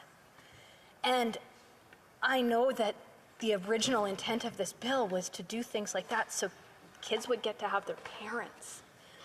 And so I am hopeful that at some point we will get to a space where there is more robust screening for firefighters from coast to coast to coast. But it is absolutely an important piece of legislation, not only for the firefighters, but like I said, for their families, for their friends, for the entire community. And this is something to define that link between firefighting and occupational cancers, occupational diseases, is so important because these are often people that are so quick to save our homes that they're not necessarily looking out for themselves. And so having more awareness around these cancers, having more conversation is really going to be there for them. And that's our way of showing them that we care, that they're important to us, that they matter, and that their lives are meaningful. And I just want to thank all members of Parliament in the debate today and all the ones that have come before me, especially my good colleague from Barrie Innisfail, who is himself a retired firefighter, as well as the member from Essex, because they are two people that I've come to know in this place that were former firefighters. And I want to thank all Canadian firefighters for their service. And I know I mentioned the regional municipality of Wood Buffalo, but we had firefighters that came from all across the province, all across the country, and in fact, Madam Speaker, all across the world to save my community. And that's something that you often don't get to see, and I hope to never see it again, and I hope no other community has to see it again. And so I just want to profoundly, from the very bottom of my heart, thank every single firefighter that serves our communities, that serves in our nation, all retired firefighters and the firefighter families. Thank you. You make a difference in our lives, and we're going to do our best to support you.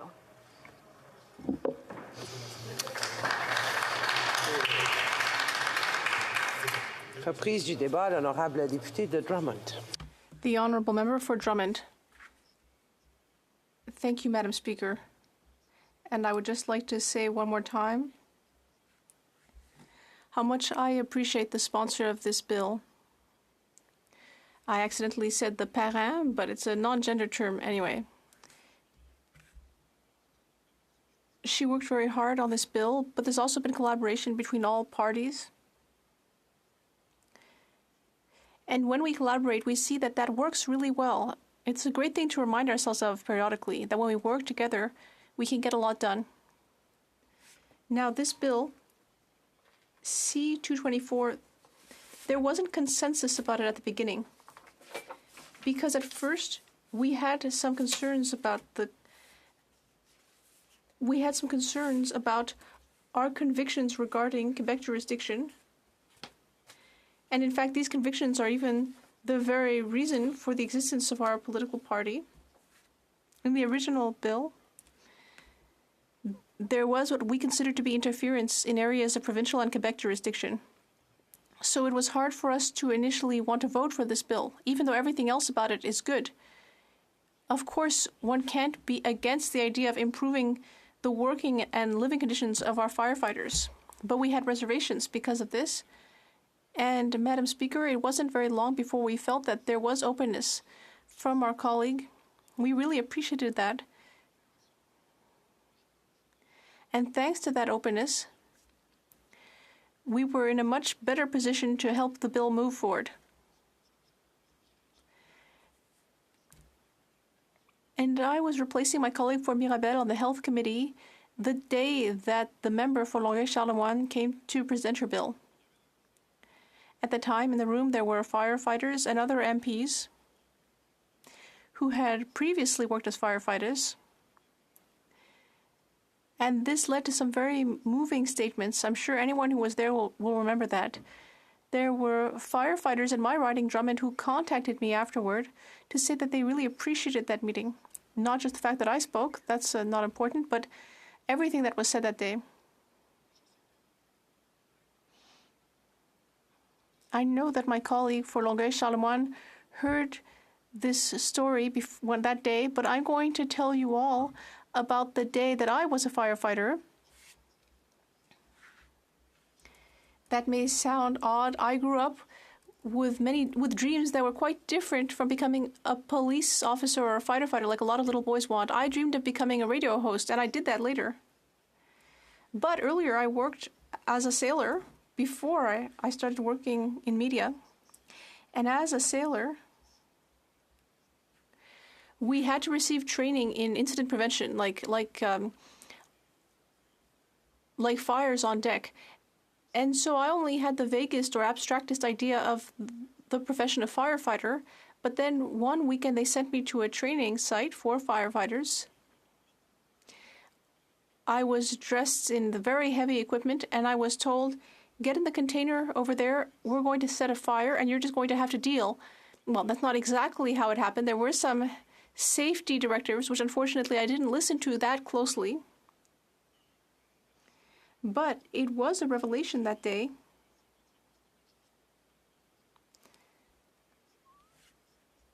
I realized that being a firefighter isn't just what a little boy might think, which is just running around in a nice truck with sirens and helping to rescue cats from trees. I realized that actually there are many duties and many responsibilities, and I learned a lot more about it.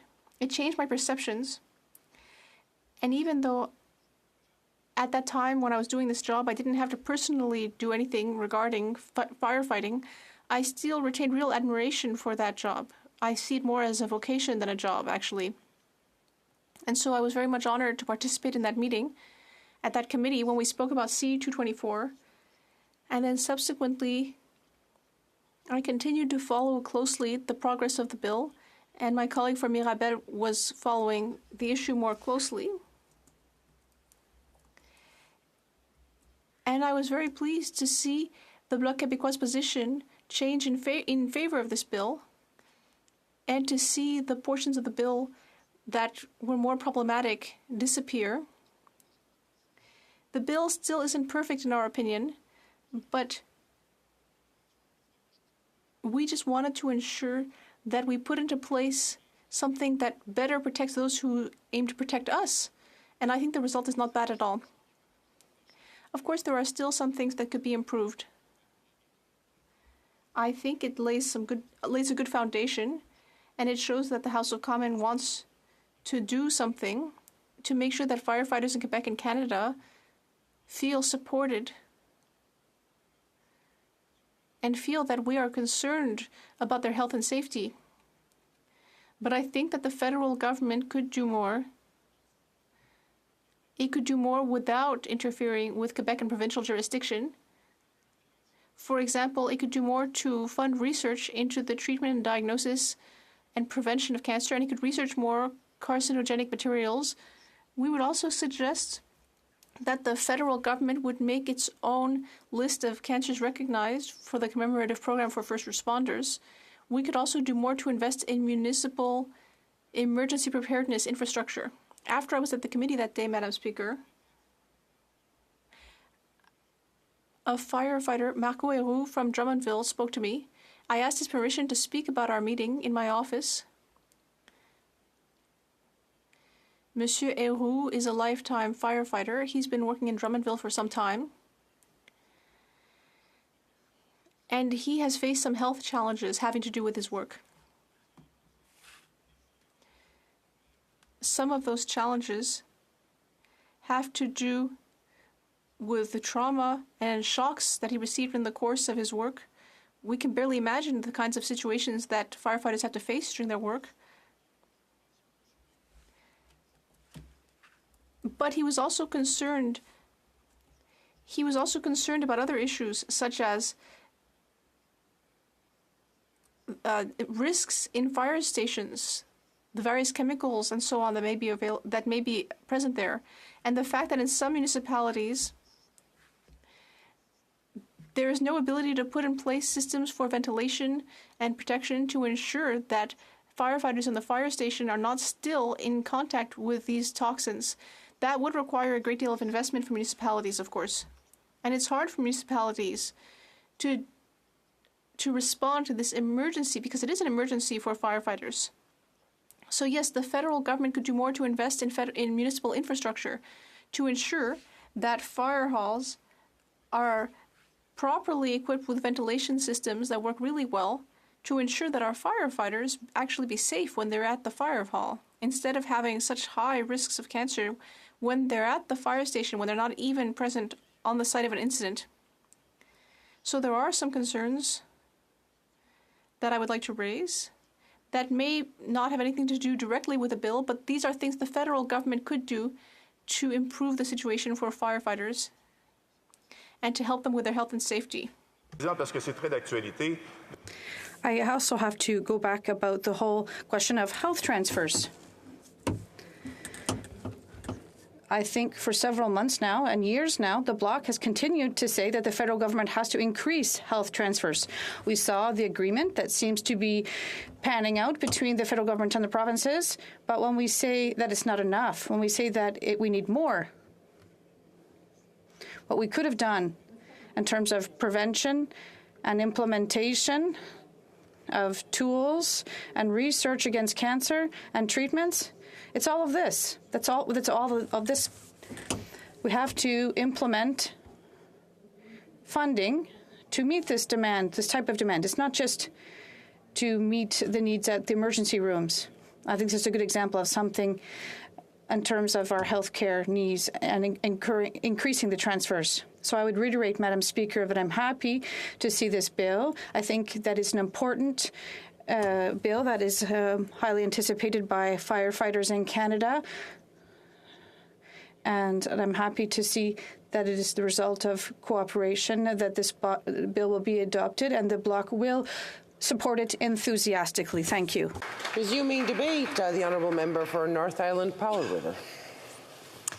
Well, thank you, Madam Speaker, and I'm honoured to be here today to speak on Bill C-224. And I want to acknowledge the member who's tabled it. I am proud to serve on PROC with her, and I really respect my Liberal friend. And I think this is a testimony of places where collectively all parties can come together and recognize a need in our country and work together to try to make it a little bit better. So this bill provides for the development of a national framework designed to raise awareness of cancers linked to firefighting and to support improved access for firefighters to cancer prevention and treatment. It also designates the month of January in every year as the Firefighter Cancer Awareness Month. We know that firefighters are killed by cancer around 3 times more than the general population, and that cancer rates among firefighters increase dramatically as they age. And, Madam Speaker, I think that's an important part that we remember. We're asking these people to step in the line for us, and the outcomes for them are often very dangerous. Sadly, there is inconsistent recognition of occupational cancers of firefighters across Canada. Each province and territory having a different method that really does concern me. It concerns me because we ask these folks to run into the burning building as we're running out. And we need to make sure that their health is cared for in a much more effective way. Brad Colcutt, president of IAFF Local 1298 from Powell River Firefighters, sent me a chart today of the BC firefighters' presumptive coverage. It states the years of cumulative employment required to claim coverage for illnesses. He said to me, shortened latency periods are now required as there are more and more toxic chemicals involved with fires. Firefighters are being hit with cancers faster and sooner, and latency periods need to be updated. These periods vary across Canada from province to province. This needs to change. We need consistency. For example, a member who has served 14 years and 9 months is not eligible for benefits because there is a 15-year minimum service deadline, end quote. Firefighters simply need better. Small communities in particular, firefighters are called out to fill in a lot of other gaps of service that there are in the communities. Fire Chief Dan Verdun from Campbell River noted that in Campbell River they have seen a significant increase in medical type calls. Last year, out of the 3,600 calls in the Campbell River area, 2,000 were due to medical type calls. He attributes this to the increasing shortfalls in the healthcare system that are being experienced across the riding, quite frankly. And it's very concerning because that takes up a lot of time and resources. And I think that it's something that we need to look at. I know it's outside of the realm of this bill, but healthcare concerns are growing and the impacts are tremendous and far-reaching. This is being seen in other communities in my riding. Fire Chief Brent Borg from Port Hardy said that there has been an increase in medical-type calls. They are now doing ambulance assist calls only. And the fire chief is really concerned that the risk is out there for people with medical needs who may or may not have the required assistance provided to them. Madam Speaker, Fire Chief Rob McWilliams from Gillies Bay Fire Department is concerned about the realities that they are seeing around the well-being of their members. The longer they serve, the worse the outcomes. A couple of long-term firefighters have died from cancer, and the former fire chief died from a brain tumor. He shared that a long-time firefighter, 10 years of experience, died just last year. His cancer was occupationally related in his opinion, but he was denied benefits because he hadn't been exposed for the minimum of 15 years. He said, and I quote, "The length of exposure time they are looking for is just ridiculous." Madam Speaker, these folks know that the safety of their members is key and that their health is at risk just by the fact that they do their job. So they invest significant time in safety practices due to the higher instances of cancer-related deaths, including things like decontamination units and scrub-down areas. Fire Chief Borg spoke passionately about the changes they have made to care for their members over these many years. The amount of work and dedication really should be admired and recognized, and action is the next step that needs to happen to acknowledge the long-term health outcomes of the firefighters. We ask them to deal with emergency issues and to run towards running buildings when we are running out of them. This bill will do more to acknowledge the health outcomes of those actions. It is a start, but it is certainly not the bar of dignity that they deserve, and I know that all of us in this House will continue to work on that. In Gold River, just several months ago in my riding, a fire broke out in a trailer park. The volunteers of the fire department were there, and they were called, and they came. The Campbell River Fire Station was also dispatched. Madam Speaker, it's over an hour away, so it was only volunteers on the scene. They did an amazing job and prevented what was already a terrible situation from becoming one that could have been so much worse. I was honored to meet with Fire Chief John McPherson, and several of his team. The Campbell River firefighters were very impressed with the Gold River firefighters' ability to do the job. And Madam Speaker, we are so lucky to have them in our community. Their dedication is beyond reproach. I'm grateful for these firefighters, and I want to see their health more recognized. And I also want to mention that volunteer firefighters need far more acknowledgement of the important work they do and the commitment they make for their communities and for our communities. I hope that all members in this place will support my friend, the member from Courtenay Alberni, with his private member's bill C-310. I have seconded this bill because it addresses key issues that really matter to people in my riding. We know that volunteer firefighters are about 83% of Canada's total firefighting essential first responders. 83%. In my riding of North Island Powell River, many of our fire stations are full of volunteers. This is how small communities work. They help each other. Bill C-310 addresses the fact that the Tax Code of Canada currently allows volunteer firefighters and search and rescue volunteers to claim a $3,000 tax credit if 200 hours of volunteer service were completed within the calendar year.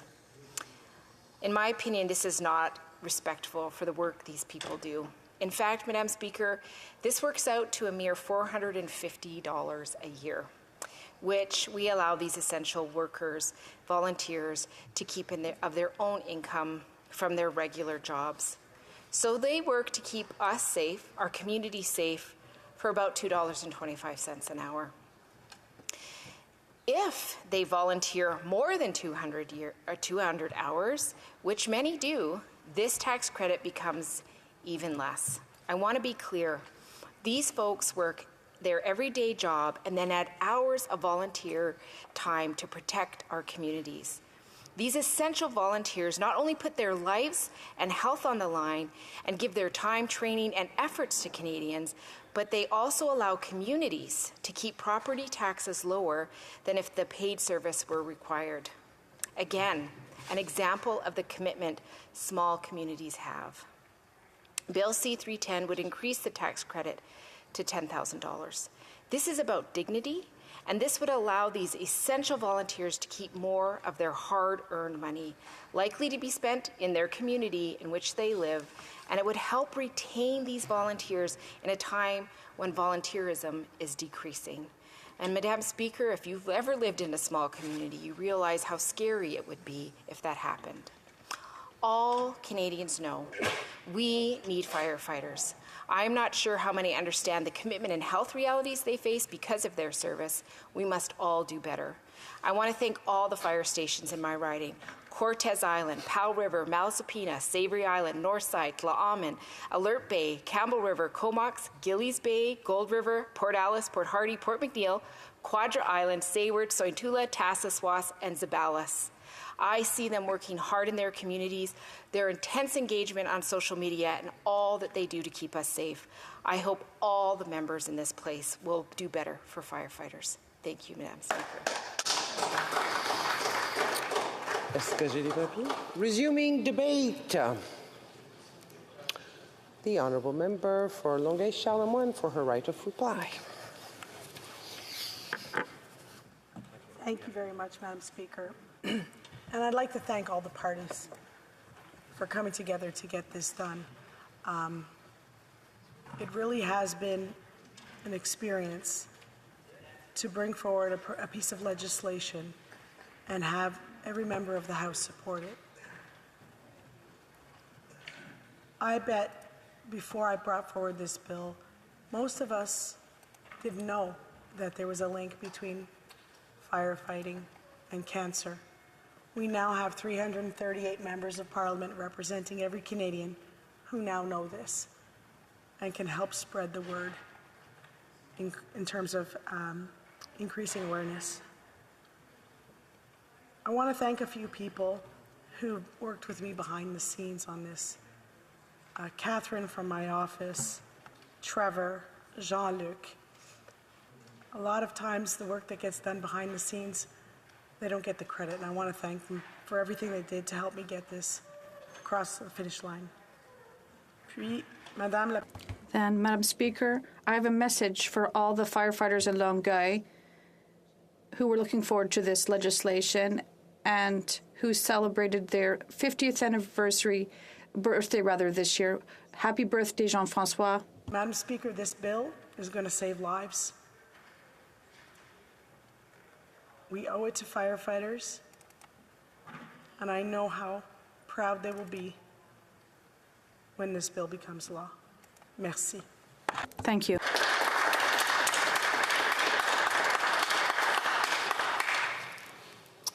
The question is as follows. Ms. Romanado, seconded by Mr. Garreton, proposed that Bill C-224, Law with respect to National Framework on Cancers Linked to Firefighting Act, be now read a third time and adopted.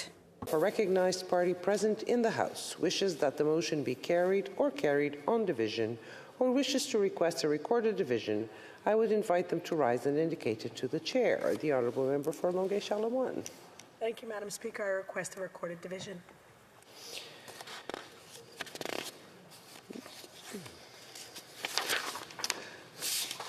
Pursuant to order made on Thursday, June 23, 2022, the division stands deferred until Wednesday, March 8, 2023, at the expiry of the time provided for oral questions. Pursuant to order adopted Monday, February 13, 2023, the House will now proceed to consideration of Bill C-39 at second reading. Government orders, government bills, resuming debate at second reading of Bill C-39, an act to amend the Criminal Code, medical assistance in dying. Debate, the Honourable Member for Calgary-Shepherd. Thank you, Madam Speaker.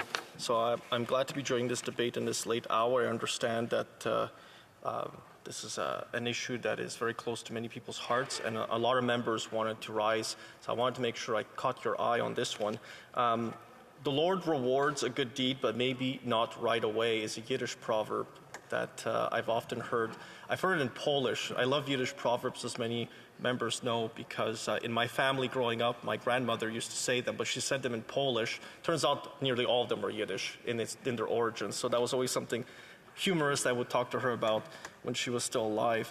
I think in this case, I think some members of the public will think that we have actually voted through things that we have not voted through. So all we're doing here, just directly in the summary of this legislation, we are delaying making a final decision until March 17, 2024 on the repeal of the exclusion from eligibility for receiving medical assistance in dying in circumstances where the only underlying medical condition identified in support of the request for medical assistance in dying is a mental illness.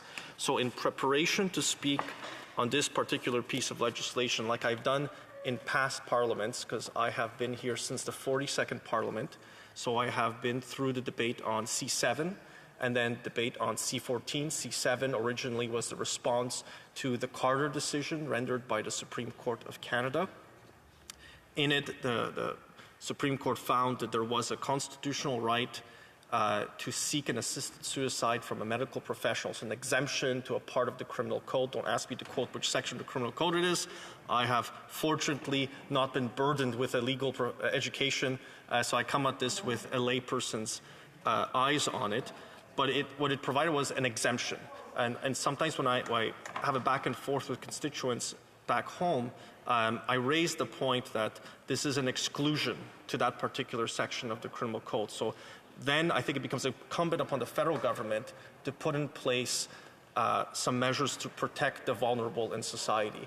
And I want to talk about a few people who've emailed me over the last few months to talk about that vulnerability from different sectors of our society and how they will be affected. For the most part, what I've received, and not all, I'll admit, it's not a unanimity in my writing, but the vast majority of people who've contacted me are opposed to the extension of medical assistance in dying or assisted suicide for people with a mental illness, when it's the sole condition that they have. They've been very clear on this. The emails are, some of them are quite emotional, and some of them are just basically a dissertation of what's happened to their family, essentially, and giving particular cases. So I want to do them justice by reading some of their thoughts without using their full names, just to protect their anonymity when they've emailed me. I was also here, I should mention, for the debate on C14, and I remember this debate quite vividly, because C14 came after the Truchon decision, and in that decision, the court found that there was an exemption that we had written into the law, sorry, not exemption, but a wording we had used, irremediable or unforeseeable deaths. At the time, I remember debating in the previous parliament saying this would likely be struck down by court, but it was such a broad term, it could basically mean anything, and it was going beyond what the Carter decision said. And it was struck down by a court. Let that be said to my friends who are lawyers. I am occasionally right on the law about what the courts will do, and they did strike it down in C14. And now we're kind of going back again, and I understand that today the Medical Assistant in Dying Special Committee was struck by the House, finished its review, tabled a report I have not yet had the time to completely review. But to my constituents in my writing who have emailed me basically over the last few months as this issue has gained more traction, I want to just read a part from Allison. Allison wrote to me, a family member with complex health conditions said she was asked so many times about it being medical assistance in dying. She wondered if her doctor would get a commission for the procedure. Where are the safeguards and regulations? Who protects vulnerable patients from being coerced by subtle suggestions? She goes on, to be human is to experience pain, suffering, and vulnerability. In my family, we have had people that have struggled with mental illness and recovered to live productive, healthy lives thanks to support from family and community. we should be asking how we can, so she's saying, let us help you live better, should be the message we send people who are suffering from a mental health condition, a mental illness of some sort. I've known people in my life around me who have gone through that as well. Lisa, in my writing just in December, as a citizen who is deeply invested in the going-ons with MAID and disability services in this country, I keep current in what is happening and research. She started off also by saying that she is the mother of a child with a disability. Her son has no siblings, no close family to look out for him and advocate for him. And she mentioned that once her and her husband are no longer alive, she's worried. She's worried what type of country is being left behind for her son. And she's going to use some pretty harsh language here, but it is parliamentary. I did check. The way in which Canada has expanded MAID is nothing short of predatory, opportunistic, and ableist. Those are her words that she uses. She asked some questions, and I don't have easy answers for her, so I'm going to ask them just openly here. Why are they not being offered better mental health and physical health supports? Why is the government expanding MAID without first expanding holistic supports to our disabled people? As a mother of a vulnerable child who one day will be left alone, who may be exceptionally impressionable and dependent on our broken system, I am deeply concerned about the expansion of MAID and its possible implications. And she has implores us, do better Canada. That's from Lisa in my writing. Bev in my writing was very concerned about it being expanded to adolescents. And I know that's a debate that's going on concurrently. It's not directly in C39 because we're just talking about delaying for a year the mental illness, mental health conditions as the sole underlying condition for applying for medical assistance and dying.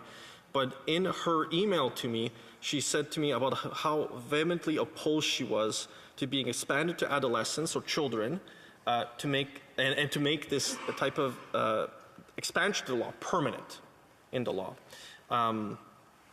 She goes on a little bit. Some of it is not entirely parliamentary, so I will avoid violating the rules of the House. Joe, in my writing, mentions the following. We have already had someone in the Department of Veterans Affairs advocating MAID for those with PTSD. What terrible advice to give our veterans. Please do not proceed with eliminating those whose only problem is that they are mentally ill. And I've talked to Joe many, many times. Actually, he's one of my, I would call one of my regulars who emails me quite often. Very passionate about public education, I will add as well. Cindy, in my writing, at no point does a healthy family or community decide that one of its dearly beloved members is better dead than alive. The veneer of compassion is easily seen through. She goes on, and this will be a point that really struck me from Cindy. It is indeed a slippery slope to offer MAID to the mentally ill, depressed, bipolar, or any other detectable illness, especially when removing the requirement that death be considered reasonably soon. By expanding MAID in this way, the floodgates are open for Canadians to easily choose despair over meaning in their lives. This is the wrong direction for Canada and an embarrassment on the international stage.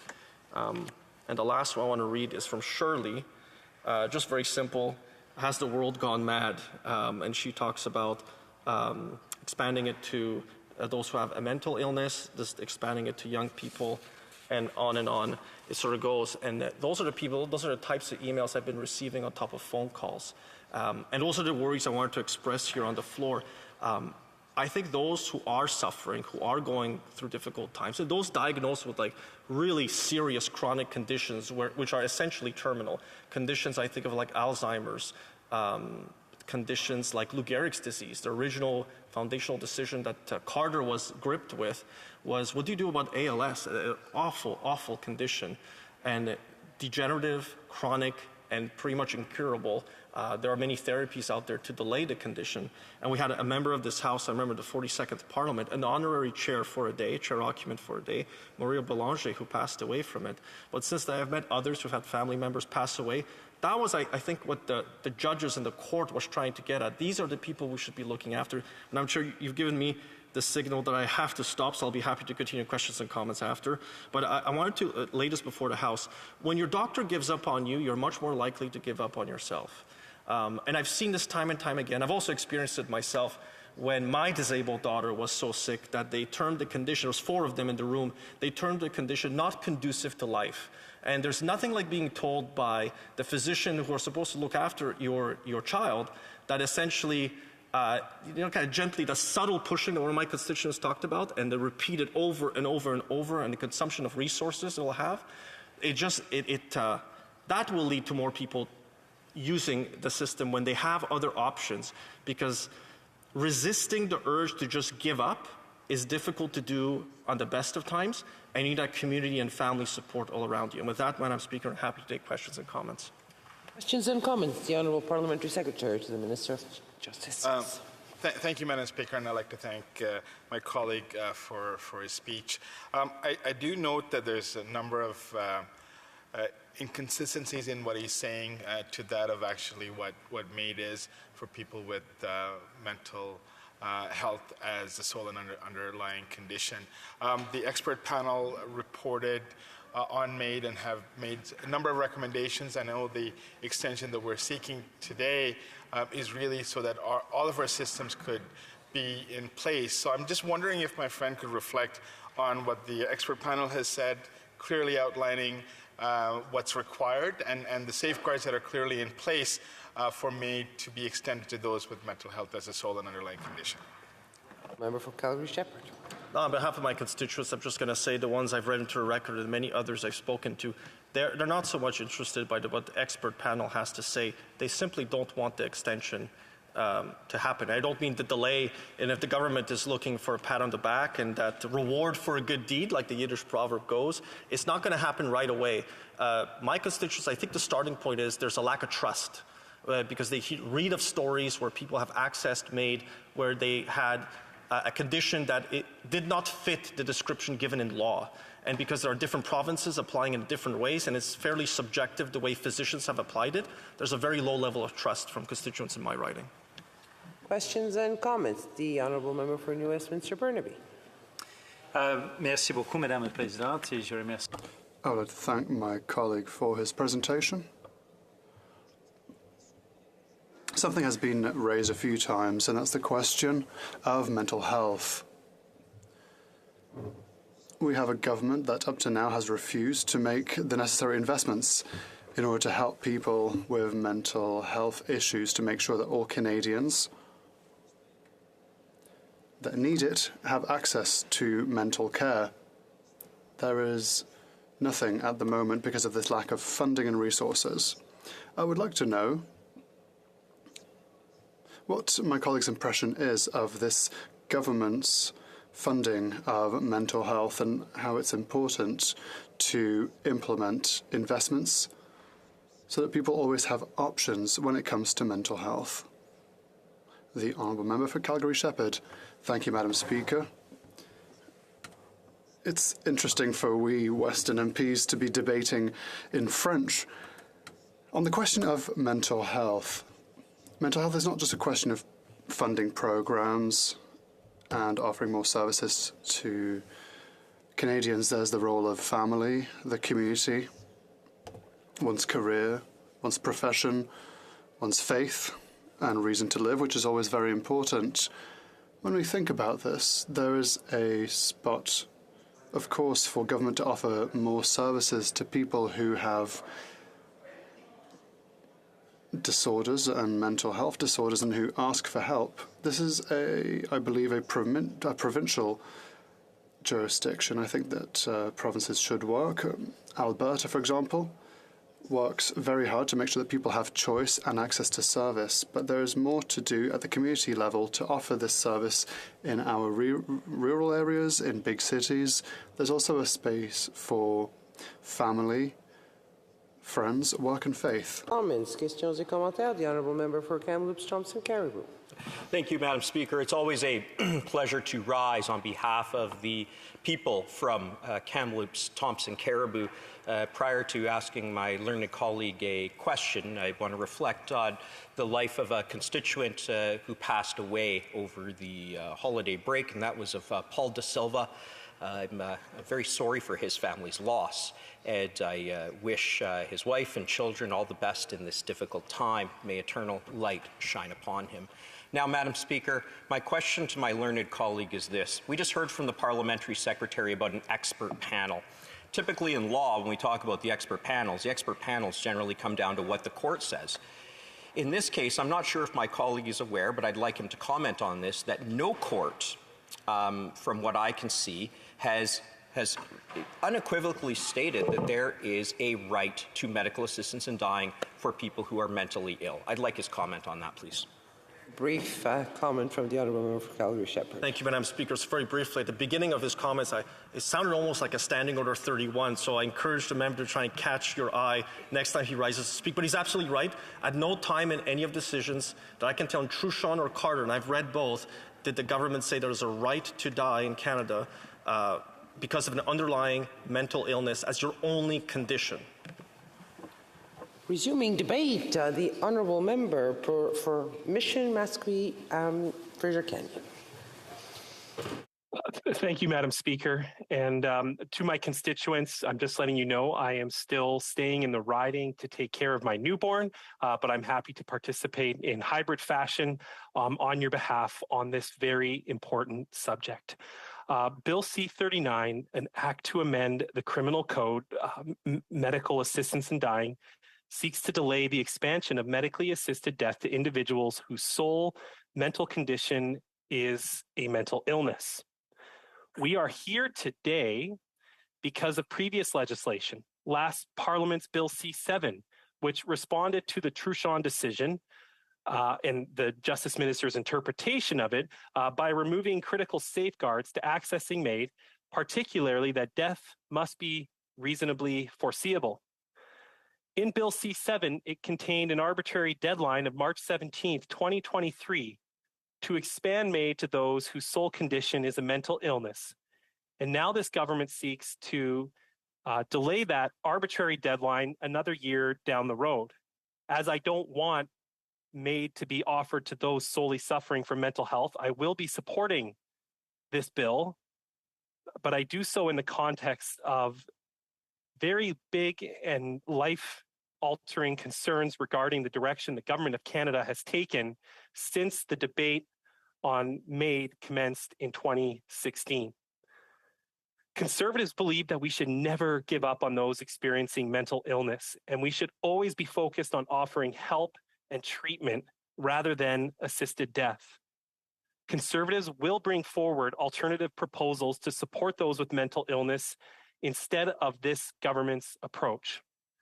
Going back to 2016, in the preamble of Bill C-14, it spoke about the vulnerability of persons, and it states that whereas vulnerable persons must be protected from being induced in moments of weakness to end their lives, it stated that whereas suicide is a significant public health issue that can have lasting and harmful effects on individuals, families, and communities, man, have we seen a lot of change in the last 7 years.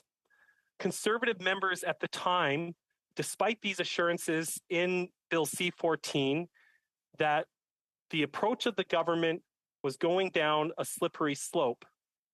The member from Selkirk Interlake Eastman highlighted a concern that has sadly now become a reality in Canada. He stated, and I quote, "Many believe that the policy will be used prematurely to end the lives of those who have become a burden to their families, society, or the medical system." At the time, because of the big public concerns, there were many Liberal members who were careful when it came to speaking about expanding MAID in the future. The former Justice Minister, Jody Wilson-Raybould, said that, and I quote, "In terms of eligibility, the policy choice made by the government was to focus on persons who are in an advanced state of irreversible decline and whose natural deaths have become reasonably foreseeable." The current member from Lac-Saint-Jean said Bill C-14 would not normalize medically assisted dying, as perhaps has occurred in Belgium and the Netherlands, the two most often cited examples of the slippery slope point of view. In the last Parliament, in its charter considerations on the original on Bill C-7 that expanded MAID to include those without a reasonably foreseeable death, The current Minister of Justice cited inherent risks and complexity as a reason not to expand MAID to those with mental illness as a sole condition. The Minister of Justice, unfortunately, we find today, is speaking on both sides of this issue very irresponsibly. On the one hand, he communicated in the C7 Charter consideration that due to the complexity and inherent risks, we should not be expanding MAID to those with mental illness as a sole condition. On the other hand, in the same bill, he included a sunset clause to expand MAID to those Canadians and says his hands are tied by a Quebec court decision that this government has not only refused to challenge at the Supreme Court, but that leading legal experts in our country state that his interpretation of the decision is flawed. After warning Canadians time and time again that the legalization of MAID would not lead to a slippery slope into allowing death on demand for any citizen whenever they may want it, this government seems set on expanding MAID to anyone.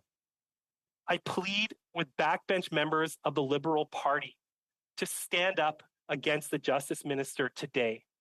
The decisions, you have more influence than any Canadians right now to stop what he is trying to do. Do not forget that in 2016 on Bill C-14, he voted against the Well, we have a point of order from the Honourable Parliamentary Secretary to the Government House. I can certainly appreciate the passion in the member's speech, but he did just start talking directly to Liberal members, and he said, you have power. I'm certain that he wasn't talking about you, Madam Speaker, and perhaps he just wants to rephrase that. I appreciate the honourable member's notice. I actually hadn't paid attention. Yes, the honourable member has to speak to the chair. Just a reminder. Well, through you, Madam Speaker, I will implore Liberal members of Parliament to stand up against their Justice Minister and the irresponsible decisions that the Justice Minister is taking. Across Canada, every year we celebrate Bell Let's Talk. Mental health services have expanded in hospitals, in schools, and universities because there is an inherent belief by all Canadians that mental health challenges are things that we can overcome. Every family in this country is impacted by mental health, and it pains me to see my country considering offering death to those suffering at their lowest point. We do not need to do this. So again, through you, Madam Speaker, I implore Liberal members to challenge the Justice Minister on his overly broad interpretation of the Turchon decision, the rulings made in the Quebec court, to stop what the Minister of Justice wants to do. A recent article in the Globe and Mail talked about Donna Duncan, a 63-year-old woman from my community. Her daughter successfully delayed through court her mother's access to MAID because her mother suffered from a mental illness. However, just hours after leaving the hospital, Donna received medically assisted death without her daughters being informed, even though their mother already suffered from a mental health condition that was documented. Both daughters, Alicia and Christy, testified to the medical assistance in death committee, and they made a number of recommendations. And the number one seems so sensible: mandatory access to health care. Number two, an increase in the required number of independent witnesses to be formally interviewed as part of the assessment to 3 people. 3, a pre-death assessment review. Doctors should be required to submit all assessments to an independent review board prior to a patient's death. 4, continuity of care. Multiple assessments should be completed by the same medical professional. 5, mandatory wait periods. And 6, mandatory release of records. Hospitals and health authorities should be required to release unredacted copies of their MAID assessment records to those who are entitled to them. When C-39 was tabled in Parliament, I would be remiss if I didn't mention the fact that the Association of Chairs of Psychiatry in Canada called for this delay at the beginning of December. And I will note as well that University of Law professor Trudeau Lemons and numerous colleagues from across Canada challenged the Minister of Justice on his actions today. So again, my plea today is to the Liberal caucus, through you, Madam Chair, to challenge the decision of the Justice Minister not to irresponsibly expand MAID in 1 year's time for those suffering from mental health. Canadians know that mental health can be overcome. Canadians know that this doesn't have to be the solution. Canadians know that they want to take care of people when they need to be taken care of. Thank you, Madam Speaker. Questions and comments. The Honourable Parliamentary Secretary to the Government House Leader. Thank you very much, Madam Speaker. And I guess the first thing I'll say is I sincerely appreciate the incredible passion that this member has demonstrated today in his speech, and I congratulate him for relaying that in such a passionate manner to the House. The second thing I'll say is that I certainly can say that I personally take great opportunity to reflect on this legislation that and the issue that's before us. So I don't want the member to think that there aren't members of the Liberal bench that are certainly always keeping a high concern over the manner in which this medical procedure would be used.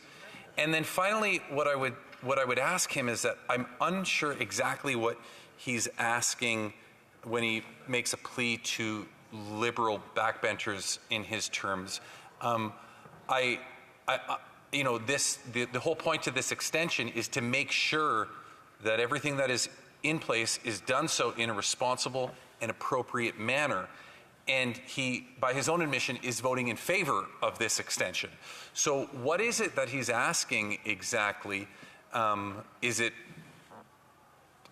he asking for something that is supposed to happen a year from now? Honourable Member for Mission Matsqui Fraser Canyon. Well, thank you to the member for the opportunity to clarify a key point. And that is, I do not believe that mental health sicknesses should be a reason for someone to receive MAID in Canada.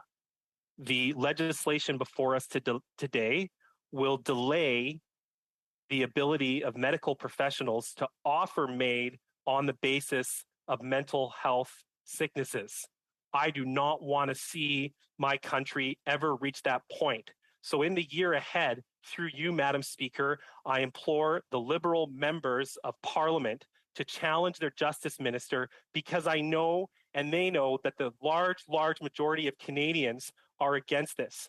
In fact, I did a survey in my community, and while my community was equally divided on MAID in general, there was unanimity by all of my constituents that at a minimum, proper medical supports, mental health supports should be offered to all people in irrespective of their medical conditions, and especially for those considering the use of MAID. Thank you, Madam Speaker.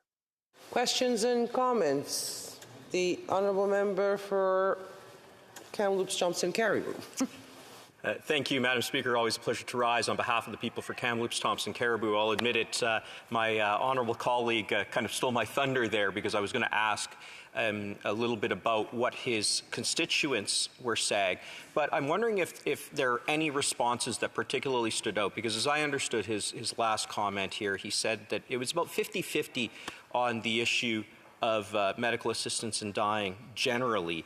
But it sounds like there was near unanimity from his constituents, and obviously on a moral issue, he has to bear that in mind. I'm wondering if he wants to take 30 to 45 seconds here of this important time in the House on this very important topic to elaborate on that. Thank you. Honourable Member for Mission Matsqui Fraser Canyon. Well, I'd like to thank my honourable colleague from Canada's number 2 riding after my riding, Mission Matsqui Fraser Canyon. I will note, Madam Speaker, that under the proposed redistribution boundaries, he's going to take part of Canada's number 1 riding, which I'm very sad to see. But to his point, Madam Speaker, my constituents believe that we as a country, as rich and prosperous as Canada, should be offering the medical treatment to allow people to make informed decisions at their life about their life, especially when they're most vulnerable. And right now, we are not there. I could, for example, in my community, that a woman decided to receive MAID because she felt she was a burden on society in Abbotsford and did not have access to adequate housing. Where are we as a country and a society where we are permitting the death of an individual? I apologize to the honourable member, but his sound is very, very unstable. I think we're having issues with interpretation. We're running out of time also, but the last bit was a bit unstable. It was very difficult to understand all the sentences. And we are out of time. So resuming debate, the honourable member for Kamloops, Thompson, Caribou. Thank you, Madam Speaker. It is always a pleasure to rise on behalf of the people for Kamloops, Thompson, Caribou. It's always a pleasure and an honour to rise in this House, and especially when we're talking about something that is really quite critical and quite important to a number of people in this House. This is an issue that really tugs at the heartstrings of a number of Canadians. My hope is, and what I've seen so far, is that we can have a rational debate on this issue. Now, what we're debating about here in this bill, which is the one-year postponement, if you will, and that's putting it in my words, the postponement of offering the provision of medical assistance in dying to people who were solely suffering from mental illness, really is also intertwined with the greater question as a whole. The greater question being, what should we as Canadians be doing? And if there's no other place that we should be debating this, it is right here.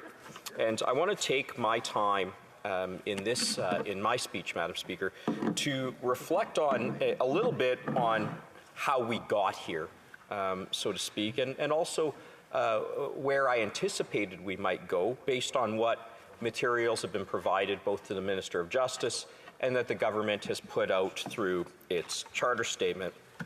Wasn't too long ago that I was in high school.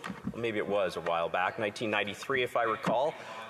Oh, the member for Kingston and the Islands commended me for my honesty. I appreciate that. I like to think I'm always honest in this place, but in any event.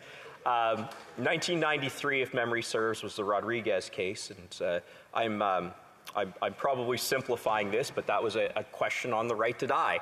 And if memory serves, it was a 5-4 split, but the Supreme Court of Canada said that there was no charter basis for that decision. It's been a while since I would have reviewed that in depth, but that's my recollection. And then we fast forward mere 22 years to the Carter decision, 2015.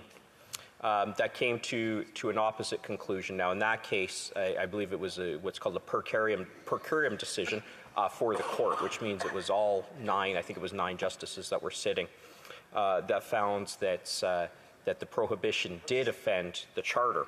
Now, the question as often comes to this House after that occurs is, how should Parliament respond?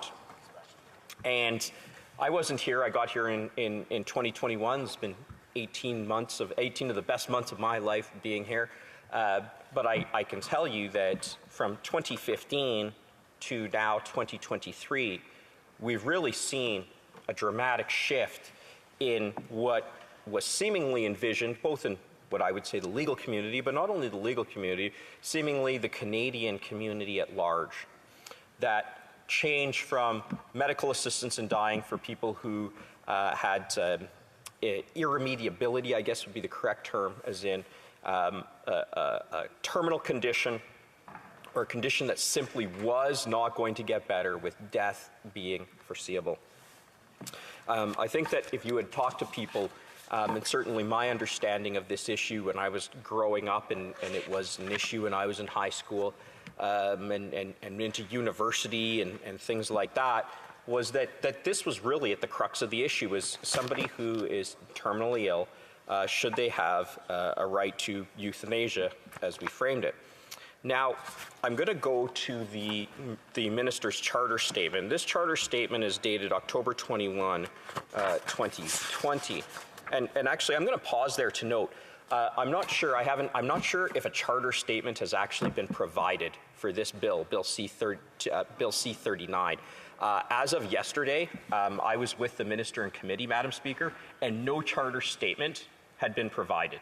So here we are debating a bill, and a pretty serious one at that, on a very serious issue, and we don't have a charter statement. Now, my hope is, and I'm looking at everybody on the government benches, there are a couple of people here on the opposition benches as well, I hope we can all agree that not having a charter statement that is supposed to accompany legislation like this is a problem. And what's more a problem, or what's adding to that problem, is that when the minister was asked that by one of my colleagues yesterday, where's the charter statement, when's it coming, there was no definitive answer. So we're being asked to decide on this issue inside of what I would call a legal vacuum, where we don't even know what department officials think about this proposed legislation. I would hope and I would think that all of my colleagues believe that to be a problem. In any event, October 21st, 2020, this charter statement on Bill C-7, this is before the legislation was amended from the Senate. Let's look at what the charter statement says. This is from page 7 of 18. And I'm quoting, while expanding eligibility for MAID to include people whose natural death is not reasonably foreseeable, the bill would exclude individuals whose sole medical conditions is a mental illness, end quote. Going on to the next page, quote, in particular, the exclusion would apply only to mental illness. Further, the exclusion is not based on the assumptions that individuals who suffer from mental illness lack decision-making capacity and would not disqualify such individuals from eligibility if they otherwise meet the requirements, for example, if they have another medical condition that is considered to be serious and incurable illness, disease, or disability. Nor is the exclusion based on a failure to appreciate the severity or risks to appreciate the severity of the suffering that mental illness can produce. And this is the key point. Rather, it is based on the inherent risks and complexity that the availability of MAID would present for individuals who suffer solely from mental illness. First, evidence suggests that screening for decision-making capacity is particularly difficult and subject to a high degree of error. Moving on. Second, mental illness is generally less predictable than physical illness in terms of the course the illness will take over time. Now, these are static points. And by that, Madam Speaker, I mean these things won't change with time. It's not like in 2020, the risk, the inherent risk and complexity of judging made for people who suffer from mental illness, that was the case in 2020, but now it's changed. Because we asked the minister about this, as I recall yesterday. In any event, the minister has not articulated, and the government has not articulated, what changed. Either this charter statement was wrong or something changed. Neither has been put forward before this House. How is that possible? Was the charter statement wrong? Or have the inherent risks and complexity changed? Has that changed? Has the predictability of mental illness over the course of time, has that changed, or was the charter statement wrong? These are questions that, in my view, Madam Speaker, the minister has to answer. Madam Speaker, one of the more difficult things that we discussed yesterday at committee with the minister was my honourable colleague asked him about this letter written by 32 academics. These are not insignificant people. I know some of them. 32 law professors. And he was flat out asked by the member from Fundy Royal, are the professors wrong or are you wrong? Are the professors right or are you right? And he said, I'm right. So these 32 professors, I'm going to go through a few of them because the Honourable Minister says they are wrong. Names: Archibald Kaiser, Professor of Law and Department of Psychiatry, Dalhousie. Tess Sheldon, Faculty of Law, University of Windsor. Elizabeth Sheehy. Brandon Trask. Brian Bird, friend of mine, clerked at the Supreme Court of Canada. did his thesis on conscious rights, PhD in law. Janine Benedette, somebody who I've heard speak on issues that relate to to sexual assault. And one of my very good friends, Professor Dr. Ruby DeHond, I'm going to give her a few props here. She had 5 degrees by her 34th birthday. Professor DeHond is one of the smartest, most brilliant people I know. The minister told us yesterday, he's right. These people are wrong. When they wrote a letter saying, I'm going to summarize here, what you say is the case. What you say is the case about MAID, that it is rooted in Canadian law, just simply isn't accurate. That's what they said. Who's wrong, them or him? Thank you. Questions and comments? The Honourable Parliamentary Secretary to the Minister of Justice and Attorney General. Thank you, Madam Speaker, and I'd like to thank my colleague for his speech, and he's someone who serves on the Justice Committee with us. I am quite concerned about the way he has framed this issue. The issue of MAID for mental health as the sole underlying condition was resolved 2 years ago. There's been an expert panel that was reported earlier last year, middle of last year, with some recommendations. There's also been extensive work by the committee, the Special Joint Committee on MAID that was tabled today, and I think all the evidence suggests that we are ready to move forward on MAID for mental health as the sole underlying condition. However, there's a need to ensure that additional safeguards are in place. I'm wondering if my friend could comment on the role of the expert panel and their recommendations in this regard. The Honourable Member for Kamloops Thompson Caribou. Well, first, Madam Speaker, I'm going to address the fact that he said that this was resolved 2 years ago. 2 years ago would have made it February 15th, yes, the day after Valentine's Day, 2021. This charter statement was tabled in the House October 21st of 2020. So was this issue resolved a mere 3 months after this charter statement, a mere 6 months after this charter statement?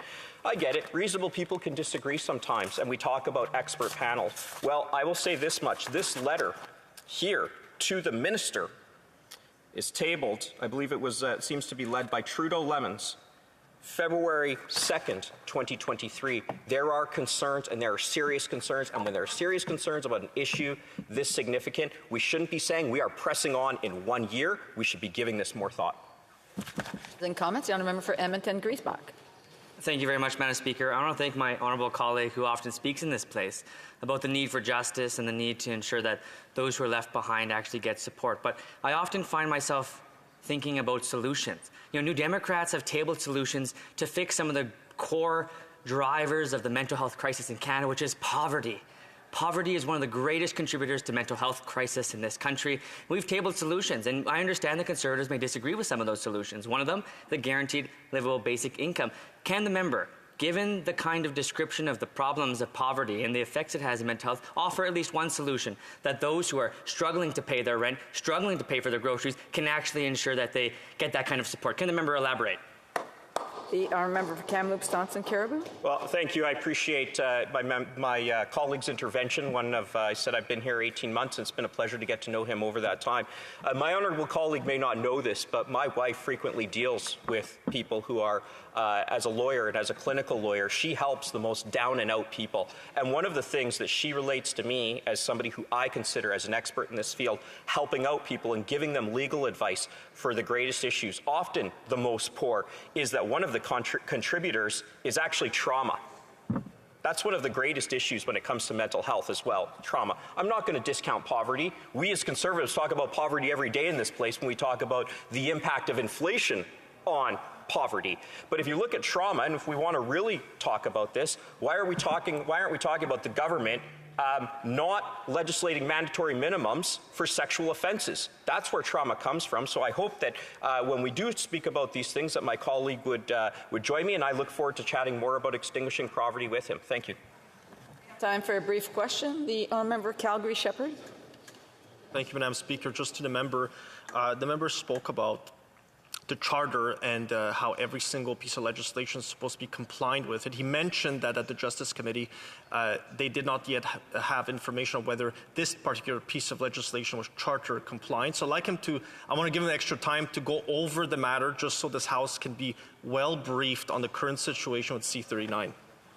Honourable Member for Kamloops, Thompson, Caribou, a brief answer, please. Thank you. We don't have a charter statement, and we should. It's my understanding, Madam Speaker, that even when a bill is revised, so the bill that was C7, you have initial charter statement, it comes back from the Senate, there's no new charter statement. So the charter statement we're left with is pre-amendment. That is not only a problem, you couple that with the lack of charter statement in this House, we are left with a huge problem in my view. If the law is to be followed, that there will be a charter statement, we should be following that. I wish we had it. We should have it. Thank you. Resuming debate, the Honourable Parliamentary Secretary to the Minister of Families, Children and Social Development. Thank you, Madam Speaker. And I rise tonight on what is it's a deeply emotional debate. And there seems to be some cross talk or some cross debate, and I would ask members who don't have the floor to please step out if they want to have conversations. The Honourable Parliamentary Secretary. I apologize, Madam Speaker. Colleagues from both sides of the floor. Madam Speaker, we're here on what is really such a deeply personal and complex discussion on C-39. And I want to start that way in saying that the discussion tonight is about C-39, and it's been the discussion here for the last 3 nights, Madam Speaker. And I say that because some time ago, I believe it was in November, we had a one-night discussion, a take-note debate on mental health in this House, of which I participated. And frankly, there were very few participants in that debate. There were a number of colleagues that were here for that, but the discussion tonight is not about mental health. It is about C-39 and the legislation before us to delay the implementation of MAID as it pertains to mental illness by a year. And I think what the core of the crux here, what I'd like to say, Madam Speaker, is that we have a mental health literacy problem in this chamber, and perhaps even across the country in discussing this. And so I want to start there to say what mental health is and what it's not. Because mental health is really at its core on the day-to-day for all Canadians and for all of us in this House who work really hard and have stress either for ourselves or in our constituencies, and our constituents themselves have been going through a really challenging time these last 2+ years through COVID. Mental health is the ability to navigate and recover from a challenging situation, and to be able to move forward with a sense of self and a sense of self. That doesn't mean that when you are stressed, when you have anxiety, when you are facing a tough period where there may be ebbs and flows of depression, that you are struggling from mental illness. That is mental health, Madam Speaker. And I think we really need to start the conversation there, because truthfully, for any human being, and I have 2 teenage daughters, day-to-day, things are up, things are down. We're not meant to always be happy all the time. We're not always meant to be in a positive state of being. There are ebbs and flows to life, just as they are for every Canadian across this country. And having 2 teenage daughters, I'm sure there are many colleagues in this House who can relate to that. But the truth of the matter is, Madam Speaker, that mental health is not the opposite of mental illness. As a matter of fact, those who are diagnosed, and when I say diagnosed, that's by a physician. That means a psychiatrist, that means a medical professional who is familiar with the categorizations of diagnosis under the DSM-5, and that they have been diagnosed with a mental illness. There are individuals with mental illness who are treated for it, who have good mental health. Imagine that. You can have, Madam Speaker, you can have good mental health while you struggle through mental illness. That is a reality for many, many individuals who deal. About 15 to 20% of Canadians are medically diagnosed with mental illness. Many, many Canadians, as we well know, we've debated in this House, there is a mental health crisis for many Canadians in this country, with many of the social determinants, whether it be poverty or housing or inflation, that are impacting the mental health of many Canadians, but they are not struggling with mental illness.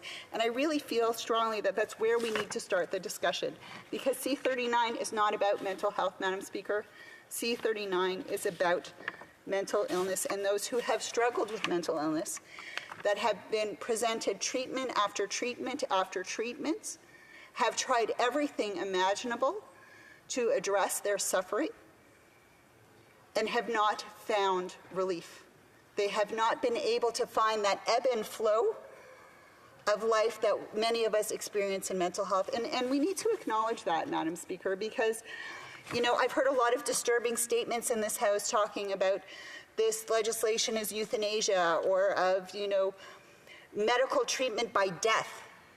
And I say shame on you for disparaging the DSM categorizations of medical professionals and using fast and loose language in this House on what is a profoundly serious categorization of suffering for individuals in this country. And frankly, Madam Speaker, this is a hard issue. MAID is a hard issue for so many of us. It is so hard for us to know that people that we love may be suffering from a disorder or a terminal condition that there is no relief from. But Madam Speaker, I want to move now into what C39 is, because we need to go over that. C39 is asking for a year. It's asking for a year to pause on allowing for mental illness as the sole determinant for an individual requesting MAID, so that it can be reviewed, so that it can be put into place well. And what do we mean by well? Madam Speaker, we have a healthcare crisis in this country.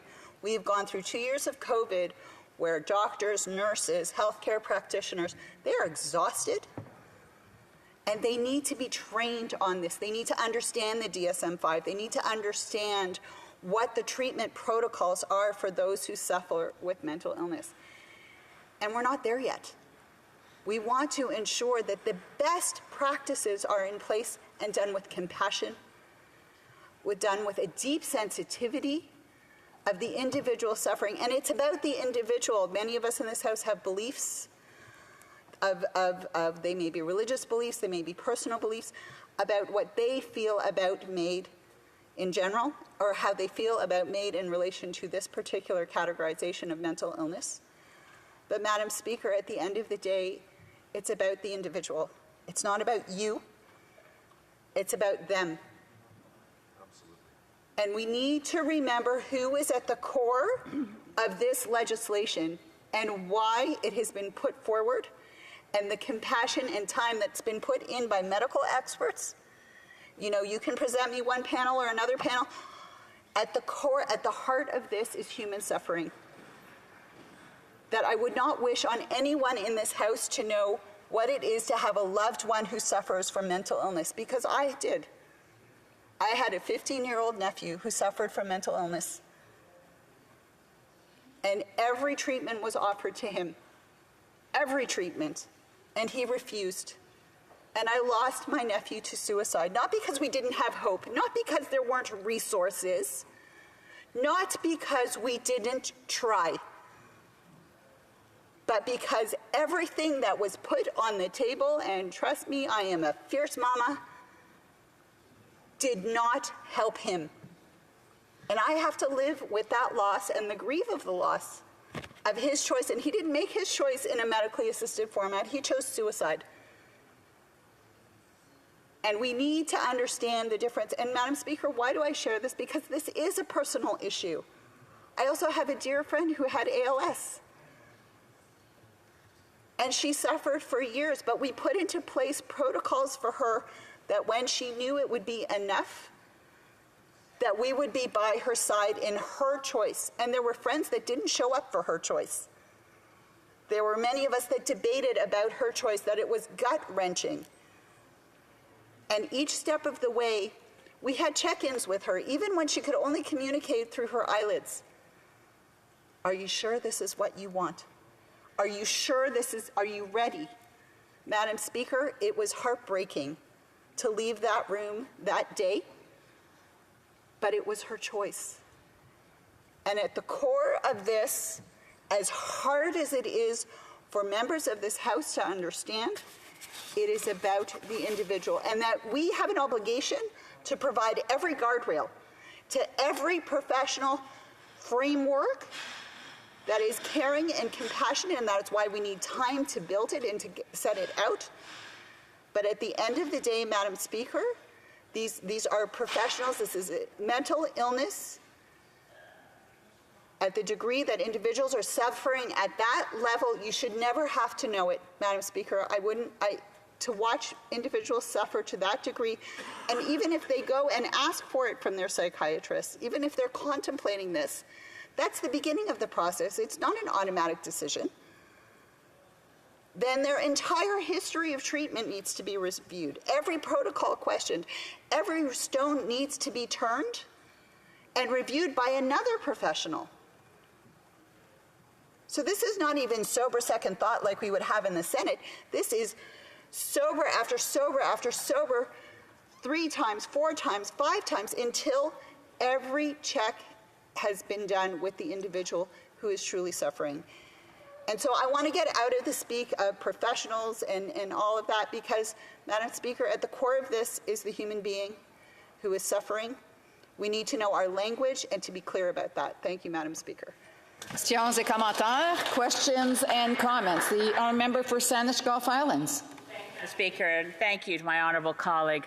A very thoughtful speech, and I agree with her, except for there's one thing that still concerns me, and I'll paraphrase because I wasn't taking notes as she spoke, but once a patient who's suffering has tried everything, my concern is this: as long as we have blocked access to psilocybin, one example, or other therapies and treatments that could make a difference, then I don't think we've tried everything. And that's where I'm very relieved we have another year, and I hope my honourable colleague will agree we need to use that year well, including accelerating research into other promising therapies.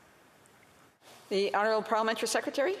Thank you, Madam Speaker, and I want to thank my colleague from Saanich Gulf Islands. She and I talk about many things with such thoughtfulness and care.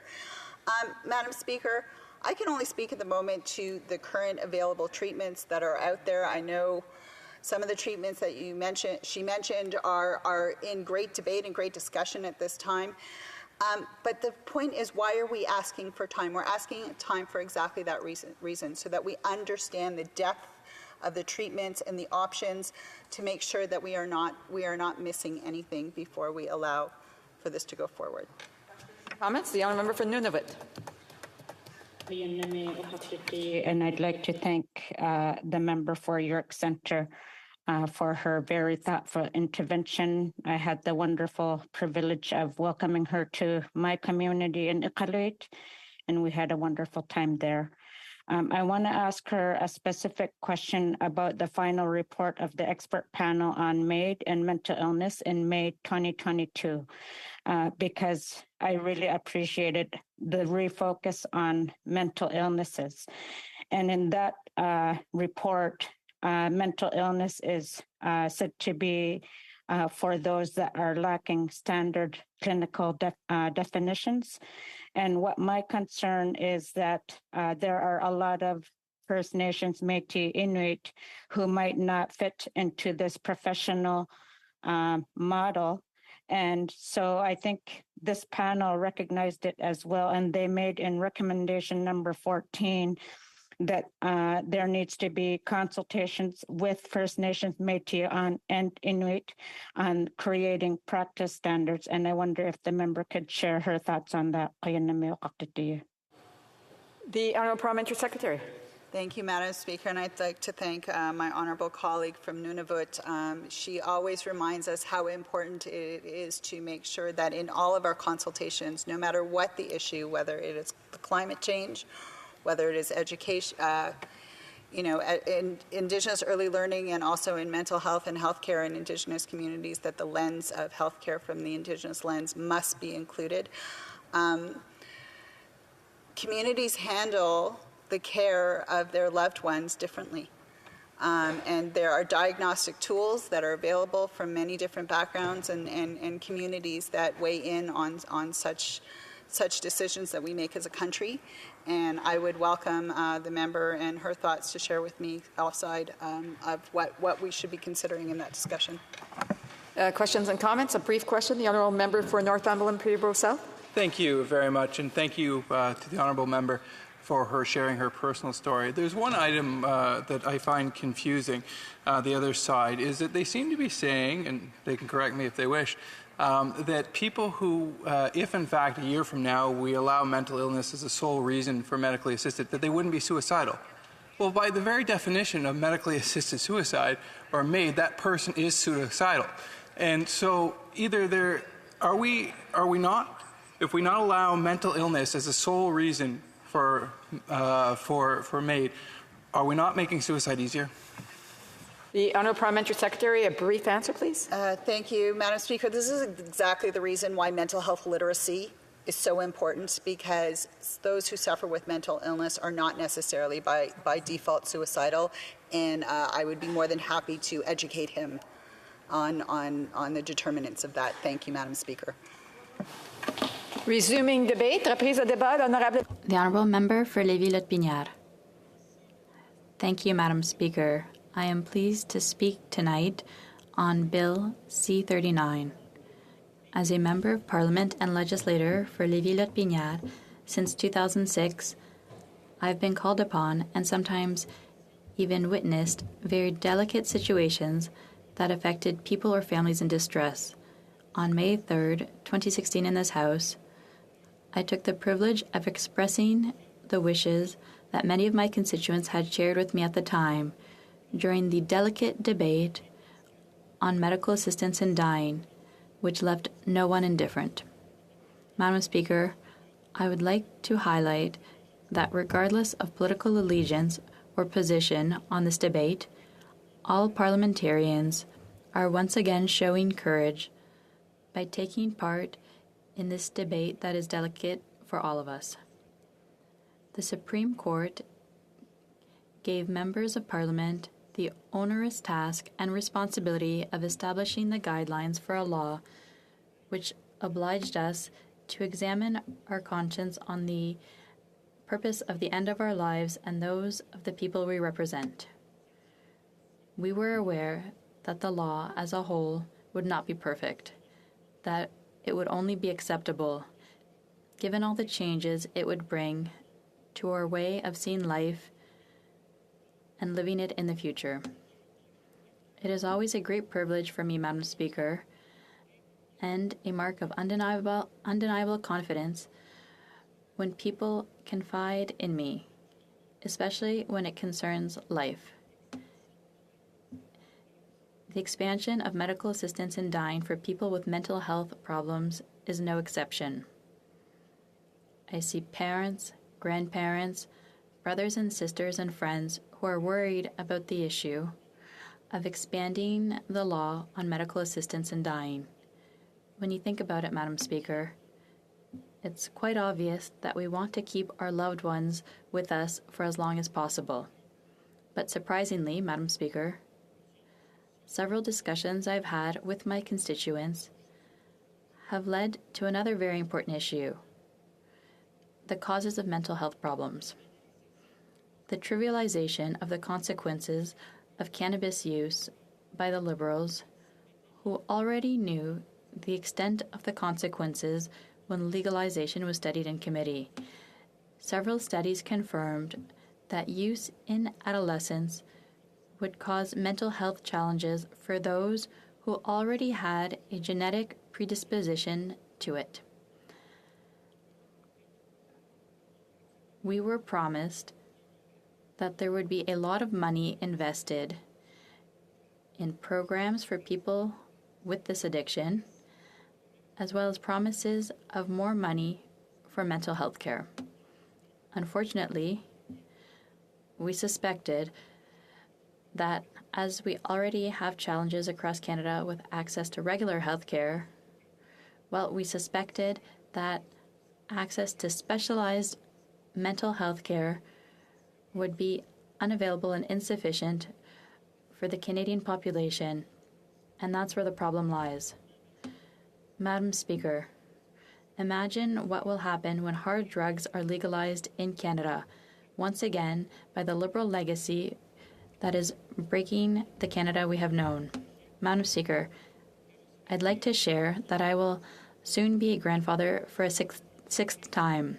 I am obviously very happy, but also very worried about our Canada, which is deteriorating day by day and has been since 2015. Canada is deeply broken, and millions of Canadians are suffering due to the deteriorating sense of security and our quality of life. Madam Speaker, I would like my time on C39 to be an opportunity for sincere reflection. As you are no doubt aware, humans need to give meaning to their lives in order to fully enjoy all the good and beautiful things they have to offer. It is human nature to seize the very best opportunities in life that are offered to us, but what do we do when the government takes these opportunities away from us through policies that work against our well-being and we lose hope and faith in the future? Is it desirable in the near future or within a few years that we allow people with mental health challenges to end their lives, when more prosperous living conditions are perhaps possible?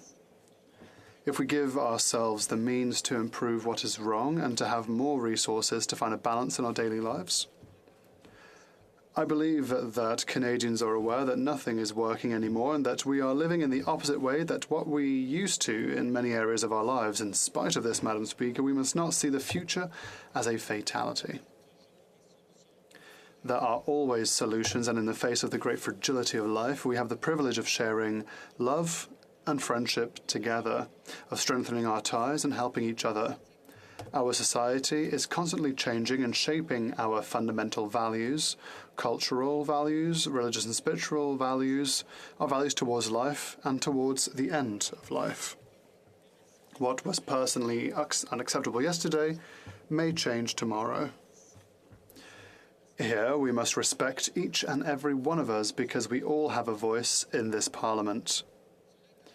That being said, Madam Speaker, the end-of-life choice for the eligible person is now made according to his or her beliefs, their physical condition, and perhaps ultimately their mental health condition. Here, we must remain cautious on the fourth point when it comes to mental health, because in terms of care and advances, we are still in constant progress in science. Who knows if we won't find medications that offer new possibilities to those people who didn't see any solutions at the moment. My question is the same as it was when the law was first drafted in 2016. How do we ensure that there will be no slippage? It will be difficult to mark out properly in a law a set of personal mental health cases very different from each other. Madam Speaker, it seems to me wise to make the right choices for Canadian security and for future generations. Once again, history will tell us whether this change in direction was desirable. All parliamentarians here in the House and in the Senate will make an undeniable contribution to this debate. We must all rationally and morally give it a direction that is acceptable and consistent with Canadian values, that is representative of the currents of thought and respectful of all our communities across Canada. We will live with the coming changes to this law. We will have to ensure that its interpretation is respected according to our own guidelines, because the consequences will be irreversible. So there you have it, Madam Speaker. I'm pleased that we are giving ourselves time on this delicate matter in order to protect the vulnerable and not to commit the irreparable for precious people who have the potential to live better days in dignity. Thank you, Madam Speaker. Questions et commentaires. L'honorable député. The Honourable Member for New Westminster Barnaby. Thank you very much, Madam Speaker. I would like to thank my colleague for his speech. There is currently a lack of services, even a lack of access to services for those who have mental health issues. This is a huge problem. The government has not allocated funds to that effect. We've just, this evening alone, learned that psilocybin, which could have a positive impact on people, is something that is not respected by the government or Health Canada when it comes to dealing with people's requests for this substance. Why does the government not seem to be ready to deal with mental health questions with rigor? And why is a therapy like psilocybin something that the government is currently lagging on when it comes to its approval? They're not even following their own guide on the importance of saying yes and to give their agreement to this therapeutic treatment. The Honourable Member. Thank you, Madam Speaker. I would like to thank my colleague for his question. It's a very important one. The challenges are huge right now in Canada when it comes to mental health, and we must establish a very large operation for these kind of illnesses that affect hundreds of millions, hundreds of thousands of Canadians. Any resource that we can add to our services would be good. Having a certain opening to new ways of working and living in our society, this could alleviate the problem. Let us hope that the government will be lucid and will show a bit of leadership in that respect. The Honourable Member Scarborough-Guildwood. Thank you, Madam Speaker. I want to thank the Honourable Member for his speech, which I largely agreed with, except where he started to blame everything on the Prime Minister.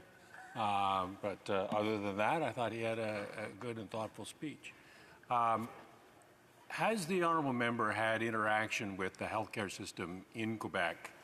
And has he made any observations with respect to how it deals with the mental health care that is given in Quebec for the patients who might well be accessing this particular MAID service? Honourable Member for l'Honorable Député. The Honourable Member. Thank you, Madam Speaker. My colleague's question is very interesting. In Quebec, you can enter the healthcare system, have access to psychiatrists and healthcare. There are good results. Thankfully, what is unfortunate is that there is a lack of personnel, psychiatrists and other healthcare experts.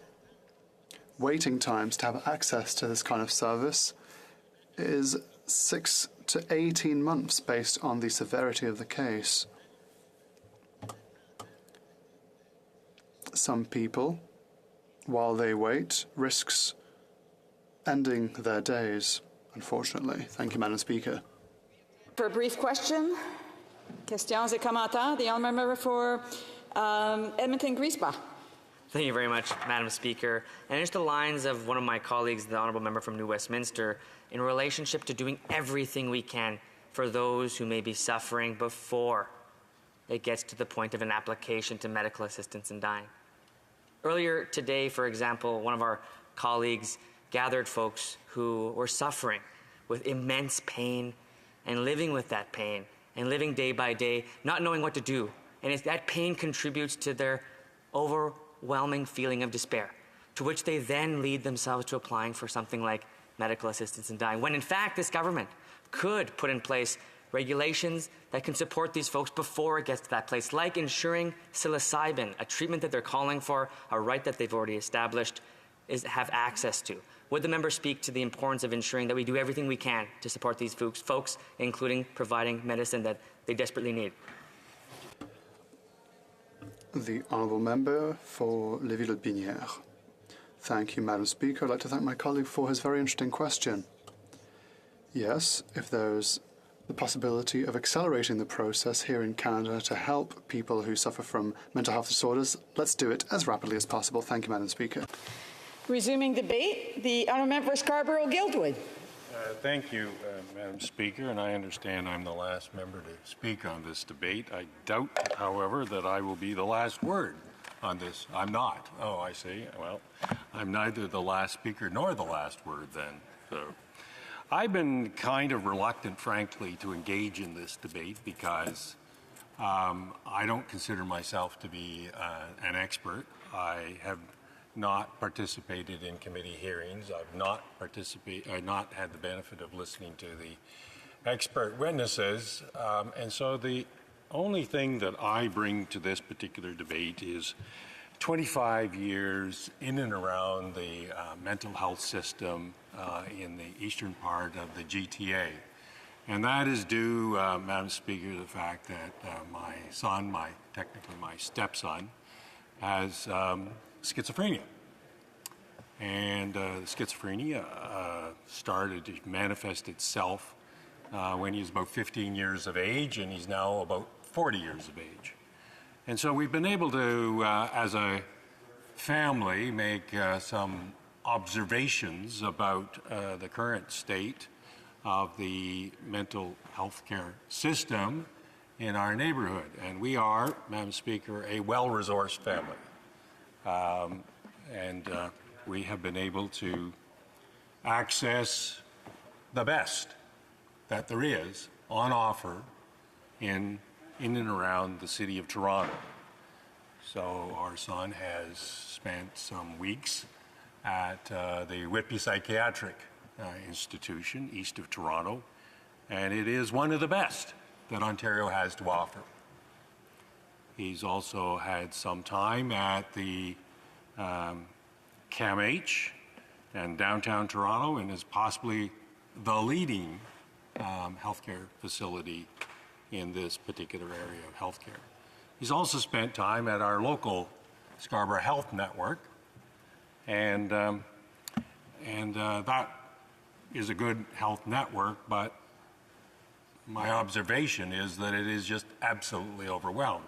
And when the previous speaker talked about access in the order of 12 to 18 months, that has been our experience as well, even though we as a family have supported him, and as I say, we're well-resourced, and his mother in particular is fierce in her protection of him.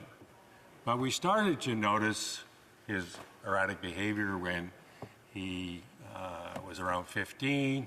For the 3 or 4 years, we really didn't know what it was, in spite of taking him to various healthcare experts. And then when he went off to university, he had his first diagnosed psychotic break. And if you know anything about schizophrenia, Madam Speaker, you'll know that when you are recovering from that psychotic break, you never regain everything. And so he had, over the years, a number of psychotic breaks, and each time he came back, but he did not fully come back. And then over time, particularly the observation is that around when you're about 40 years of age, that's as good as it's going to get.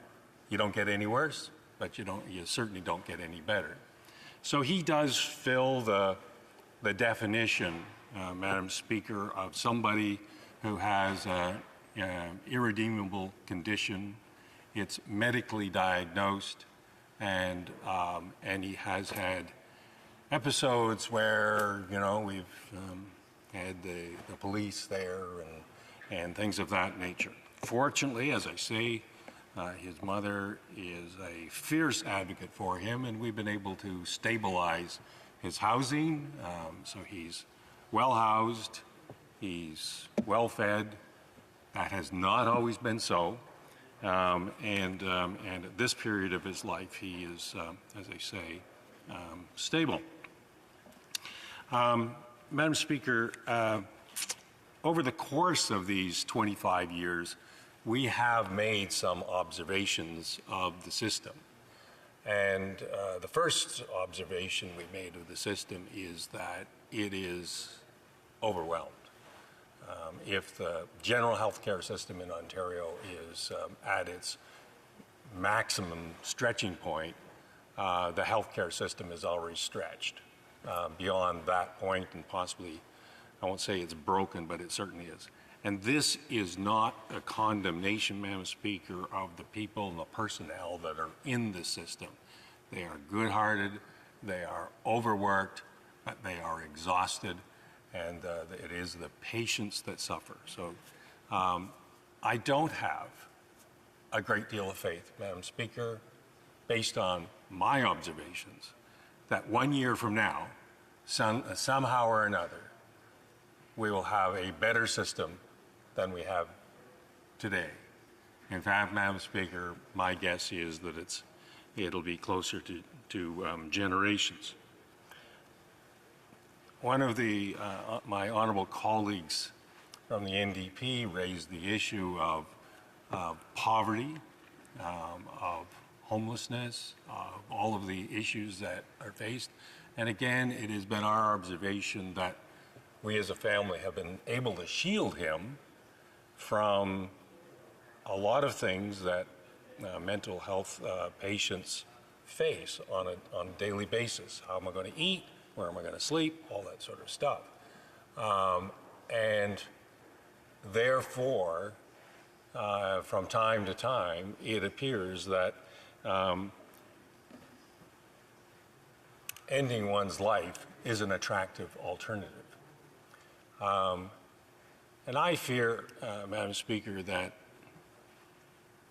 primarily people who are not well-resourced and not well-shielded from the vagaries of life where you have no job and you have no relationships and you have a limited appreciation of your reality, that it will be an attractive alternative to end your life. And that will be made available to you, and I dare say may be available a little too readily at times. And these are observations, as I say, we've made over 25 years. We've made it in the context of a family trying to support someone who would fall within the specific categories that are delineated in the legislation, and frankly have no real faith that this might not be an alternative for our son, and that would be tragic for us all because it wouldn't be a death in isolation. I'd also make the observation that we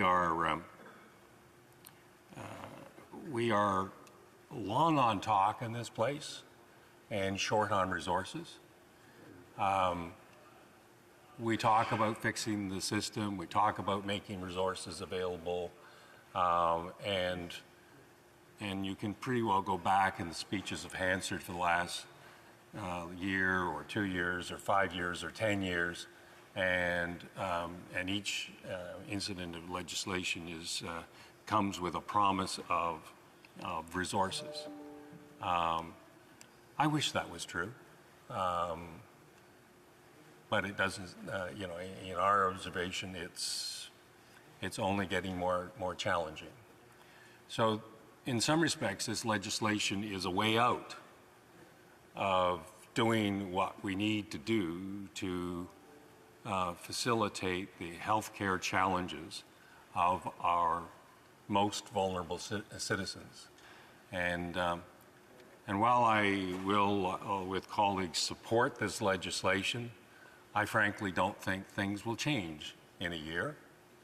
And it may be that they will change in 10 years. But I think that's kind of the timeline and horizon that we would be realistically looking at in order to deal with people who would fall within the specific delineated categories as set out in this legislation. Thank you, Madam Speaker. Questions and comments. Questions et commentaires. The honourable member for Nunavut. I'd like to thank the member for his thoughtful intervention. this is indeed a difficult debate because we're talking about something that is inevitable, I think, for all of us. But what the difference is ending suffering. And how dare some people have the privilege to die with dignity, while others have no choice but to feel like ending their lives through suicide. So this is a very difficult question or debate. But I wonder, given his experience with someone with mental illness, can the member talk about how that kind of discussion needs to be opened up in this next year so that we're talking about ensuring practice standards that meets everyone's needs so that mental health issues are being addressed. People with mental illnesses are also getting the help that they need. Honourable member for Scarborough-Guildwood. I thank the honourable member for her excellent question, and it centered on the issue of practice standards. I have no doubt that, particularly in where I live, which is in the east part of Toronto, we have the highest quality practice standards. But you can have the highest quality practice standards and the most qualified people in the nation. But if they're overwhelmed by virtue of people being in the system due to circumstances that in which they live, no amount of practice standards is going to get them out of that. So my focus would be on relieving the suffering by helping those people so that they don't find themselves contemplating this alternative. Questions and comments? Questions et commentaires? The Honourable Parliamentary Secretary to the Minister of Justice and Attorney General. Thank you, Madam Speaker. I'm not really posing a question, but just to comment. My friend from Scarborough-Guildwood is a dear friend and someone I've looked up to for many years. I want to thank him for sharing his very personal experience with us. I know it's something that he's shared with us on a number of occasions and in a very public way. And I think it's important that we all understand that we have people in our lives that are deeply impacted by mental health. And as government moves forward on this, that's always something that the minister as well as the government will continuously evaluate and undertake. And I really do want to thank him for sharing very wise comments today with us. Honourable member Scarborough-Guildwood. I just want to thank the honourable member for his intervention. We are at a watershed, Madam Speaker. We can pass this legislation. It kind of fixes the problem, kind of. Or we can be serious about the under-resourcing and of we as a society to those who are most vulnerable. And I dare say that we're going to try and legislate our way out of this instead of trying to resource our way out of it. We have time for another brief question. Nope. Resume. The honourable member for Edmonton-Griesbach. Thank you very much, Madam Speaker. I want to thank my honourable colleague for what I think is an important intervention. And I do agree with him in some part that this is an important moment for Canadians, and hopefully the time that this bill allows us to contemplate what the important steps will be to ensure that those, not just who are suffering mental illness, but those who are also combating poverty and one of their contributors to it, actually have a chance to do this work during this period of time, to listen to those community members and to do the things that we need this law to do to ensure that vulnerable folks don't fall victim to an easy way out. And can the member ensure that the government works hard to do the consultation and talk to those folks and make sure that there's pathways before this becomes a decision that they don't have to make? For Scarborough-Guildwood. I think the honourable member raises an interesting point. And I guess, I don't know whether we're agreeing or disagreeing, frankly. I just don't have the faith that a year from now, that things will change greatly. And so, where are we? You know, we're still under-resourcing the system. We are still not providing the care that these folks need. You go walk down Bank Street on your way home tonight, and you know, there's a lot of people there that are pretty far gone, and I just don't think we have the will as a nation to do much beyond providing legislation, and we think that this is somehow a way out. Maybe it is. I guess I don't know whether I agree or disagree, but I don't have that faith.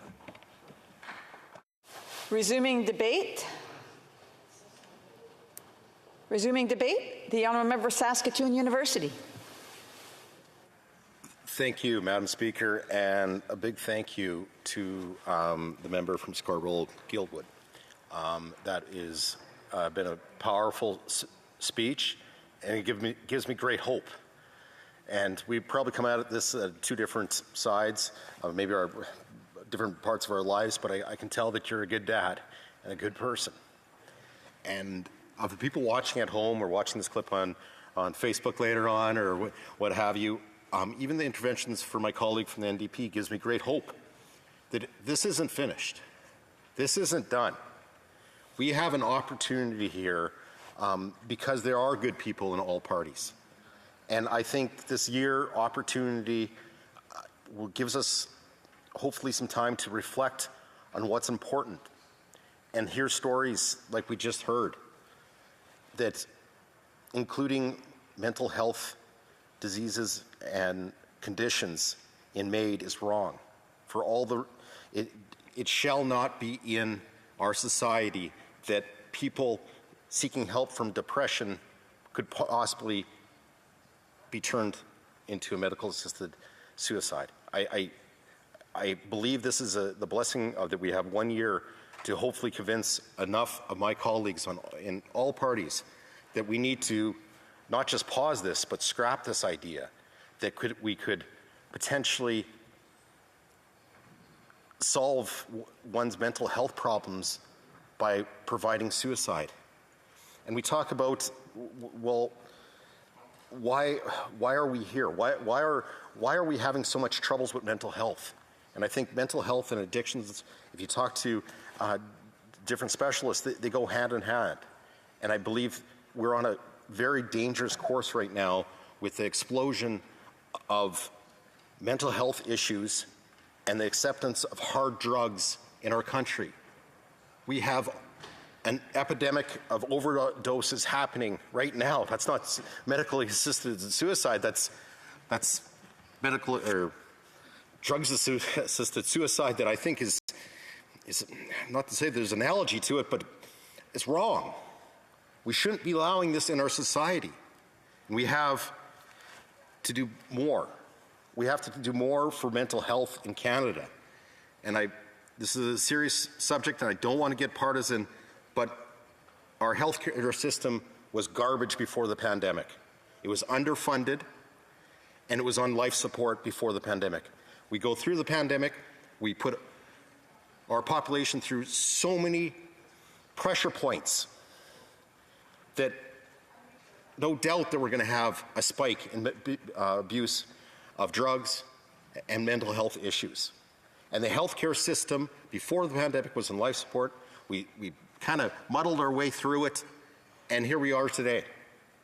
And other than the announcement a week ago, we haven't had an increased health transfer to the provinces who provides that health care that these patients need. They need proper mental health supports, not the MAID 1-800 number. And I'm very, very frustrated where we are as a society that is what the case is that you can't get help in this country. It's broken. Can't find a doctor. You can't get treatment. You can't get addiction beds are, come back in 18 months and we might have a spot for you. How is that treatment? Then I've heard people say, well, the healthcare professionals will have checkboxes and forms, and it has to go through this secondary step, and it's got to get signed off by another profession. Who has time for that? We can't even find people to, as family doctors to see patients for common colds, but we're going to have all these healthcare professionals that are going to go through all these applications and somehow weed out the ones that shouldn't be there. It's just not going to happen. It is frustrating that we are here tonight debating this. There's no court in Canada that said that we need to expand MAID for people suffering from mental health issues. Not a single court ruling said, you know what, we're going to blow this wide open and offer it to anyone that is having issues. We need to spend this year to think about it. Think about the ramifications of this. And we heard the member talk about his 40-year-old son. And this is the part that gets me, is I'm a relatively new dad. Not 40, but my two boys are 9 and 7. And they are going to have challenges as teenagers. We all had challenges as teenagers. We all know someone that had challenges as teenagers, and hopefully not too many of us know that there's people that took their life when they were a teenager because, you know what, life is hard sometimes. And as a teenager, you have the pressure on you that seems like the whole world's on you. And they make that choice, and you can't stop that. In what happens as a young adult, and I worry about what I'm going to for my two kids that are going to go through the same thing that everyone in this chamber has gone through, the pressures of being an adolescent, or how it was said in here that it's a mature minor. It's not a mature minor, it's a teenager. He's going to have tough days. I had tough days. I don't want my two boys to think that just because you're depressed and having a tough go of it, and maybe you have depression, maybe you have some more serious health concerns, mental health concerns, that they can just access MAID and be done. That is a wrong approach for Canada, and I'll do whatever I can in the next 12 months to convince enough members of this chamber that this bill needs to be. Just want to interrupt the honourable member. I'm just going to ask that he not use his finger on the desk. I know that it's passionate, but it's hard for the interpreters. So I just want to. You've got 3 minutes, and so I just wanted to make sure that we're not affecting the interpreters. I know that they've had a lot of challenges lately. The honourable member for Saskatoon University. Yes, I'll stop banging on my desk, but I'm not going to stop banging on my desk in my office or on doors and across Canada, because we need to stop this. This is not a Canadian approach to health care. We do not offer suicide to people suffering from mental health disorders.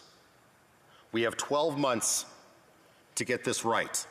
And I don't think, as the last member said, that health care is going to improve like that. Our system is way too broken to be fixed in 12 months. And he knows it, I know it, everyone here knows it. So what are we setting ourselves up for? I would ask that all members, or anyone that sees this video, as much as this is emotional and very heated debate, we need to respect other people's opinions and be respectful, but we need to have this dialogue. And I encourage people watching this video at home, contact your member of parliament in a respectful way and ask for a meeting and explain your concerns. And if I suspect a lot of you will have concerns similar to mine on why we shouldn't expand this, and do it in a respectful manner. And I believe there's enough good people in this chamber that we can stop it. And that is my message, and that is my speech for tonight. Thank you, Madam Speaker. Questions and comments? Questions et commentaires? Questions and comments? The honourable member for Kingston, Lanark, Frontenac, Kingston.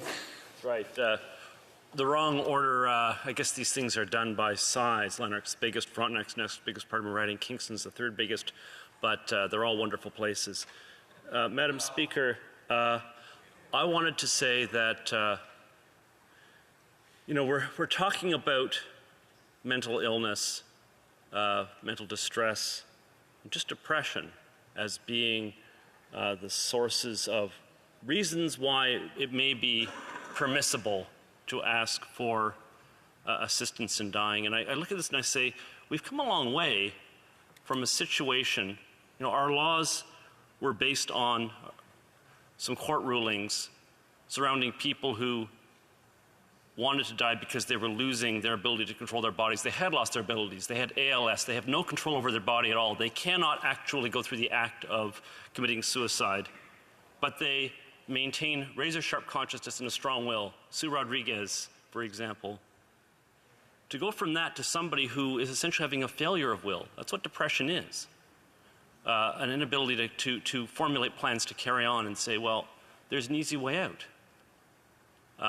It seems to me to be fundamentally dangerous, to be almost leading people on. And it seems to me this is an obvious underlying problem. I'm glad to have a year to stop this, or to slow down this progress in the wrong direction. But quite frankly, I think we should be very much looking at some entirely different direction. The idea that somehow the courts are going to impose on Canada a situation in which depressed people who are struggling because of circumstances that are hard in their lives. Life is hard. Death is easy. And to say, well, that's it. The kingdom of death is upon us, that's just dandy. I think that's absolutely outrageous. And I guess I'm asking my colleague to offer some commentary on this national abdication of will that seems to be, at best, a year from the present. Saskatoon University. Thank you so much for the question and give me an opportunity to once again underline, I think, what you're trying to get at is that this is wrong, and leadership isn't just pointing to the courts and following a ruling. And actually on this one, the courts aren't even asking for mental health to be a factor in assisting MAID, but true leadership. And maybe this is the point where backbenchers in other parties or cabinet ministers or maybe other MPs can take these 12 months to consider all the arguments for and against. And I have a very tough time thinking that the list for including mental health, I don't think there's a single honest, good reason why someone could access MAID because of depression or other serious mental health issues. Questions and comments? Questions et commentaires? Questions and comments? The honourable member for Lanark, Frontenac, Kingston. I didn't expect to get a second chance to do this. I'll just make the observation with regard to mental health, mental issues. The definition of most illnesses, diseases, does not change over time. The definitions surrounding ALS, for example, have not changed substantially over time. But the definitions of various mental illnesses under the Diagnostic and Statistical Manual, DSM, change constantly. DSM-4 was dramatically different in many respects from DSM-3 or 2 or 1. These are, to some degree, arbitrarily defined illnesses. And to say that we can make a firm and meaningful, as opposed to subjective medical determination that someone is in a position where they are now sufficiently mentally ill that they qualify for medical assistance in dying, seems to me to be very strange indeed, and very, very, very subjective. I talked about, perhaps with too much rhetorical flourish, about the triumph of the kingdom of death over life, but look, the triumph of subjectivity over objectivity while wearing objectivity's clothes seems to me to be profoundly unwise, and once again, a very good reason to say that we ought not to be going down this path. I'll leave it there and ask again for a commentary. Saskatoon University. Yes, so as far as my understanding of mental health and the DSM and a lot of the mental health disorders and how they're diagnosed or rated, it's a scaling system where we ask the patient, how do you feel from a scale of 1 to 10 on different categories? And we kind of gauge where they are and we have an understanding of the disorder or the mental health issue that they're facing, and it's very subjective and difficult. It's not like you can do a blood test to find out positive or negative, or other physical ailments that you can actually measure and understand that you're not going to recover from. But a mental health change is different. And there's also advances. This is the thing that we should give hope. There's medical advancements that are treating people that we never thought that we could treat before. And a lot of that has to do with mental health. And there's chances now that we can revisit some of these diseases and disorders with modern pharmaceutical solutions or therapies that haven't been tried before in the Western world. And that is where we got to spend our energy. We also have to put those extra resources into healthcare. And that means a larger transfer. That means the Liberals coming through with their $4.5 billion promise for healthcare in the last election that they have yet to deliver a single penny on. Resuming debate, reprise de débat. Comme il n'y a plus de There being no further members to speak, pursuant to order of February 13th, 2023, the motion is deemed adopted, and Bill C-39, an act to amend the Criminal Code, Medical Assistance in Dying, is deemed to have been read a second time and sent to a committee, deemed to be studied in committee, deemed to have been subject to a report without amendment, deemed to have passed report stage, deemed to be read a third time and adopted. Third reading of this bill, troisième lecture de ce projet de loi.